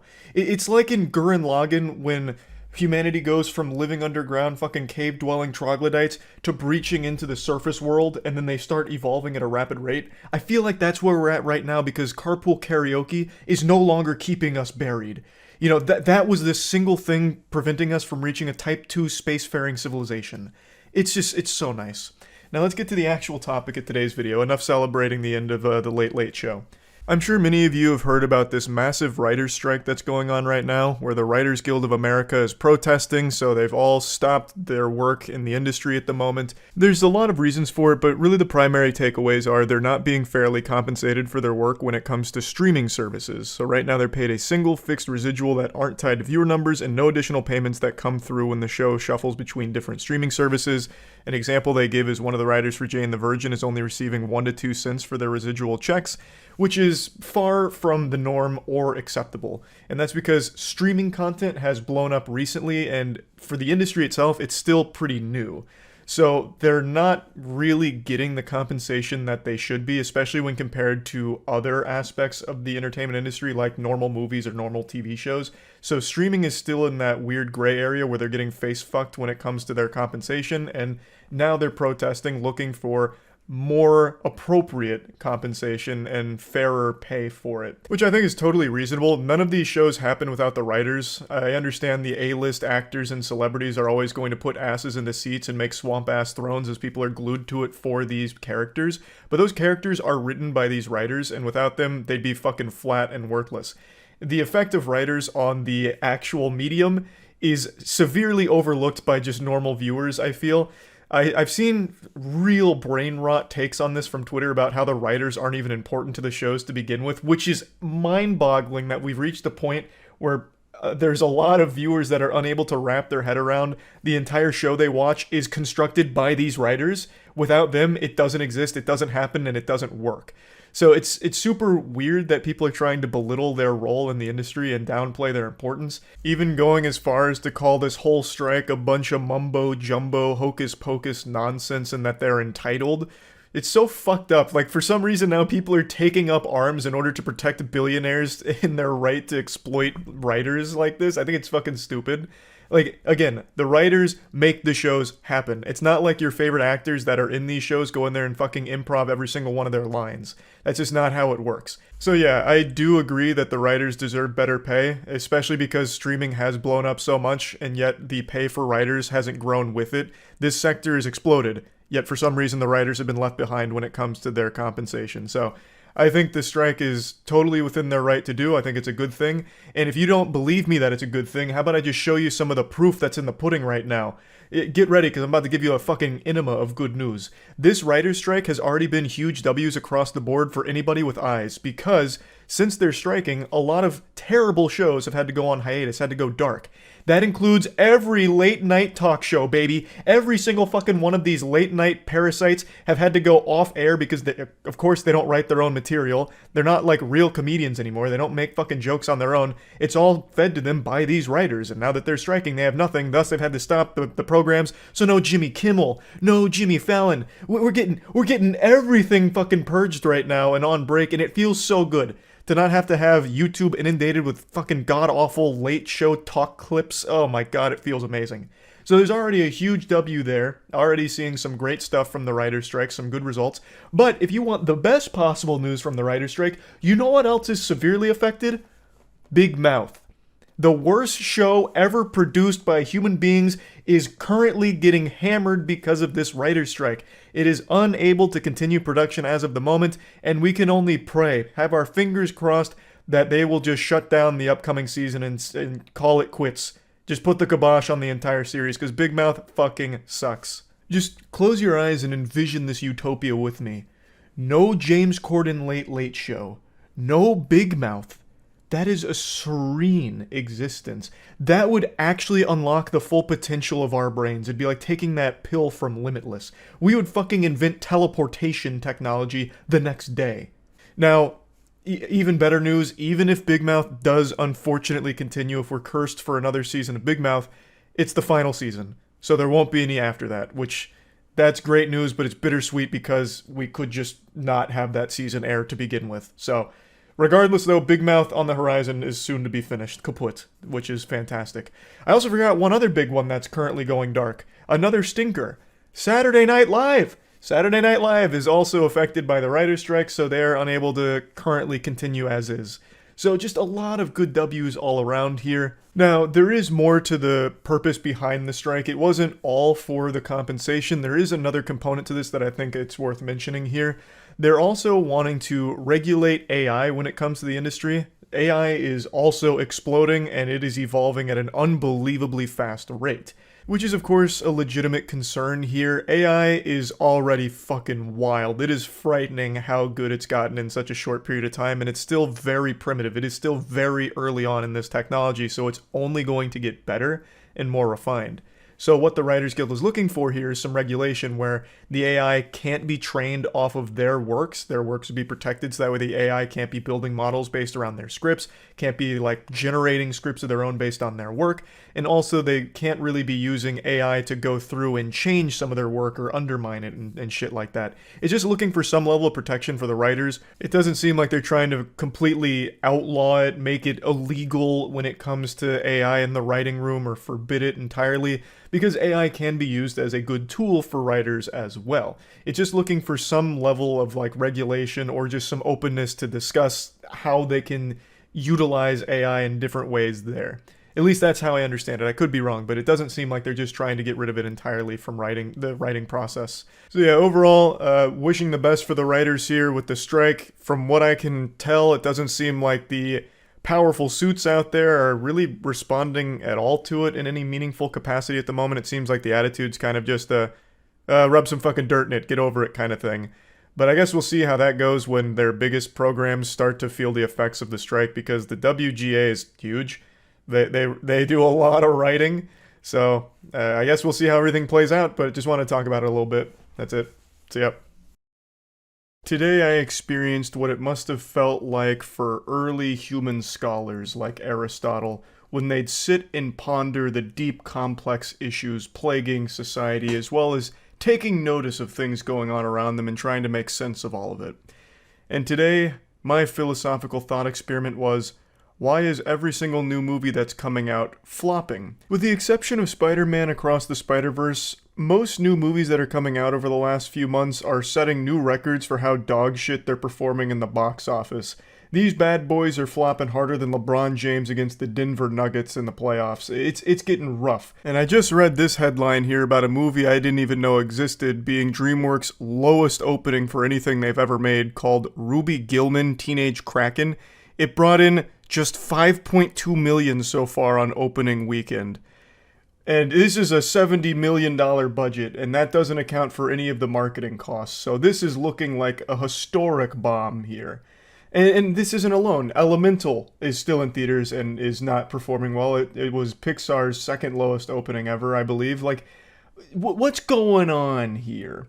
It was a question that I wanted an answer to, so I got deep into exploring the inner machinations of my mind in order to get an answer. I was nearly ready to draw a bath and really get after it, really exercise my noodle. And following this thought line to its natural conclusion, you reach two questions. Are movies just getting worse, which is why people don't really care to go see them? Or do people just not really have an interest in going to a movie theater anymore? Pretty much everything we do in our day-to-day lives has become extremely convenient, whether it's ordering food or just general entertainment. You can watch pretty much every show and movie from the comfort of your own home. And you don't have to pay individually for each movie you want to see because eventually they hit streaming platforms that you have a subscription to. So going to a movie theater is inconvenient. You have to drive to the theater. It's also expensive because the ticket prices just keep increasing exponentially. And God have mercy on your soul if you get a little appetite or a little thirsty and decide to buy something from the concession stand, because then you're out another $50 buster, because that shit is outrageously priced. It is downright criminal how expensive things are at a movie theater. I went to see a movie today. I saw the new Indiana Jones. I'll get to that in a moment, but it's what put this discussion top of mind for me. And I bought a water bottle. And not only did they have the gall, the fucking chutzpah, to sell me a Dasani water bottle, but they charged me $8 for the Dasani water bottle. That is sewage. Dasani is literally sewage in a bottle, and I paid $8 for the sludge. I really would have rather paid $8 for each employee there to spit into a cup and I'd drink that. Not only would it taste better than Dasani, but I'd feel less scammed. Point is, it's expensive going to a movie theater and it's inconvenient. So, is that the reason why a lot of people are choosing not to go, leading to so many box office disasters recently? It's a lot of questions that I've been looking at answers for the last few hours since coming back from the movie. And I wanted to just kind of talk about it because I find it so interesting. So let's dive into the first question. Are movies just getting worse? And is that the reason why people aren't bothering to go? Because it's not worth their time to see it? I think the answer to that is probably no. But I do think movies are getting less original. Because the budgets for films have gone up so much, like most films are like $70 million plus budgets. Most of the time even going north of 100 mil, 200 mil, and in the case of like Indiana Jones, 300 mil. These are, and it's an outrageous amount of clams in order to produce a modern blockbuster.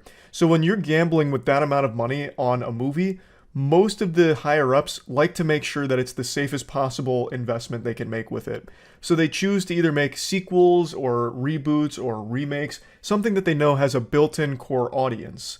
So that's why you see most of what hits theaters these days is kind of derivative of other properties or just straight up a sequel.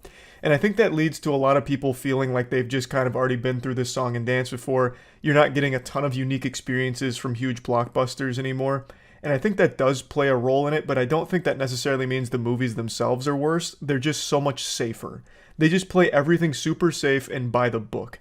Now, that's of course not talking about every movie that hits theaters. There's still a lot of companies that are doing lower budget productions that are far more creative and original. Of course, things like A24 and production houses like that. But on the whole, most of the big blockbusters are very generic, and it's food that you've had before. You're basically just getting junk food that you know isn't exactly like the best thing there is, but it's still good enough for a lot of people, and it has been that way for a long time. But I feel like at this point, people are just losing that sweet tooth. They don't really care to just keep seeing the same shit over and over again. Like superhero movies. Superhero movies, even the worst ones, used to still turn a massive profit. It was an infinite money glitch for a while, but now it's been patched. Superhero films aren't guaranteed to make you money. Case in point, The Flash. The Flash came out, and it had a crazy marketing campaign behind it. They had all kinds of celebrities singing its praises, celebrities that you would think would hate it. Like Stephen King was going crazy about it, talking about how good it was. Tom Cruise really loved it, saying, you know, this is a certified semen siphoner. It's gonna make you nut, trust me. Kojima just posted a tweet talking about how great it was.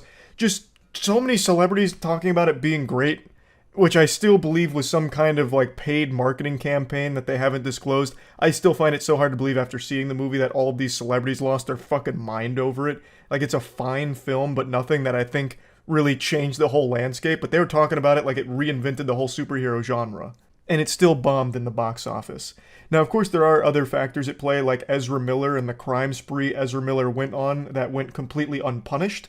There are certain things like that at play with The Flash, but I still think even if that wasn't the case, the movie probably wouldn't have been a glowing success then either. I think there is legitimately superhero fatigue because most people are assuming that they've already seen all of this kind of shit before, so probably aren't going to bother going through the inconvenience and the extreme cost of driving to a theater, paying for the tickets, when instead they could just wait for it to conveniently drop on their favorite streaming platform and watch it from home without spending a fucking dime, really, aside from the subscription cost. And to extend this a bit deeper for today's experience, like I mentioned, I saw Indiana Jones and the Dial of Destiny. It's the 5th entry into the Indiana Jones franchise. I actually saw it with my parents. This is the first movie we've seen together since the Avengers movie, the first one, back in like 2012. So we decided to go to the theater and see it together because we all really like Indiana Jones. And it turns out the film is really struggling a bit with a $60 million debut. Now, this isn't exactly like a hard turbo flop or anything, but it's opening to less than what Kingdom of the Crystal Skull opened to back in 2008. And for a lot of people, that movie is considered a legitimate abomination in the Indiana Jones franchise, so I think there is a chance that people just wrote off the franchise after that one and maybe didn't even bother giving this a chance. I'm really not sure.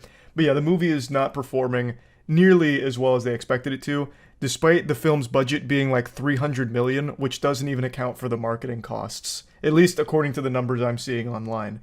So this is a movie that needed to generate huge buzz, tons of doubloons, in order to turn any semblance of a profit, and it's not looking likely at the moment. So after watching the film, I'll give you like a little pseudo moist meter here. It's a fine movie. I don't think it's very good, but I don't think it's bad either. Like, I wouldn't say that this is an example of a movie that's so shitty that people probably just wouldn't bother going to a theater to see it. It's one of those movies where it doesn't really try to do anything interesting. It plays it very, very safe. You go there, you'll be entertained for the runtime, but it's not something that you'll really remember on the drive home. It's something that's easily forgotten. There's nothing wrong with it. I think there's a lot of goofy moments in it that don't make a whole lot of sense, as well as a couple of plot holes, but I'm not here to do a spoiler review for this.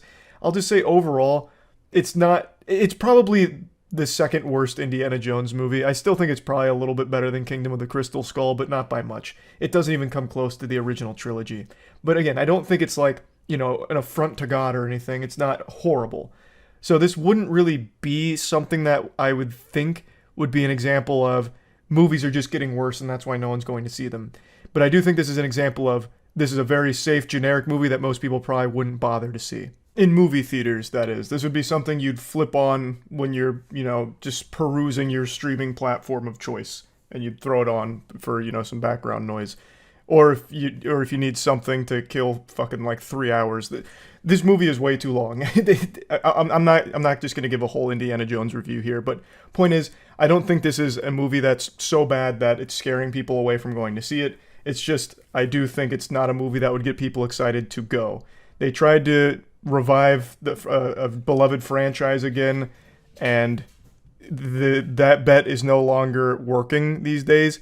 Most people have seen through shameless cash grabs that just try and like piggyback off the goodwill of a great franchise that they knew and loved.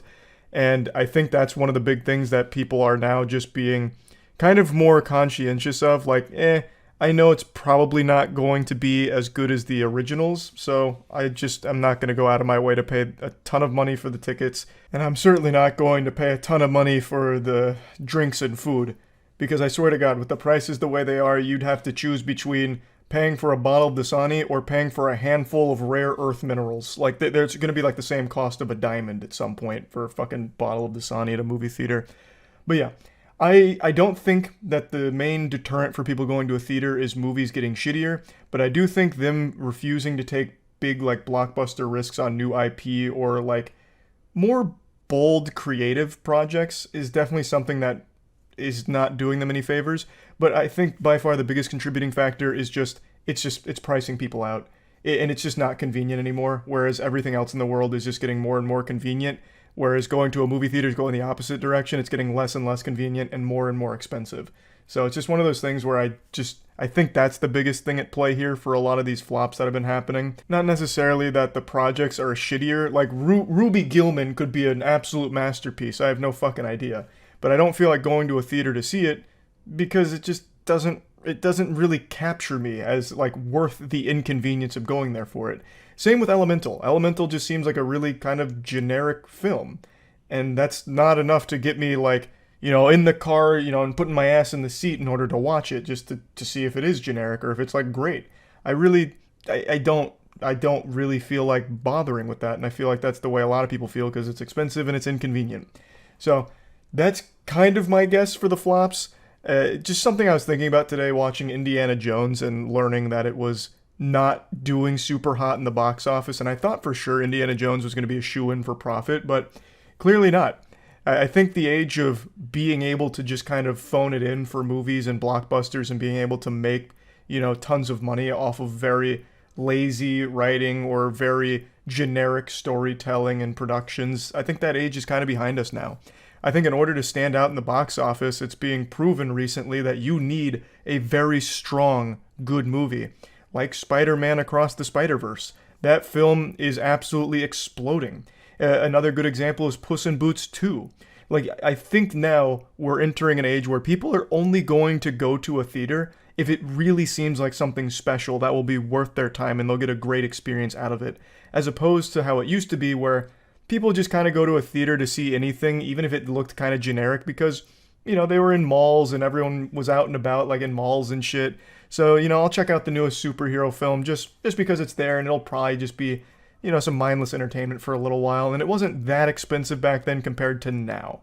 So I just think times are changing in the movie industry, and the top level execs aren't really realizing that. So they're just pouring more money into generic films, safe films, things they perceive as safe, and they're not getting the returns that they're expecting anymore, which I think is an overall good thing. I'd love more creative projects. I think everyone would.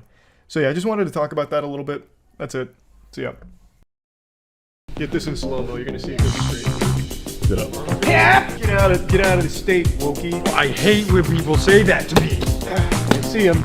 I can't quite hit him like this. I'm gonna come in. Maybe stab him. Or here.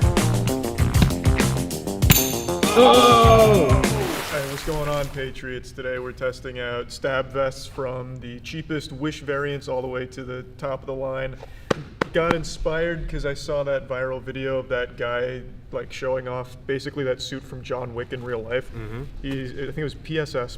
He was on stage, guy kept stabbing him like 1,000 times, didn't penetrate. I was like, wow, that's magic. I wonder if all stab-proof vests are that strong. So we're testing it. We couldn't get PSS. It looks like they only sell to like actual fucking assassins or something, but we got this, which is equivalent. Yeah, we got the next best thing. But we'll see. And then we've got our target dummy over there. Yeah. We're going to stab them with everything from little pocket knife, all the way up to the knives, CSGO Marble Fade. And a master sword. And also this puppy. And then to have like a real knife, we have a K-bar. Yeah. So the only like real thing. I really hate that you're doing that. Just giving her a little test drive. That's good. Here, yeah, let me give you a little test drive. Yeah, give me a little test. Oh. See, that's pretty impressive. No. He didn't even flinch. That was crazy. I actually have really trusting the how vest. much is the vest I'm wearing? That one is the $125 one. Gamble on 100. No. Yeah. All right, let's start with our little. How much was this one? This is $40 from Wish, right? Yeah, this one was $40. Which one do you want? I'm me gonna to test this first because I have a All sneaking right. suspicion this We're is gonna going straight start through. with the little one. Okay. This is going right through like after butter. the first test, we just don't even bother with the little one. Get this in slow-mo. You're gonna see it go straight through.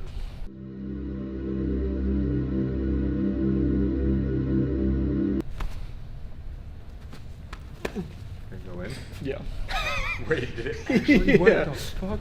Here, I can keep it going too, I think. Oh, jeez. Yeah, that's just like actually straight through. You wouldn't be able to prevent a knife assault from a Smurf, I guess. This is actually worthless. Well, maybe you're just getting Should we wait? Should we do a control test where there's no vest and you see what it's like to just go into the actual bag? Yeah, but he did get. Oh wait, you're I'm actually just straight all the way through. With this, Chelsea, is this advertised as stab proof? Yeah, yeah. Can you pull up the? Here, I'll pull up the.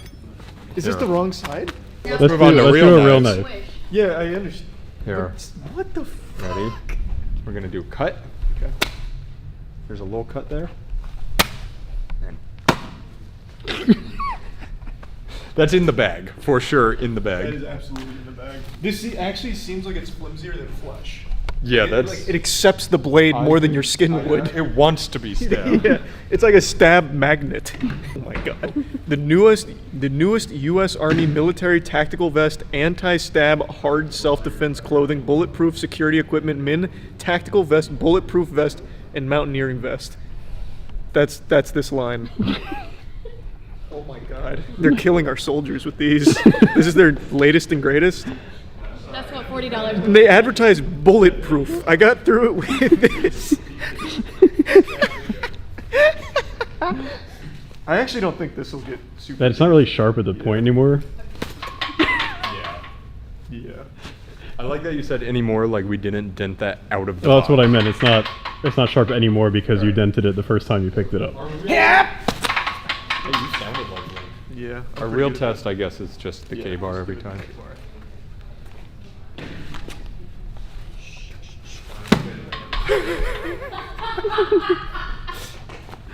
Okay. Hold on. Let me, Oh, he's coming in with the kitchen knife. This is gonna be like actually a knife sharpener. Yeah. All right. Well, I wouldn't recommend getting your safety equipment from Wish. I don't think. Yeah.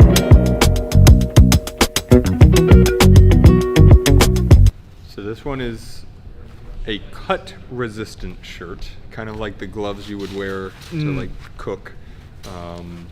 So this will, I see no way this stops a stab. Yeah. Go ahead. How much is this one, Chelsea? This one was $84 on Amazon. This is 84. Yes, It's just a shirt. It feels like just a shirt. What? 5. Wow. Out of how many levels though? 100. How many levels are there? Do you know? I have no idea how many levels, but yeah, it says like it's level 5 stab proof, slice resistant. Hold on, where did it just go? Show the camera. It's not before like you do it. chainmail or anything. Yeah, this is just two. We're giving it extra too. It's Yeah, 'cause normally there's just two. one layer. Yeah, it is just one layer usually. I mean. Wait, hang on. Wait. Oh. The way it just glides off. All right. Splash resistant.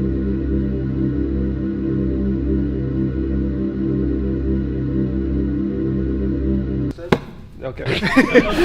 Just leave that in. Maybe level 5 is up to age 5. This is a level 5 K-bar. Okay, yeah. So we'll slash. It's slash resistant. I'll give it that.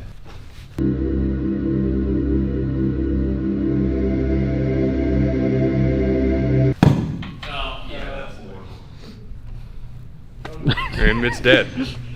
Fully dead. This has to be a level 1 blade. Like this has to win against this.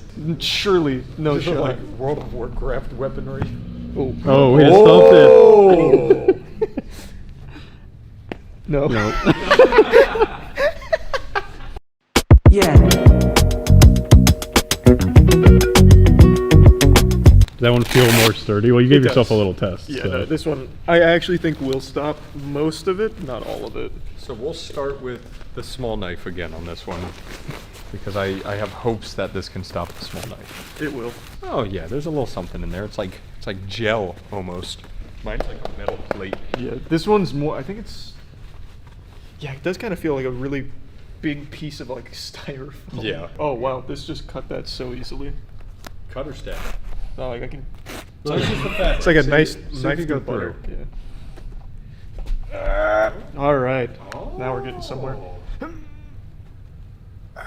Oh yeah, I'm not killing anyone today with this. Not if you're wearing this puppy. Oh. All right. You passed the level 1 knife. This is the first vest to pass this. Yeah. The 1/4-inch blade. Big slash. Uh-oh. Did it stop it? No, it stopped. I think. Yeah, if you It feels You're stopped. not putting your elbow grease in it. Like you really want to kill this guy. He said, get out of the state, wokey. And you're like, no sir. Well, I hate when people say that to me. Okay, well that one got through. He's dead. Did he go all the way through? I mean, that's not fair though. He called me a wokey, so he was never gonna live. Well, okay, I'm crawling through the jungle. I see him. I can't quite hit him like this. I gotta come in. Maybe stab him. Oh! I put a lot behind that too. You're not a blue-blooded American. What'd you say to me? No.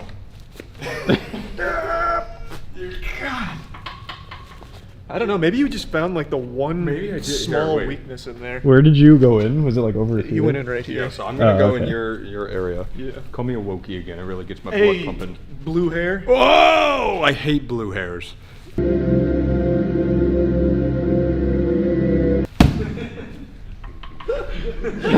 You're off to the side again, Matt. You're in the sensitive spot. Where do you want me to stab him? I found the Stab- weak point. Stab him right here. Yeah, you can't stab them here? in the right spot. It's Alright. got to be in the most protected area. Oh, you're right. It's a stronger spot. Wait. Call me a wokey. Yeah.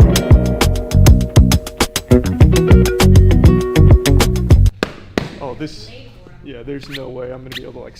Oh, you immediately cut into it. That's okay. It's just the fabric. It's just fabric. It's not slice proof, is it? It's just stab proof. Well, nothing can. The plate might be. Yeah, Yeah, nothing yeah. can really be stabbed. Wow, I'm really kind of getting. Yeah, you're like really wrecking that bad boy. I'm filleting it. You see that knife work? It honestly looks cooler. Okay. All right. Oh.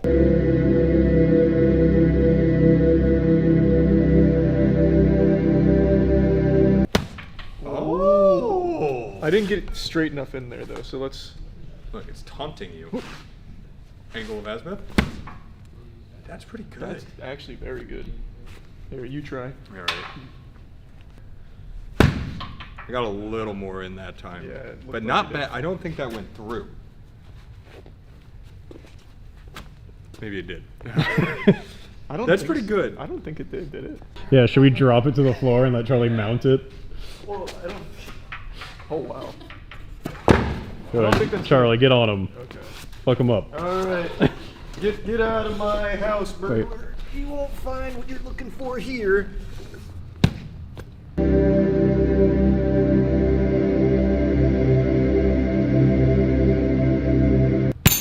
Oh! That was scary. Are you alright? Yeah, I'm good. Okay. Yeah, it's farted. Tag out. Tag out. It's Matt's turn.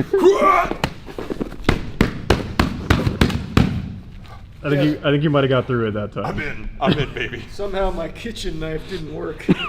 my time and stable wasn't good enough. Oh. The good news is nobody has to be worried about getting attacked by Charlie. Yeah, I'm like a Is he like crawls on top and he'll just kind of like sit there for a second. You'd be asleep and you'd be like, "What's happening?" And you'd like slowly be like, "I'm going to."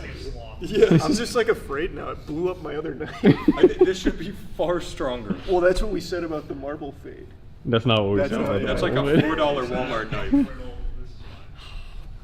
I just want to give it one good one. Yeah. Yeah, just one. Like to really send him to the shadow realm. Wow. Ooh, that one kind of got in there. Yeah. Could just be a mugging. But yeah, like look at that. That's good. That is good. Wow. That was 5 minutes showing it's great. You That wanna was try? good, yeah. I don't. I'm good. I've seen enough. It seems like if you are worried about a stabbing, you need to start spinning 400 plus. Yeah, that's where it gets good. 400 and up, you're safe. Anything under 400 is probably not going to do too much for you, I don't We think. should do this with the real high end, like can you break a K-bar on like $1,000? Well, that's what I wanted to do, but PSS wouldn't sell to us. Maybe now, once they see this video, maybe they'll send us one to test. Oh, true, yeah. So if you're watching, We're the give us experts one. now. Yeah. Any last words? Okay, cool. Huh?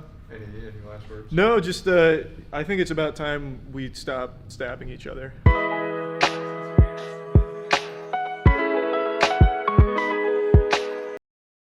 The Moist Meter is a proud partner of our comic book series Godslap and Plague Seeker.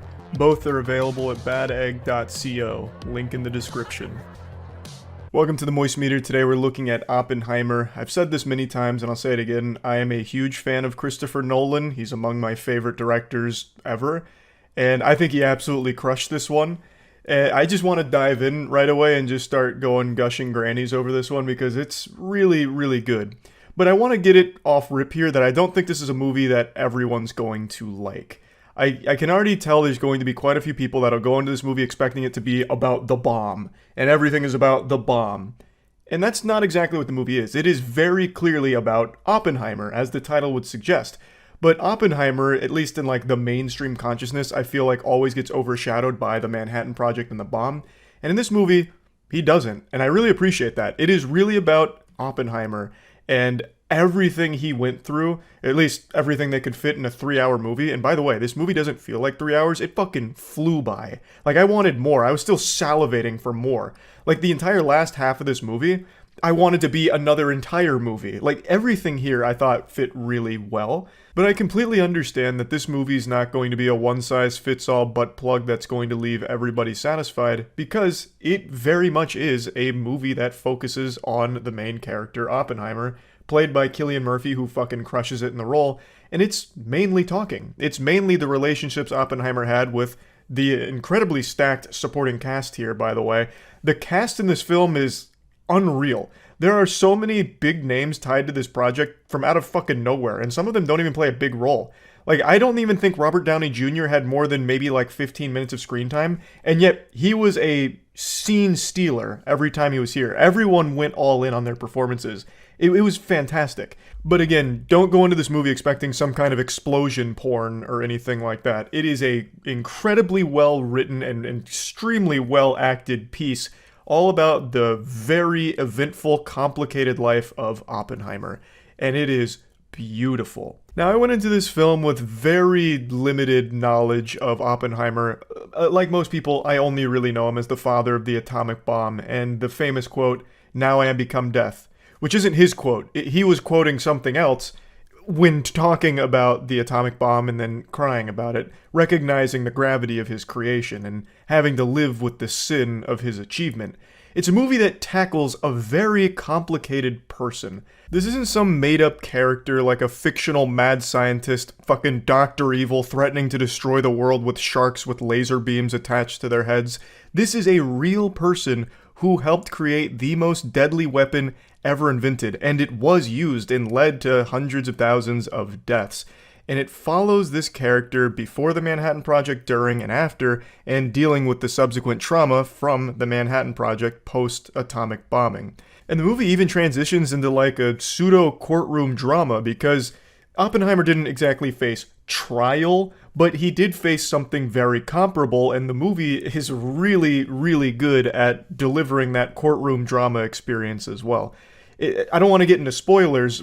That's kind of a fucking weird thing to say, considering this is a real story about a real person. I mean, read a book, I guess, like Google his name and look at the Wikipedia. But I'll still refrain from just going too hard about the specifics of the film. But I will say that the entire section during, like, the examination of friends and family of Oppenheimer, as well as people that opposed him, I thought was done extremely well.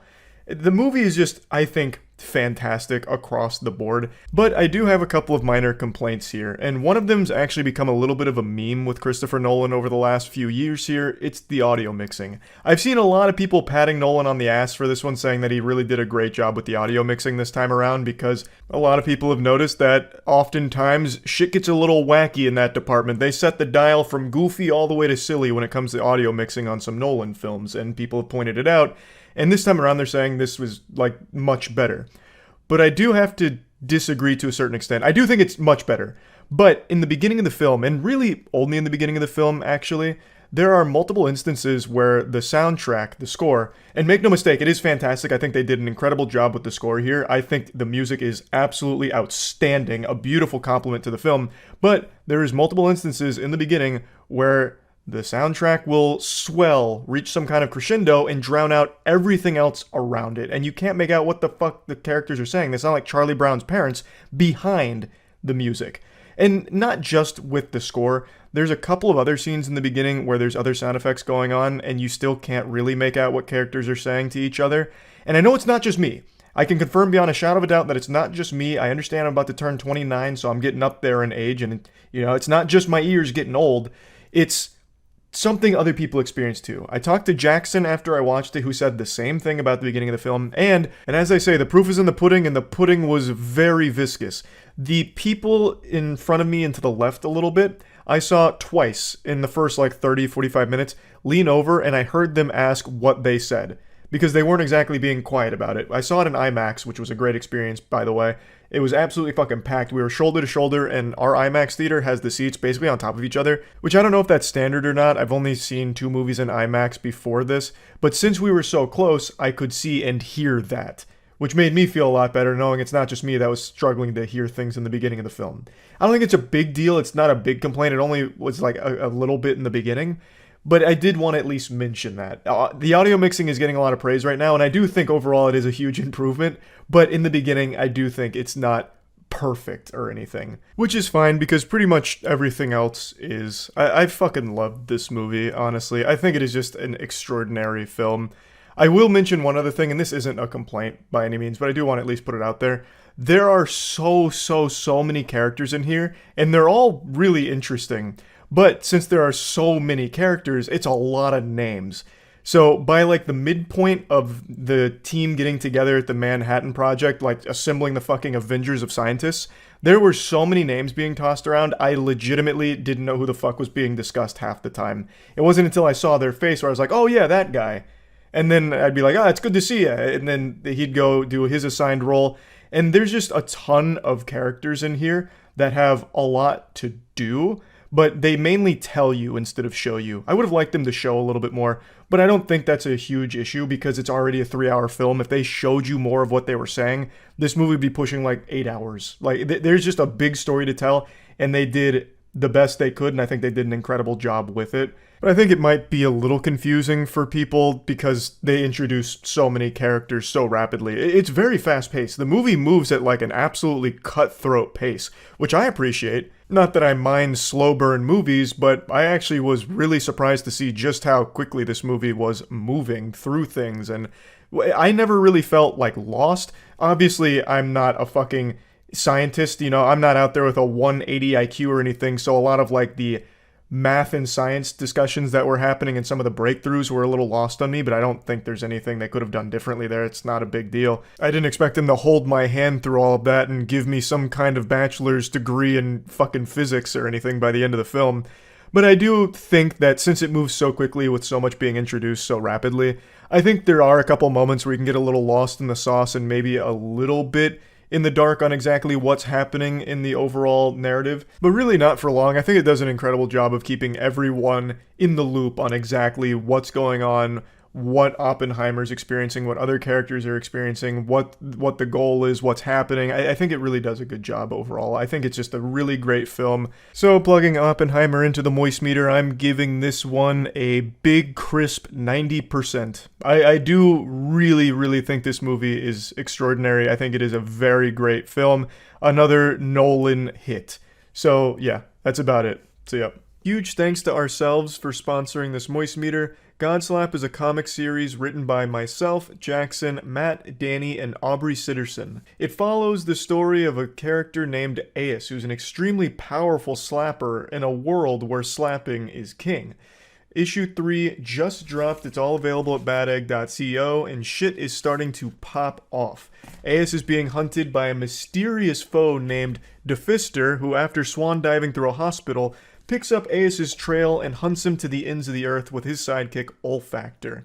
And also, our newest comic series, Plague Seeker, just came out. Issue 0 is available at badegg.co. It's written entirely by myself and edited by Jackson.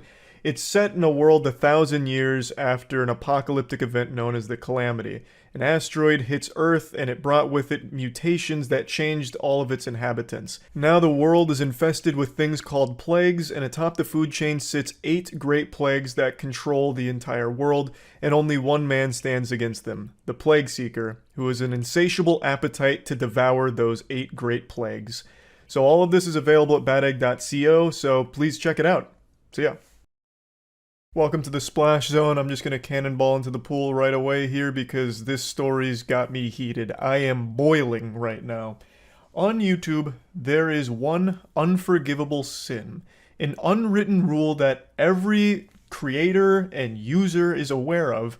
It's kind of like a treaty, a truce that we've all shaken hands on and accept because it is inexcusable, slimy, and anytime someone tries to take a bite of the forbidden fruit, they rightfully get their cheeks disciplined, a very firm spanking from the whole community, and most of the time they end up pretty much losing their career from it, from their own self-destructive narcissism and greed. That is false copyright strikes. And unfortunately, that's what we're talking about today. A big YouTube channel named Magnates Media is facing termination because he received 3 fraudulent copyright strikes from another YouTube channel named Business Casual, aka Alex Edson.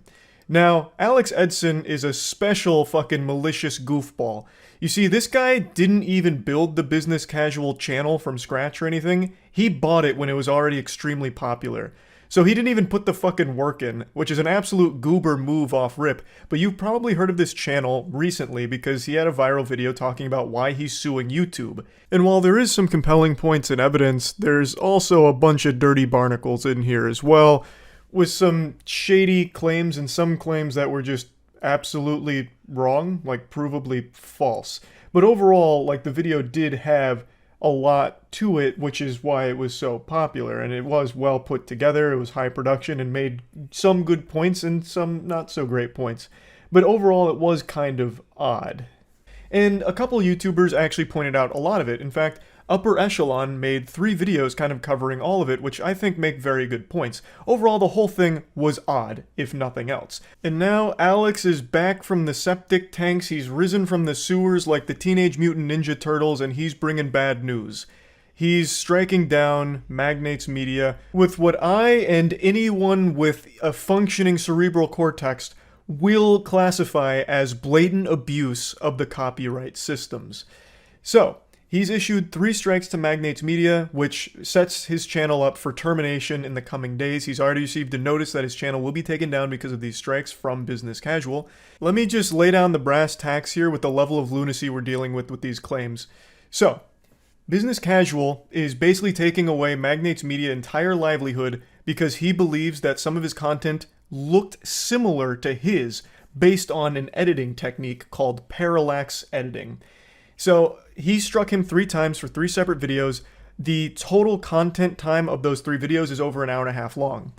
And of those 3 videos, in total, 10 seconds, roughly 10 seconds worth of footage, Alex is saying belonged to him. So in one of the videos, it is actually just a single image that lasts for like 3 seconds, and he's saying that he stole it directly from his video because the parallax editing technique was a dead giveaway. But Magnates Media has proven beyond a shadow of doubt that not only is that image a public domain image, because they were covering a similar topic, so of course they're going to have similar images because it's a fucking public domain image. So he proved it's a public domain image and that the parallax editing technique was done by his editor. And he has like a 16-minute video showcasing his editor doing the editing on that photo to prove he didn't take it from Business Casual. And they don't even look similar in any of these cases, but this is how outrageous Alex Edson's claims are. In total, about 10 seconds he has a problem with, saying that it looks similar to his work, thus it must have been stolen, and he has a right to terminate this channel. And Magnates Media channel will be terminated because of these 3 strikes as of right now. He's already received the notice that it's coming. It's right around the corner. That is fucking frightening and just downright evil from Business Casual. Upper Echelon made an incredible video going over this entire subject from top to bottom, inside and out. I highly recommend checking out that video. I'm going to put a link to it in the description. He does an amazing job breaking it all down thoroughly, as well as some other incredibly fucked up things Alex has done. If you read the other provisions of the DMCA Safe Harbor, Section 512, it's clear that Congress did not want parties to have to sue to enforce their rights. So while it may be that the system could be gamed on the other side, that's how Congress intended it to be. End quote. That right there is Business Casual arguing that simply because he filed some strikes, it therefore means that YouTube needs to terminate the entire channel without him proving anything in a court of law. That's what we just read, and that appears to be precisely what he's doing now to a channel named Magnates Media. What he was reading there comes from a completely different case, but just hearing that is beyond alarming. That is fucking chaos. That is the opening of Pandora's box in the worst way imaginable. So Alex Edson is an actual villain, and what he's doing here is completely unjustifiable. This is beyond fucking tragic. There's absolutely no argument he nor anyone could make on his behalf that would justify him taking down an entire channel, ruining the entire career and livelihood of that creator based on similarity of public domain images. Now, they made videos on similar topics, obviously. They did do that, but there's nothing wrong with that. It's not like Alex owns that whole topic or anything. And Alex even made a bold claim that Magnates Media stole his scripts from his videos, which is so laughably delusional. I imagine he was twirling his little evil mustache when he made that claim, because Business Casual's videos on the same content as Magnate Media is like 19 minutes, 20 minutes long sometimes. Magnates Media coverage is like 50 plus minutes long. So Magnates Media does a much more thorough breakdown and deep dive on everything than Business Casual, so how the fuck would he have stolen any of the scripts? But even still, Magnates Media played ball with it. He tap danced with the claims and still proved his innocence by showing all of the timestamps of the editing done to his script from fucking start to finish. Alex tried to claim that he stole his scripts and plugged it into ChatGPT to generate a somewhat different script while still maintaining his video's DNA. He doesn't even know what the fuck he's talking about. He's just using random buzzwords in his stupid little smooth brain. That's so laughable. What a fucking joke of a person. And it's sickening to see him do this to someone he views as competition. That's the only explanation I can think of for why he'd even target this channel. There is absolutely no justification or argument someone can make that would convince me that what Alex is doing here is just, and he has a right to do so. If there really was an issue where he felt like these images were stolen, like, oh, you took this image that my editor worked hard on editing, he could have reached out to Magnates Media. And Magnates Media has said multiple times on Twitter that he has tried to reach out to Alex himself to try and resolve this whole situation amicably. But Alex isn't responding. He's giving the cold shoulder, fucking full radio silence. But you could have reached out and said, hey, can you remove that, or some other different solution that doesn't involve striking. That is the nuclear option. That is the harshest punishment that you can dish out. And it's highly unnecessary here when all of the offending content that you believe is too similar to yours only accounts for 10 seconds out of over an hour and a half worth of content. That makes no sense. It's fucking ridiculous, and it's shameful. It is beyond shameful. Another YouTuber made a great video covering this situation as well, which I'll link in the description too, and he leads to a bigger conversation to be had about what this could mean for the entire platform going forward, as well as he talks about something that I think is important we mention as well, that if Magnates Media tries to push back and defend himself, fight back against Alex Edson legally, Alex Edson may very well just turn around and sue him. He has shown he is more than willing to do that, and it just seems like he is vaguely alluding to the fact that he would be open to doing that against Magnates Media should he try and defend himself against his claims here. So, just an actual piece of shit. Now, what Scott highlights, and something that I'd also like to talk about, is what it could mean for the whole platform should this behavior continue.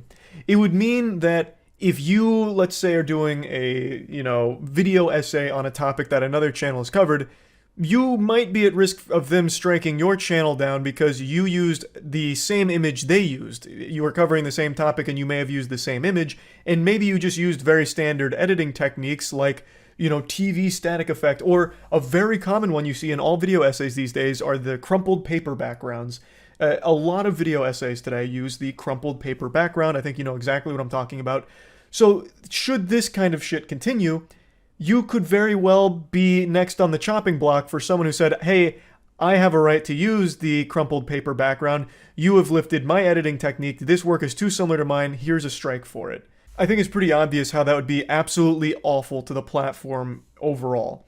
So really the whole thing is terrible. This whole situation is really bad for YouTube entirely. I've only scratched the very tip of this iceberg with how disgusting this whole situation is, so I do encourage you once again to watch the Upper Echelon video as well as Scott Schaefer's video. Mudahar also just posted something about it, and all three of them are far more knowledgeable on all of the nuance to this subject than I am. I just wanted to give a general overview of everything, and I'll just quickly try and cover my own ass before Alex Edson tries to stick his tongue in it.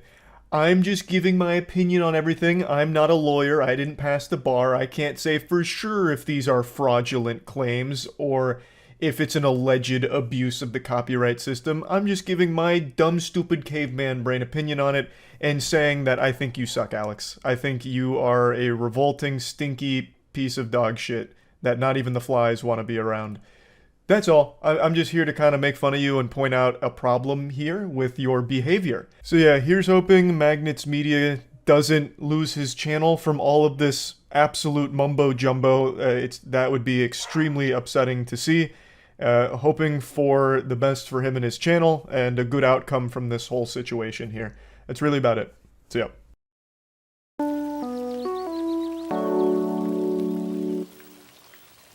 Going to change our day-to-day life, but it really helps further our understanding of the universe because, again, that's huge. Yeah, I saw they said they've been hunting these waves for over a decade now. Yep, and they can finally confirm it with compelling evidence. Which, can you imagine dedicating your life to something for over 10 years and then being right and finding it? That's good news. That's like the story of Moby Dick. That's their white whale, and they caught it. We finally did. I think it's very interesting, and I'm excited to see what else we can learn about the space around us. Hopefully the next one is dark matter. What do you want to find out about dark matter? That we can use it in some way. If I remember correctly, now this could just be totally wrong, and I'm willing to admit that. It could be. If I remember correctly, a single, like, pencil tip of dark matter creates a big enough explosion, like 10x a nuclear bomb. I feel like we don't want to learn to harness that. But imagine if we did. You don't have to imagine it. You know exactly what would happen. We would weaponize it and use it. We'd use it for really fast internet speeds. Dark matter routers. Gaming on 5 billion gigs per second. Then you could finally download Ark Survival Evolved in less than 3 days. Oh my God, you're so right. Wow. The future is bright Thanks to and dark. To the gravitational waves, baby. Our understanding of life elsewhere. It is. I'm a little surprised they don't have like a personal chef to cook some yummies for them on this long Well, I don't think they would going to Mars either. An astronaut chef, I think, would be integral. That is true.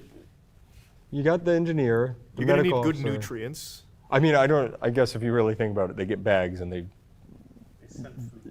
Yeah, but just imagine have if you had a food. personal chef to take those ingredients and make something incredible out of it.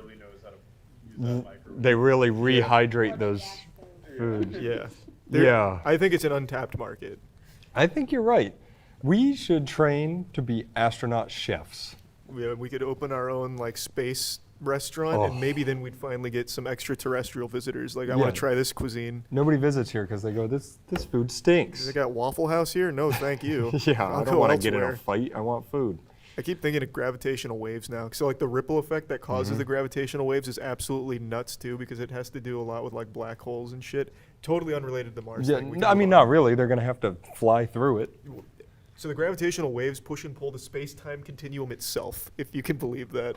Oh, all right, we're going real deep. Yeah, I was reading about that, and I was like, this sounds like actually out of a movie, and I don't know how much of it I believe anymore. Yeah, that level of science, Mars is great. We're moving on. Mars that, no gravitational waves. Yeah, that level of science is where I get to where I'm like, you start blurring the lines of science fiction and reality, and it's like, it makes no sense. Did you read about how they read the waves?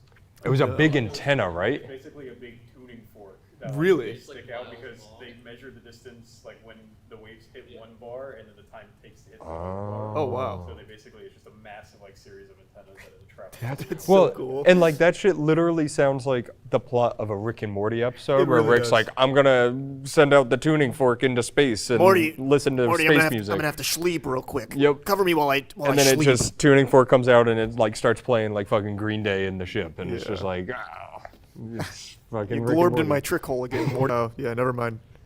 I'll do the sound for you. Yeah, you're a mama dolphin and you see your little baby. You wanna go go swim in the ocean? Oh, you go for a little swim. You go for a little swim. You should swim.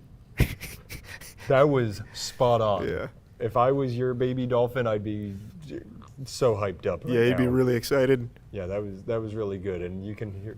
Oh, Oh, there it is. Oh, I thought that was just me I was like, oh again. my God, they're answering. Yeah, that's what I sound like. Legit, you translate that to English? It's just Charlie. It's what I was saying, probably. Wow. You want to grab a little pufferfish? Get a little smoky pufferfish? Do you think dolphins like pufferfish? Oh, they do. They get high off of them.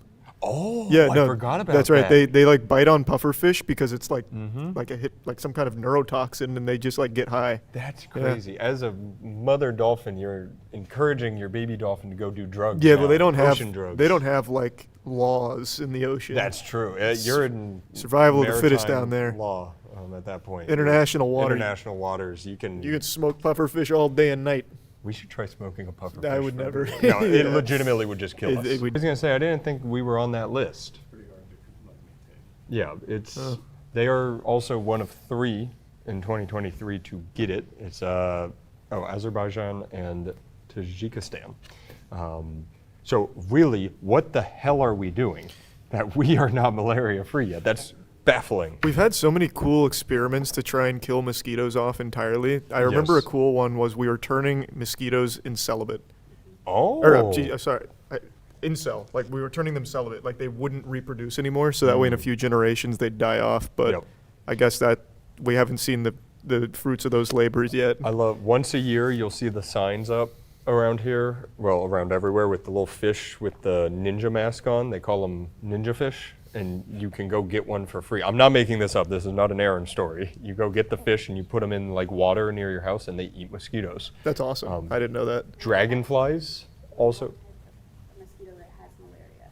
There's only one type that has it. It's the That sick bastard. Yeah. Anopheles. Anopheles. Anopheles. Wow. And yeah, it was found in Sarasota County. It was in Sarasota. That's where the dolphins were baby talking. Oh, boy. I'm not saying I'm positive, but I think there's a correlation.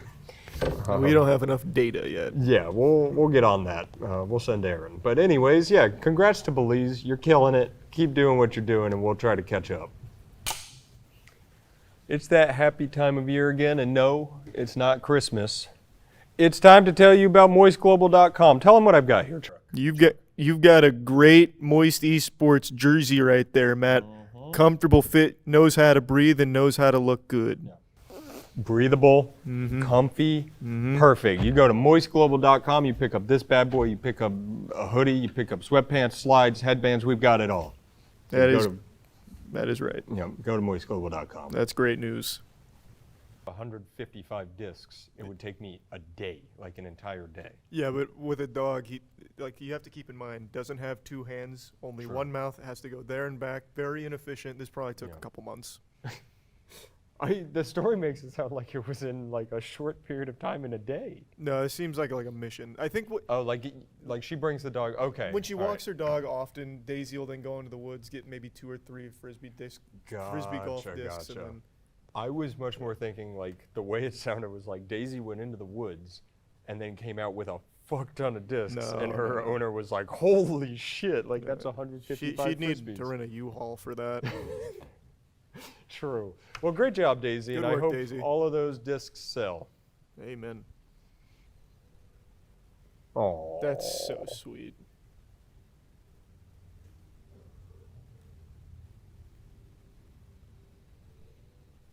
Oh my God, this might be the cutest one we've covered yet. Yeah, this is I can't adorable. handle that. I'm gonna cry. And immediately getting into the shade because the sun hurts. Yeah, it does. It does. So there's some bad there too. So yeah, well, somebody look real quick. I think you're right. I was like, why would it leave an LA? Yeah, why would it leave a Why would they go sanctuary? outside? But yeah, as you saw there, Vanilla and Shake got rehomed. They were 2 of the last 7 chimpanzees to get rehomed from this facility. Shake ran right outside. Shake was excited. Vanilla was apprehensive. She sat in the door and was like, I'm not really sure. And then as you saw, Dwight, the alpha male, was like, no, you're good, come out, jumped right out. Just adorable. That was adorable. But yeah, was it, so it's from a New York, yeah, redact everything I said about the LA thing, made no sense. From a New York-based lab, rehomed to Florida. Yeah, that seems weird as shit. Why would you not? Maybe they just didn't even see the thing about Beckett. Maybe they didn't. I know just about can't Beckett. imagine you know about PSA but not Beckett. Yeah, especially after like this kind of publicity around the card. But yeah, so it has been apparently authenticated, but I do want to at least put out a little wiggler here that there's a chance that it could be counterfeit. From what I recall, there was at least one instance where a card did get graded that was fake. Throw it out there. It's counterfeit. It could, Maybe. I'm just saying. I'm not saying it is. I'm just saying it could be.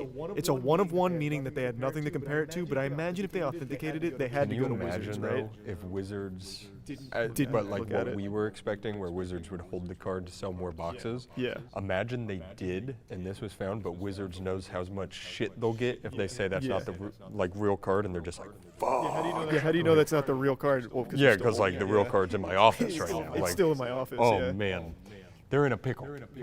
I know this is all just us making things up, but man, are they in a pickle? It's a speculative pickle on our head theory. Yeah, as I like to say on the legal side, that card is as fake as I legally can say as a joke. Good news though for the. Yeah, I hope you cash in. I hope you get your I hope money. you cash Please in. sell the card. You gotta sell it. There's a lot of people who'll be like, I'm keeping this and hanging it on my wall. You may do that. Just sell the damn thing. I don't think there's many people that would turn down $2 million for a Magic the Would you sell Gathering it? card. Well, we were gonna hold it right That's for, true. for more That's money. true. It would've been- which you're welcome to do, by Yeah, the way. if you want to If give you're it to watching. us, what, we'll pay half price? Yeah, we'll take like a finder fee. He's the opposite. We'll take pay a you like a finder's a hostage fee. fee to let us conduct the ransom negotiations. All right. Now I want it. Hey, it's that magical moment of the good news segment where we win you a lot of money through the lottery. Here's this week's Powerball winners coming right up. Oh, Jesus. I'm catching a big one. You know, if the guy would have just played our numbers, or girl, he wouldn't have needed that Lord of the Rings card to sell. That's true, because your first Powerball number is what, Matt? 66. All right. I'm going back into the money pool. Oh, that's a big duck.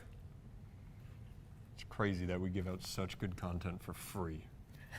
We actually make you money. 25. Mm-hmm. Make sure to play these, sports fans. What do you think the next one's going to be? It's going to be an 8. Really? Yep. That's an 8. Oh, it's a 50. You know what I'm feeling on this one? Huh. 12. 12. That's like catching a giant tuna. Whoop. Here we go. Why? He's on the line. Why is it like catching a giant tuna? Yeah. I don't know. 44. Man, hey, far be it from me to question our scientific method, but these are some high numbers. We are simply the vessel that God reaches through to pull out these numbers. True. Ain't that the truth? All right. Some would call us angels. Yep, last one. 36. And now your Powerball number. Where's those special ducks? That was genocide. I'm going into a different pond. Nice. Fish on. All right. Your Powerball number? 2. All right. All right, here, Let's- hold your mic. So we go smallest to biggest, right? Yep. I gotcha. All right, read them for them. 25, 36, 44, 50, 66, and 2. Man, that's going to be a crazy Powerball drawing this week when 10 million people win it. Yeah, they're all going to get $1. Yeah. And it'll be great. It'll be a big split, and you're I welcome. really cannot wait for that to happen. It's going to happen. I'm It feeling will. good. I agree. All right. And here's Aaron with the Grimace Shake. Hey Patriots, it's Grimace's birthday, so I'm back to review another special sandwich from a very special restaurant for a very special boy. This is the Grimace meal. I got the purple shirt on, just special for him. It's a Big Mac, some fries, and a big yucky purple shake, just like him. I don't really love that because it makes me feel like I'm eating the big guy, and I don't want that. No, I didn't come here to beat around the bush. Let's get right into what we were really looking for. Speedrunning this one, the Grimace milkshake. Got a good color, a little bit uneven in the dispersal of the syrup, but it looks good. I don't know what it's supposed to taste like. Maybe an elderflower, elderberry, lavender sort of flavor, very herbal.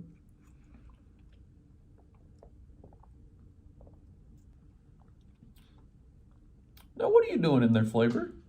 Now, what's that? What are you doing in there, Flavor? You're acting up a little bit. What are you doing in there? It's supposed to be reminiscent of cereal milk or frosting. That's definitely true. Well, that's remarkable. That's actually a really fucking good milkshake. It's probably going to give you like 2,000 calories and like fart cancer, but not bad. Good job. I don't know if Grimace made that himself, but I like to think so. 2 thumbs up. Good birthday. Happy birthday, Grimace.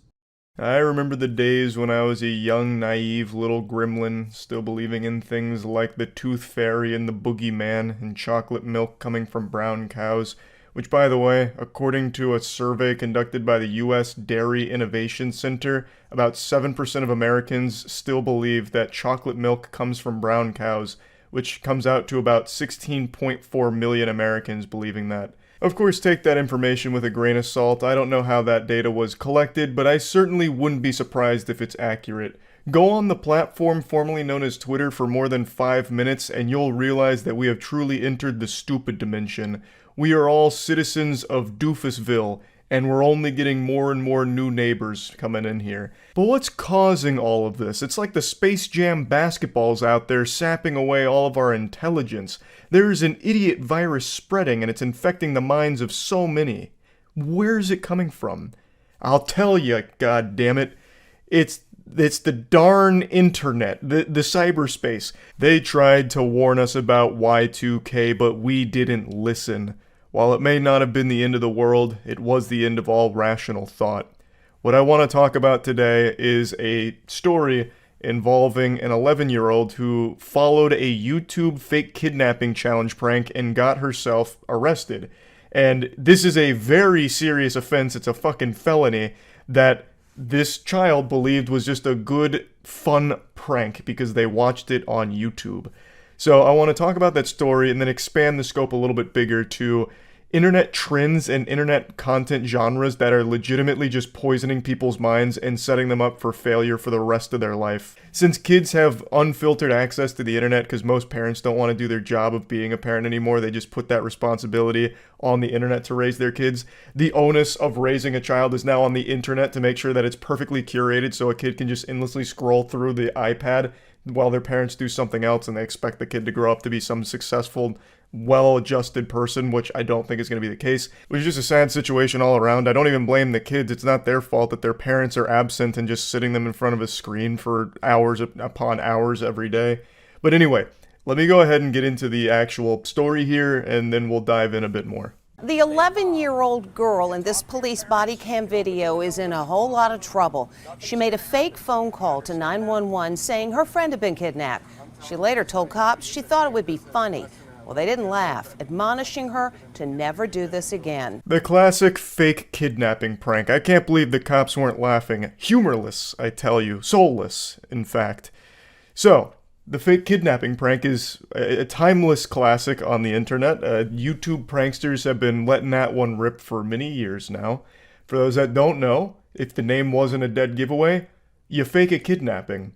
Now, what a lot of kids don't realize is those pranksters that are doing that are faking the fake kidnapping. Everyone's usually in on it. The whole prank is fake. Most pranks online on TikTok and YouTube are faked for views, but children don't know that. Kids will believe pretty much anything they see or are told by someone that's older than them. You know, like St. Nicholas wiggling his ass down the chimney to deliver presents, you know? Like, kids aren't thinking that hard about what they're consuming online. So when they see a prank like that, they think that it's real and just like a good ha-ha, you know, side-splitting comedy thing, so this 11-year-old saw it and thought it would be a fun prank to do on their own. She's accused of faking a kidnapping. I'm not gonna do this again. She thought it was funny and it was a joke and she couldn't get in trouble for it. Police say the girl texted 911 to say that her friend had been abducted by a stranger in a white van. Obviously, upon receiving texts about a kidnapping, the department responded, and it was all a complete fabrication. It was all a fib, a lie, a ruse, which is really detrimental to like the entire community there because it's wasting valuable resources from the department. Should an actual emergency come through and they already have like fucking 20 patrol cars deep looking for this kidnapping victim that doesn't exist, you've got yourself a problem. Now people that are in desperate need of help might not get it because the department's already occupied taking care of this fake situation. It's something you just don't fuck with, really. The girl who gave a fake name said she was following the van on the interstate in another vehicle. For the next 30 minutes, she gave updates on the supposed kidnapping. He is tying her up, went one text. He's armed with a gun, said another. Hurry up, please. You can talk to your parents. They say she fessed up. She stated that she got the idea to prank 911 through a YouTube challenge and thought it would be funny. So she was texting the officers with a play-by-play like she was John Madden here going through the situation on like this high-speed pursuit, none of which was real, of course. And then when the officers tracked down the phone number that put in all of these texts, that's when they realized that it was all just a complete fucking lie. And the 11-year-old fessed up to the crime and said that she got the idea from a YouTube challenge. I've said for years, like a broken record, how awful most pranksters online are. Not just in terms of the content being turbo shit, but also just because it really will raise a generation of kids that think that that's acceptable and good and okay. Like, for a little while, I was also naive, thinking like, okay, maybe this isn't going to be something that people will try and emulate. There was a period of time where I thought to myself that, you know, most people have to know these pranks are fake, so they're probably not going to bother doing this unless they're trying to be an internet douchebag as well. But I've really changed my stance on that thanks to TikTok proving me wrong so often, where pranksters that are faking pranks or these trends that go viral really do have, like, young people following them and either hurting someone or getting themselves hurt or just doing really degenerate, awful things. It's become very clear that the internet content that children are consuming does have a very big impact on how they view the world and reality and what they find to be acceptable and okay, and just it does have a real effect on the direction that they might take in life, especially now with the obsession for attention. Everyone is vying for internet clout. And a lot of kids growing up want to be YouTubers. That's like one of the main dream jobs that children want. And when they see prank channels getting huge views, they will try and emulate it and have tried to emulate it, and a lot of them never realizing that it's fake. So there's been many cases of them getting themselves or someone else hurt by trying to follow along with their favorite prank channels that they watched growing up. It's just an awful fucking cycle. I understand every internet prankster isn't a terrible person doing horrible things. I know this isn't every internet prankster, but you are eating some cinnamon toast cope if you don't think it's the majority of them. The vast majority of internet pranksters are like the orb of confusion from SpongeBob. When SpongeBob flips that bitch on and it just makes everyone around them dumber, that's most internet pranksters. Just this presence that makes everyone dumber for just even being exposed to it. Her father was really upset. You're going to take this as a lesson at 11 years old that if you do something stupid in the future, you're going to enjoy those cuffs. I'm not going to do this again. Volusia County Sheriff Mike Chitwood. We had a massive police response. What happens if we crash into somebody and somebody loses their life? The dad seems to really understand the gravity of the situation. He's not making any excuses for the behavior, at least not in this very short clip here. But he is right. This will be a lesson. And actually, I've mentioned this on stream before. This is a lesson I also learned when I was young, but not because of any prankster or any challenge that I followed when I was a kid.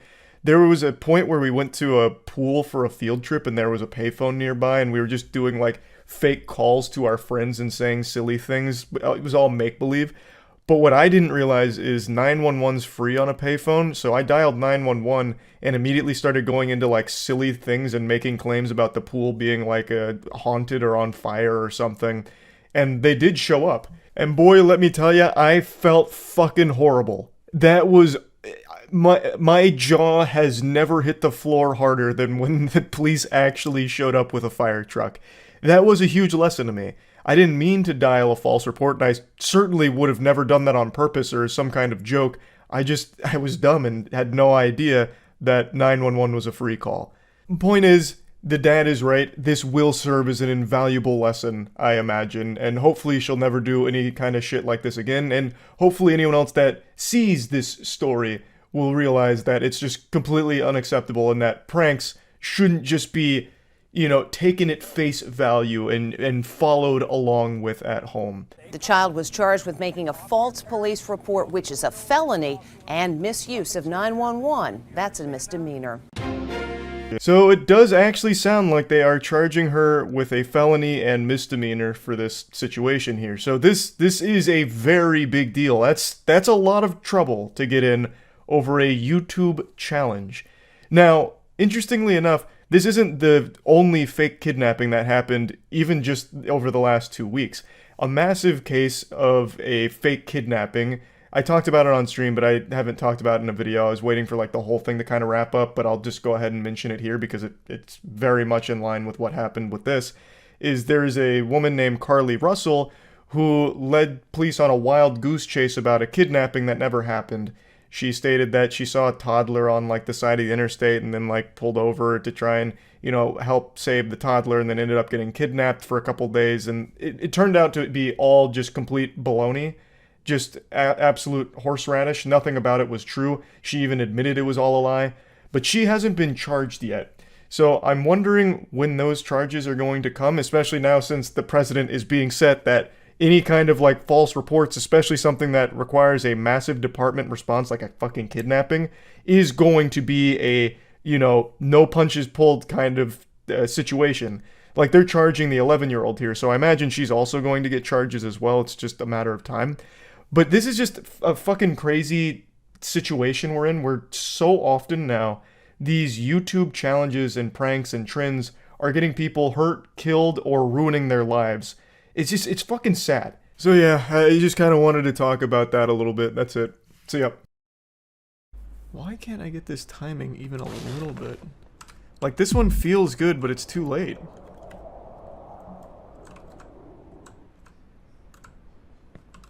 But then I go too early half the time. Where is the porridge that's just right? Let's try here.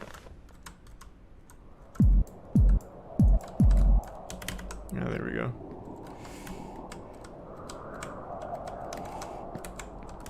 You still doing Cork off Perfect Waifu? No, I'm retiring Cork entirely. Perfect Waifu, we still go Pirate Hat. Education breeds confidence. Confidence breeds hope. Hope. Whoa, that's never happened. That was sad. That's probably never happened in the history of running this game. Let's see how the first waifu launch of the night goes.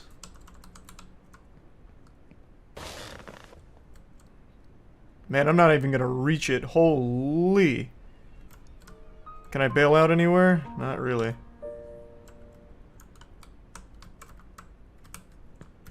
Oh.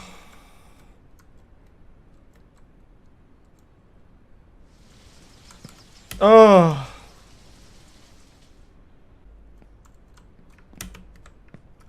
What is happening?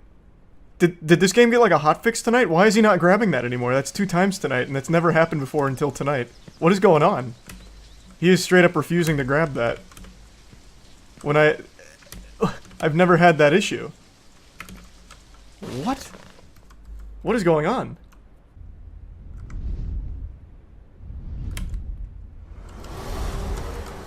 Wow.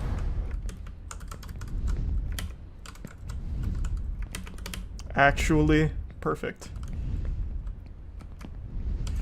Do I need to wait for Dragon from here, though? I don't know. I will, just to be safe. I don't know if I need to or not. I've actually never hit that. Because he goes around, and I'm not doing the speedrun route, so I think he hits me if I go for it. Yeah, he definitely would have. Because I'm just going to do normal route since I haven't practiced this, and I think I actually might still be able to sub hour.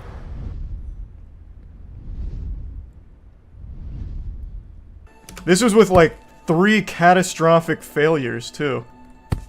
And it's actually still in the cards, potentially.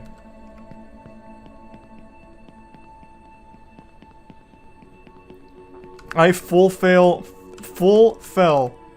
3 times. Oh shit, I don't make that. Yes I do. Because I'm fucking clutch. This might be a little tough though. Nope. Damn.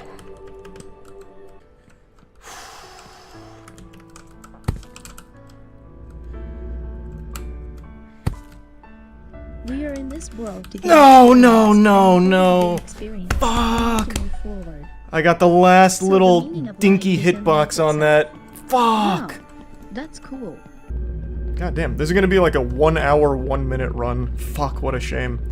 Even with all of these catastrophic failures, still very easily could have been sub-hour. Yeah, this was such a sloppy run, like an absolutely ridiculously sloppy run, so I think sub 45's in the cards, to be honest. Like I said, I had so many full falls in this one and still got just over an hour.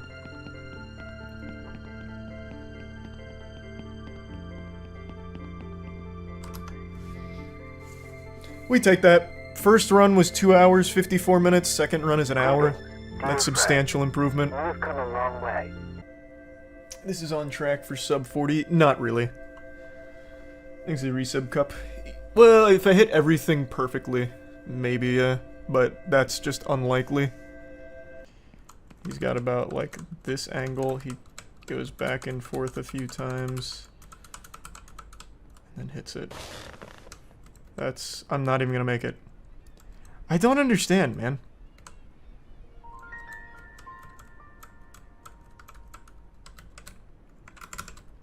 Ugh.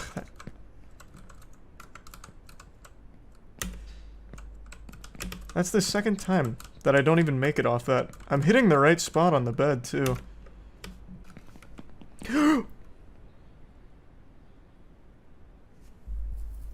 1057. Just remember that. We'll add it to whatever this is. When I put my fingers back on the keyboard after stretching, I accidentally hit the timer pause key. Just add 11 minutes to whatever I finish this with. So legitimately this was a sub 13 Earth, which is actually, I think, my best time. I got every single trick first try. Yeah. Yeah. Oh, just climb it. You little asshole. Alright. God, this pace is actually so fucking good too. It is a shame that it's sullied a bit by me accidentally restarting timer. Just add 11 minutes to what are you doing? Climb it! Just add 11 minutes. This is by far my cleanest run here, though. That is a 1530 Jesus hand.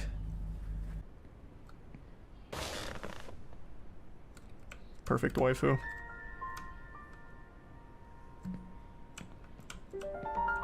This run is so nasty. This is a sub 20.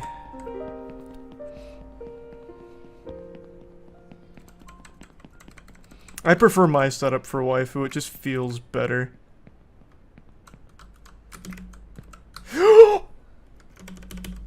What just happened? What hitbox did I land on there? Huh? I jumped and then hit something on the way down. What? Oh. What a throw. What a fucking throw. What? That's new. Well, I get to practice waifu, I guess. Perfect waifu. Man, my waifu setup is so good. Like, actually so good. I've first tried everything here except for the easiest fucking trick in the run. And I hit 2 perfect back-to-back waifus to keep this pace, which is crazy. Many things were terrifying at night and became a God, we're on laughing such matter good when fucking daylight pace. came. I'm not going cheese. There is no reason to even risk it. I can do cheese, I've done cheese, but I'm not gonna fucking risk it here, not for this.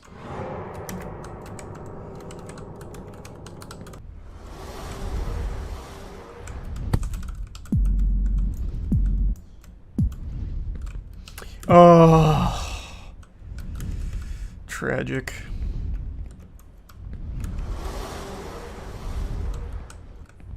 Clipped by the wing.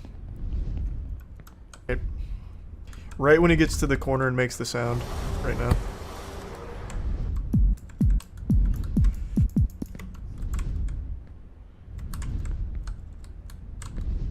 Yep, I think that's gonna be the strat. Then I get over his wing hitbox. Sub 4. Whoa! What? Wait, that's never happened! Wait, what?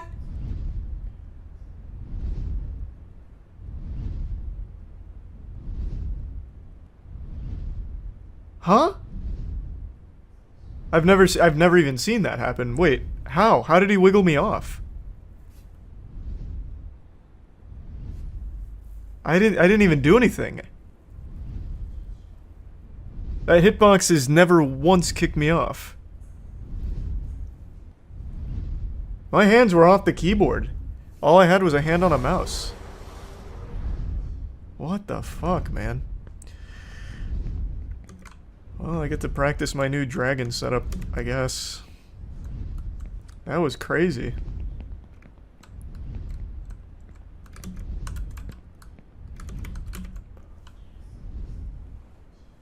Whoa! What is going on?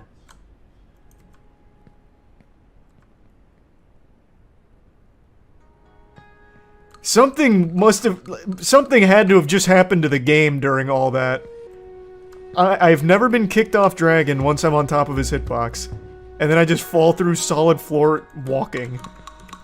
The game had some kind of crazy fucking hiccup there. Was this one of those moments where like a solar flare just changed the value in the hex code? Voice crack. Like with the tick-tock clock from Mario 64. Veritasium has a whole video on it, and I think I was just a victim of another one. I wonder if it's gonna kick me off again. Oh, it's really fucking trying. Okay. What is going on? Holy shit. There's nothing I can do to save this. If I try and move, I fall off. If I do anything, I fall off here. So, all I can do is just put it in the Lord's hands now. There's nothing I can do here. If I fall off, I fall off. I'm completely powerless here. A single movement throws me off. So, we'll see.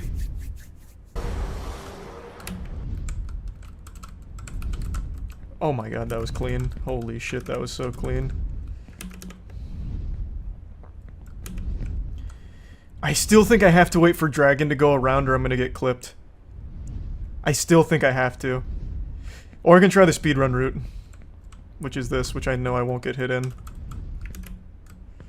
Oh my god, I'm not doing that ever again. I almost fell. If I still sub-hour after all, like, this cacophony of disaster and sadness, I will be elated. And a little disappointed that this is my sub-hour, if it is.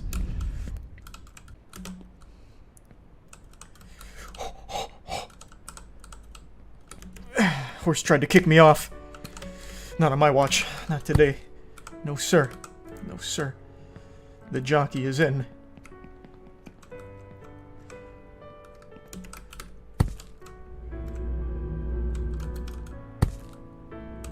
We are in this world to gain experience, and in order to gain experience, we need to move forward. So the meaning of life is in life itself. Well... Yeah, I'm smelling something real stinky. Yeah. Woo!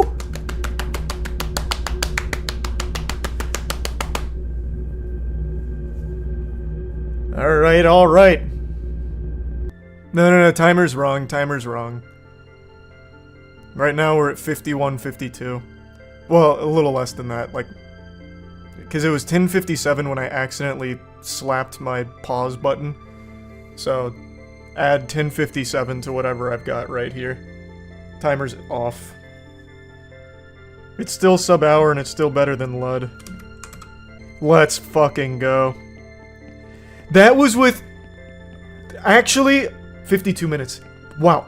That was actually with 3 different fucking dragon failures. No, 4. Because I missed the first rotation, I think, right? 4 dragon failures plus the fall through solid floor. Still sub-hour. So icy. This actually could have been a sub-35 run. If I had hit dragon on the first one, it would have been a sub-35 fucking run. This was so crazy. Everything was perfect except dragon. Shit, man, that was a crazy run.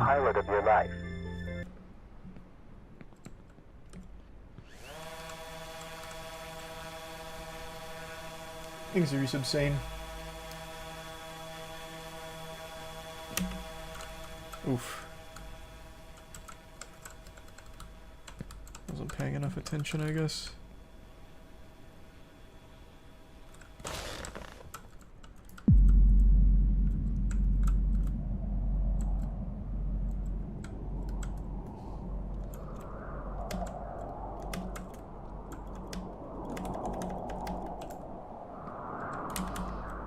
Nope, can't make it. Wires. I didn't get far enough up.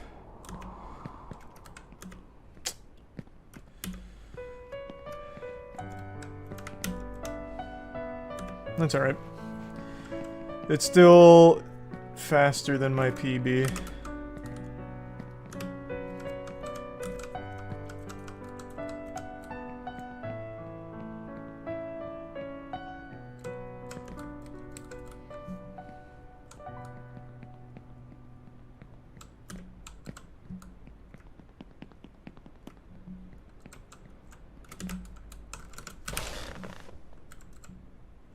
I have been lights out with this. I haven't missed that once tonight.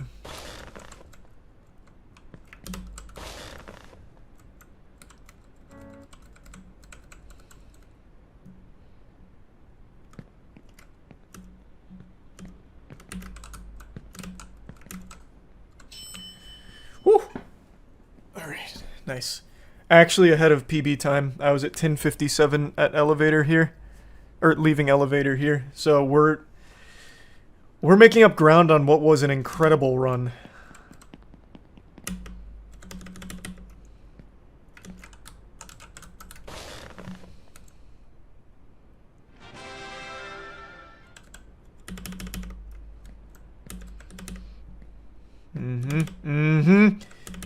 Yep. This is my magnum opus Earth run. Actually, everything perfect except windmill. Windmill went wires instead of to, roof. 12-minute Earth. Now, we just gotta perform admirably on everything else. I am very good at everything up till Dragon, though. I'm very consistent on everything up till Dragon. Dragon is just the hardest trick in the run. For everybody. And it will be given to you. Seek. But I like my new Dragon setup. Knock, and it will be open to you. Okay. My waifu setup was absolutely lights out on my PB. I had to hit it perfectly twice and still got it. So let's see if I'm still locked into the mainframe.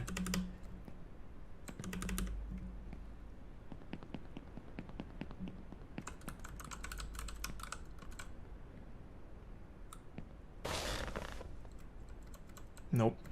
Damn! Shit.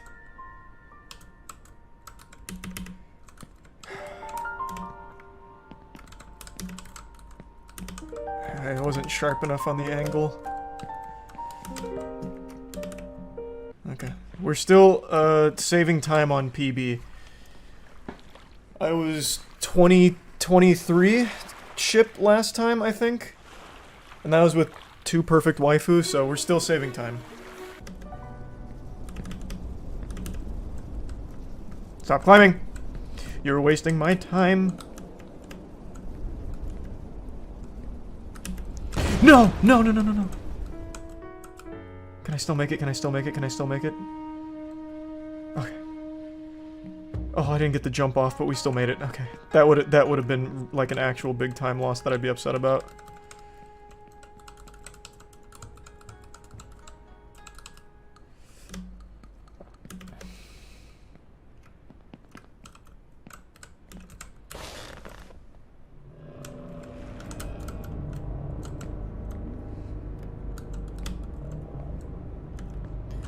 Oh my god, just let me up.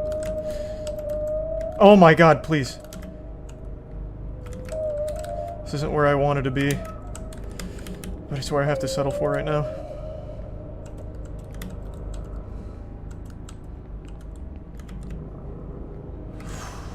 Oh my god, this pace, this pace, this pace!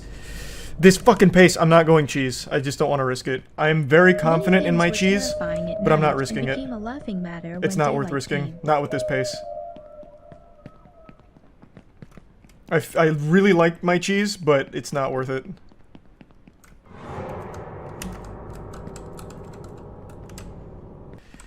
Sub 25. Leaving Bifrost Bridge. Out of Asgard. Holy shit, this pace. What the fuck? I'm on a different playing field. I'm in a new dimension. I've tapped into the Speed Force.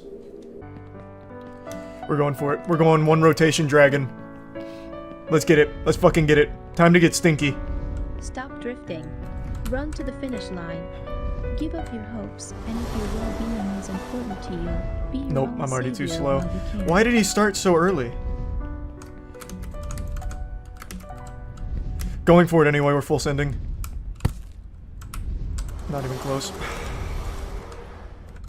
Fuck, man! Was I slow or did he start early?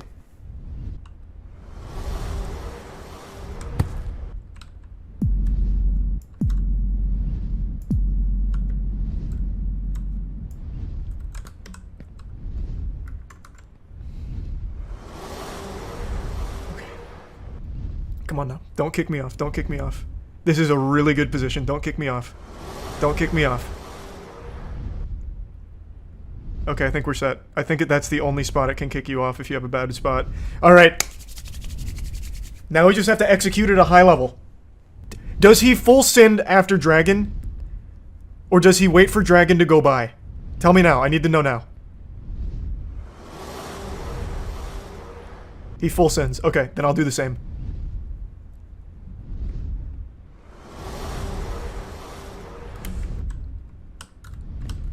No! Oh, what a... You can't teach that clutch factor. I'm born with it. Go, go, go, go, go. Full send.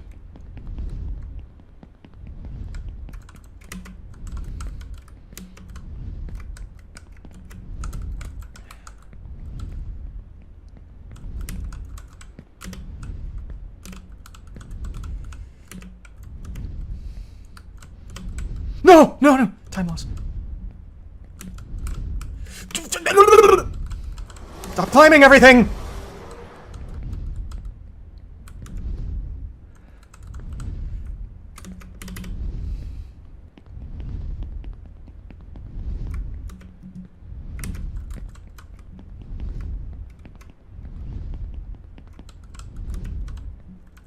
What are you doing with the pig? Get off its ass!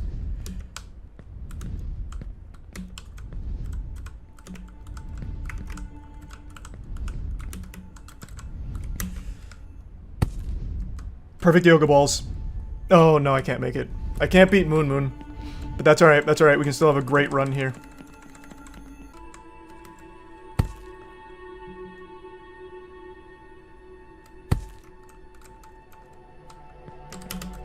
No, I shouldn't have done that. I should have played it safe. Okay, I got greedy. I got greedy. I got greedy. I had stars in my eyes.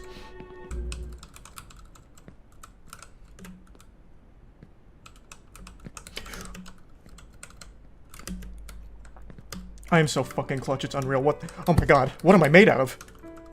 Is there even human DNA left in me, or is it all just gamer?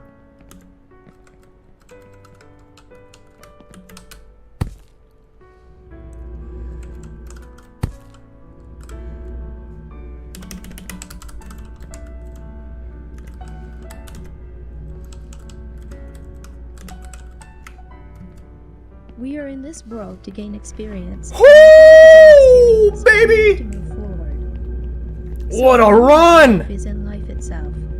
Well, that's cool. Just barely missed Moon here. But what a fucking run regardless. Holy shit. I am a weapon. I am an actual speedrunning weapon. MK Ultra was designed to try and find a specimen as powerful as me, and they failed. You had to wait for millions of years of fine-tuned evolution to reach something like this. Wow! Wow! Thanks to the Prime Skizzy and the resub Gauge.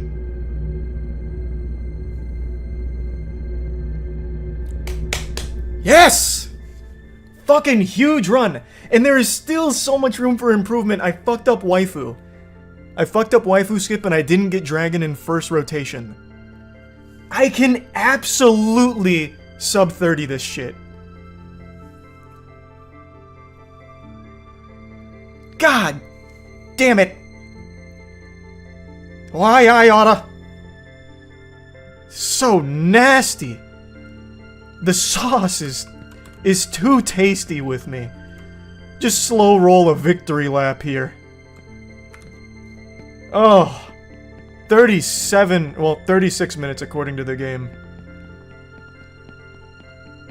Holy shit. And to think just yesterday I was celebrating a 2-hour 54-minute completion. How cringe. What a little homunculus I was yesterday, to think that that was worthy of a celebration. Everything about that run was perfect except my waifu and missing first dragon. And my waifu setup is usually deadly consistent. I always go to her elbow, I always give that shit a little tickle. It's just that time I got very dreadfully unlucky. Oh, yoga balls too. I don't really count the yoga balls though. Fucking up there is not a huge time loss, I don't care that much. But yeah, I did miss yoga balls first as well. I'm number 141 on the leaderboard. You love to hear that. Top 150 already? Destined for greatness. Woo! And you just knocked Lud off the leaderboard. Hey, skill issue. Gotta work on it. Gotta clean it up. Squeaky wheel gets the grease. I got my first completion yesterday, and I'm already chipping it down to 37-minute runs. Let's just call it like it is. We'll be honest with each other, a little heart to heart. No reason to pull any punches. There's a lot of weirdos in Twitch chat. I might even be talking about you specifically. Maybe you're one of the goofballs I'm referring to. And unfortunately today, one of these weirdos crossed a line and became a criminal. A streamer by the name of Just Foxy had her car lit on fire by an arsonist who was a stalker of hers from Twitch chat. This deranged imbecile drove 700 miles to this streamer's house to try and meet her, I suppose, and then eventually set her car on fire. Brother, I wouldn't drive 700 miles to drink from the fountain of youth. This is crazy shit. This is unhinged behavior, obviously. I believe this is a case of a parasocial, obsessed fan. At least that's the impression I get from the story, because this kind of thing has unfortunately happened before in the past. It's horrifying. I watched him put a brick on my car, on the hood, and some pot. And he lit something sticking out of it and walked away casually, like he didn't do anything. The next clip after that was the front end of my car engulfed in flames. The firefighters came very quickly, and I'm very thankful for that, because the fire spread to the fence and burnt the side of my house as well, which my mom and animals were inside of. Now, Just Foxy does have security cameras around her house, and she was able to capture the entire incident. So this was a big say cheese moment, because she caught this guy in 4K for the Criminal Cringe compilation, and according to her, he was also arrested. But she hasn't posted anything about the individual or the arrest yet, because clearly it's an ongoing and very sensitive case. But she did post the CCTV footage from the event, so I'll go ahead and show you the raw footage of it. Goober alert, goober alert. He tries to put on like a disguise here, so he's got a mask and a hat pulled down real low, but it's pretty inefficient because it still looks like he's got some patchy-ass mutton chops there. So I'm pretty excited to see his mugshot to see what he looks like, though I can already wager a guess that it's not pleasant. So this little worm sets up the arson cupcake and lights the birthday candle and waddles away, and it engulfs the car in flames. This does not appear to be his first rodeo with arson. He was very casual about the whole thing. It also appears that this was premeditated. He traveled 700 miles with this as his primary goal, to light her shit on fire. Because this doesn't appear to be a contraption that he just MacGyvered together with like fucking sticks, glue, and spit. This appears like he traveled with all the materials he'd need to commit arson, though I'm not an expert, I'm just speculating.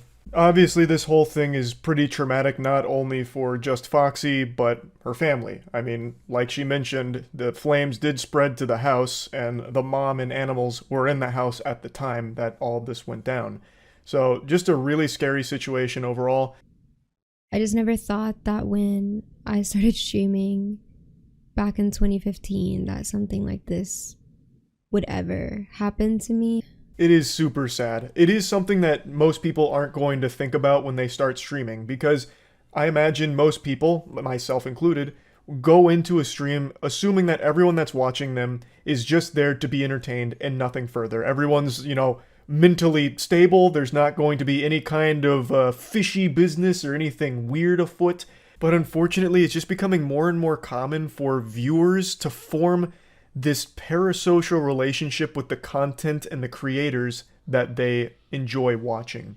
And I think that plays a large part into a situation like this, where that parasocial relationship becomes an obsession.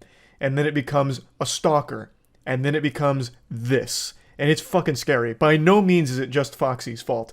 Unfortunately, this has happened a couple of times in the past. Like Amaranth, a little while back, had a stalker in a similar situation where the stalker drove fucking, tons of miles to her house and lit her trash on fire to try and burn down her house. Literally just like fucking cremate the place she lives. Somehow that would work in his favor so they could live happily ever after or some shit. It's deranged. It's scary. Amaranth also had another stalker that sold all of his worldly possessions on the other side of the world, literally gave away all of his corporeal belongings, so that way he could move closer to Amaranth so he could stalk her more efficiently. It's fucking scary. There are people like that, unfortunately, on Twitch, and I feel like a lot of people outside of the streaming space don't really understand that. So I want to tackle a couple of conspiracies that have sprouted up from this whole situation, because somehow Twitter brainrot found a new way of shocking me with the stupidity. There were a lot of people claiming that this is all baloney. This is a bunch of nonsense mumbo jumbo. She's faking everything. There were people just outright denying that the CCTV footage was even real. They were literally covering their eyes and plugging their ears, like acting as though the CCTV footage doesn't exist of the guy literally burning her car down. So I don't even know where to start. You are too far gone if you think that this is somehow CGI or deep-faked. That's ridiculous. And then the next big conspiracy theory is that it's all an insurance scam from Just Foxy, which is a crazy take. Because for the insurance scam to have worked here, she would have shot herself in the foot by filming it, because now there is a person there. There is a person in the footage, and that person has been arrested, according to Just Foxy. And if this was all an insurance scam, that guy would squeal. He would absolutely be like, she paid me to do it, this is all just an insurance scam. Like, everything would crumble. It would be a terrible insurance scam idea to film your own insurance scam, which is why insurance scammers usually don't want the video evidence. Like, that's usually what unwinds and untangles a scam like that. So that would be a crazy plot twist if somehow this was all an insurance scam, because there would be so many things wrong with that theory. And then the other thing I keep seeing from people, which absolutely shows me the majority of the internet is actually 9 years old now, is them saying like, why does she care? She's got insurance. She'll just get the car right back, or, things like that. What do you mean? Does insurance also cover the trauma of having a complete stranger go and set your shit on fire in the middle of the night and nearly kill your mom and dog as well? Like, what are you talking about? Even if insurance does cover the cost of the car, that doesn't take away the entire situation. That doesn't just erase the memories like a neuralizer from Men in Black. Like, that doesn't solve the situation. What the fuck? Like, you'd probably cry if somebody, came over and took a fucking Cheeto out of your bag of Cheetos that you're eating right now. Like, it doesn't make any sense to try and write off this whole situation. Like, who cares? Insurance is there for a reason. It's so fucking stupid. People are so desperate for everything to be an argument, or so desperate to feel special and intelligent, like I'm the only galaxy brain that was big enough to piece together the real puzzle behind the scenes. This is not a clear-cut case of arson like everyone seems to think. It goes much deeper than that. And then vomiting out the dumbest fucking ideas ever. It's just infuriating because on the video she posted about it, the comment section is an absolute mess. Pyrocynical made a video about this just recently, and he pointed out a lot of the comments, so I went to check, and there's even more now. Like, the video is heavily disliked with her just sharing her experience with this very awful event that happened to her, and there's so many people just saying she deserved it for being on Twitch, or it's all just a lie, it's ridiculous, you know, you won't fool me. It's so fucking dumb. There is no such thing as innocent until proven guilty here. I don't think she's guilty of some kind of conspiratorial giant insurance scam. That would be nuts. Like, all of it just is so ridiculous. I don't know how we got to this point where everyone wants to make everything a problem. Like, no, we can't agree that your car being set on fire and your house almost burning down is a bad thing. In fact, here's why it's a good thing and you deserved it. Like, what the fuck? Like, how terminally online and ill can you be to actually have that take? But yeah, horrible situation. I wanted to talk about it a little bit. This apparently happened like a week or so ago, and she just now released the information about it because she's been dealing with the aftermath of the situation. So I'm excited to see more details from the arrest because I really want to see the guy's mugshot. I'm very excited for that. And yeah, that's really about it. Terrible shit all around, and that's it. So yeah.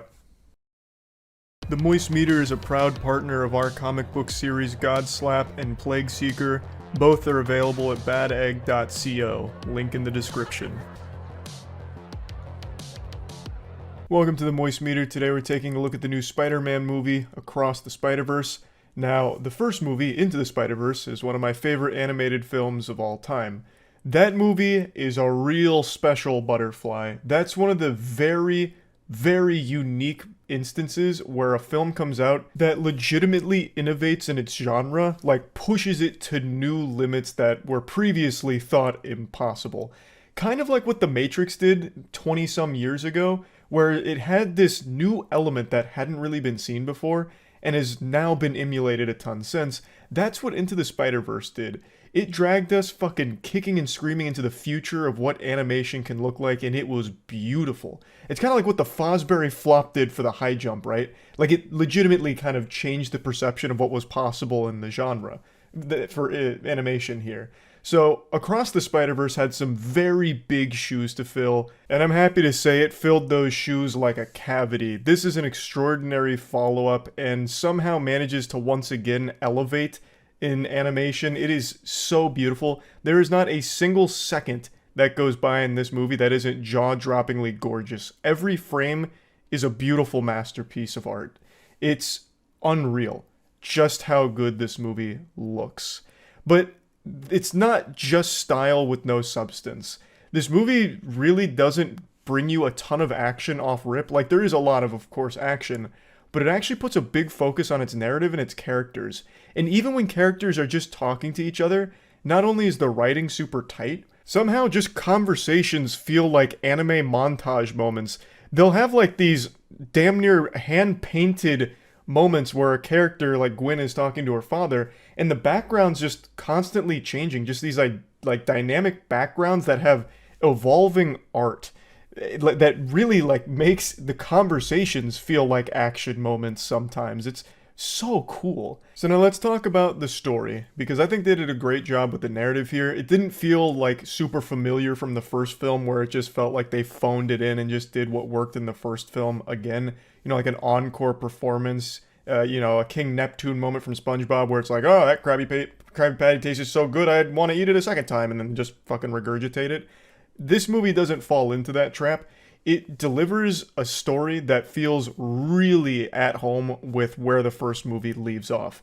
And now they have a new tool they can get even more creative with, which is the multiverse. It's now no longer this big mysterious thing in the world. They can get very silly with how they use it and make some absolutely dreamlike sequences as well. So they have a lot more Spider-Men come into the fold here, a whole goddamn society of them. So you're going to get a lot of Easter eggs and cameos, but it doesn't feel like too campy or too cheap where they're banking off just like nostalgia for some of the cameos they throw in here or references. It's used in a clever way. I'm trying not to get into spoilers here, but I love how they've used the multiverse in this movie and made it a very strong narrative tool, as well as, of course, a tool to give you a bunch of other different animation mediums, because a lot of Spider-Man are animated differently in the multiverse. So you'll have some that are like damn near claymation at some points, right? Like you have wacky ways that they portray some of the Spider-Man, but they use it in a way that's not just like point and be like, I get that reference. Don't get me wrong, that shit is absolutely there, but it's not like egregious, and it does serve a purpose in the story itself. I also love the villain in this movie. He starts as just like a goofball, throwaway stinker of a character who's like trying to rob an ATM, and Miles isn't taking him super seriously, so he's kind of like beating his ass while he's texting on the phone because he's late for a meeting at school. And then that character just keeps snowballing into an extremely powerful villain. The guy is the definition of a late game champ. Like, as the movie continues, he himself continues to get stronger. He can throw these little holes that allow him to basically just ascend into a different plane of existence. He has like full mastery of the multiverse. He can send things and send people, send himself, send different body parts of himself through these holes that just keep reaching into different parts at will. It's super cool. And since the movie is so visually beautiful, it's a lot of fun to watch this villain fight. And even when he's not fighting, just watching him traverse the universe is really cool as well. I also like his personality, because he's very much a goofball for the most part. He's making quirky little quips as well. Not to like an annoying degree, like where it's grating, but to a degree where it's like, oh, this guy's, it's hard to even like be mad at him, right? Like he's got a sympathetic story, and it's hard to hate him, because he's just kind of like a likable nerd. But he's just so powerful too. It's cool. So I really like what they did with the villain. And I really like what they did with Gwen and Miles. So Gwen gets a lot more screen time this time around. You see a lot from her dimension, which is stylistically very different from all the other dimensions you see. Every dimension has its own unique identity, which I really appreciate. So as you visit different dimensions, the visual thumbprint of that world changes, which is cool. Now, Gwen's story is, sad like all other Spider-Man stories. Gwen has a lot of problems that she's dealing with her dad thinking that she may have been responsible for something very horrible.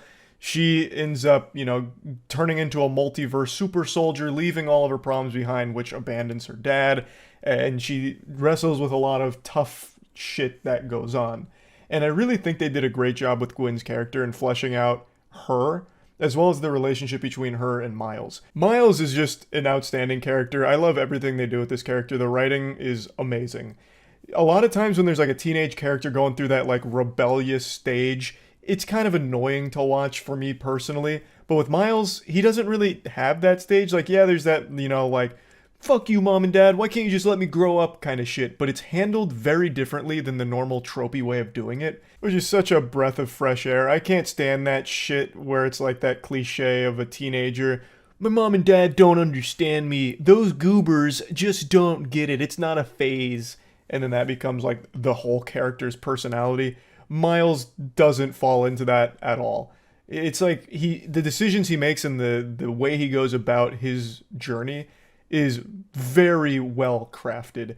He understands where his parents are coming from for the most part. It's just he has to wrestle with the perpetual lying to them about his identity and hiding that huge part of his life from them. So I just really like all the characters. I love the story, and of course I love the visuals.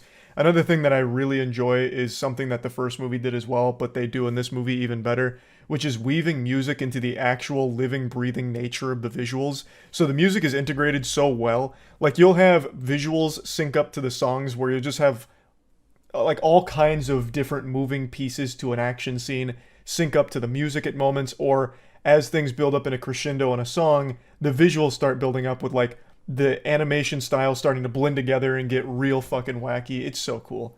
It's so fucking cool. The movie is just beautiful. I absolutely love the film, but I do have a major complaint, and I'm unfortunately not going to be able to dive into it super deep because it's big spoilers. But I do want to scratch the itch and get to it on a base level. So I'm going to talk about it, and it is minor spoilers even going over it, so this is your spoiler warning. It has to do with the end of the film. I think everything in this movie is great. Top tier. But it falls into something that I feel a lot of movies are starting to do, where the entire last act of the film builds up beautifully. It's introducing secondary bad guys that are really interesting, really cool, a lot of amazing moments going on, bringing back some familiar characters. It's going, it's got all this momentum, and then it starts spending a lot of that time focusing on just leading you to the sequel. The movie is not going to be the last in the Spider-Verse series. There's going to be another one, I imagine, assuming this movie does well, which I think it will. And the movie knows that. So it just ends. In the middle of all of this buildup, in the middle of all of these ingredients being put into the stew, it just ends. Because it's setting up for the next film. It does have like a cool sign-off at the end, but not a satisfying one. And this is something I feel a lot of movies are starting to do, where it's setting up for the next movie, so it ends up taking some wind out of its own sails by giving you a conclusion that's not really a conclusion and isn't super satisfactory after the whole journey you've just gone through. You don't get that big payoff at the end. Now this worked for Infinity War because at the end you still had a climactic showdown. You had a big battle and the good guys lost, and it led into the next film. In this movie, there's no big climax moment. There's no big climactic final showdown where something just goes awry and now we're gonna leave you on the edge of your seat fucking salivating waiting for the next movie. This movie was still in the building process. So it really feels like this movie didn't have that climax, at least not when it comes to like a spectacle finale or anything.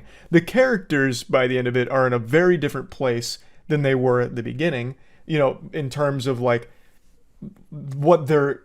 I'm really trying not to get too deep into spoilers. The characters are very different by the end of the film than they are in the beginning, but there was never that big climax. So when the credits rolled, I felt like it was a little underwhelming because we hadn't had any like big moment to lead into the next one. It was still putting all these pieces of the puzzle together and bringing new things into the fold for the climax coming up. So, at least in my opinion, that's how I feel, that it was just a bit, like, abrupt, where I was ready to keep watching. Like, I thought there was going to be, you know, a big moment about to pop off, and then they pulled that punch to save it for the next film.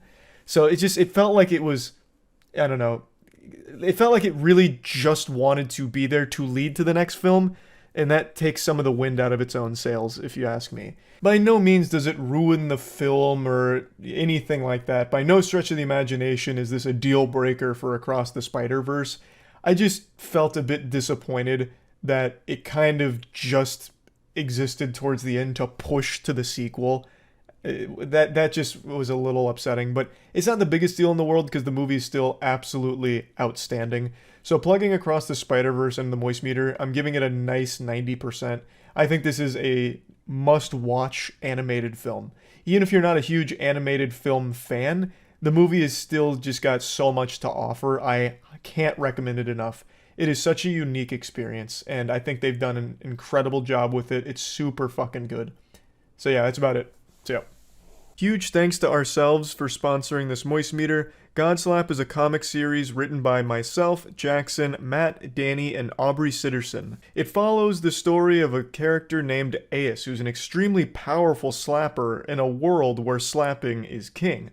Issue 3 just dropped. It's all available at badegg.co, and shit is starting to pop off. Ace is being hunted by a mysterious foe named Defister, who, after swan diving through a hospital, picks up Ace's trail and hunts him to the ends of the earth with his sidekick Olfactor. And also, our newest comic series, Plague Seeker, just came out. Issue 0 is available at badegg.co. It's written entirely by myself and edited by Jackson. It's set in a world 1,000 years after an apocalyptic event known as the Calamity. An asteroid hits Earth, and it brought with it mutations that changed all of its inhabitants. Now the world is infested with things called plagues, and atop the food chain sits 8 great plagues that control the entire world, and only one man stands against them, the Plague Seeker, who has an insatiable appetite to devour those 8 great plagues.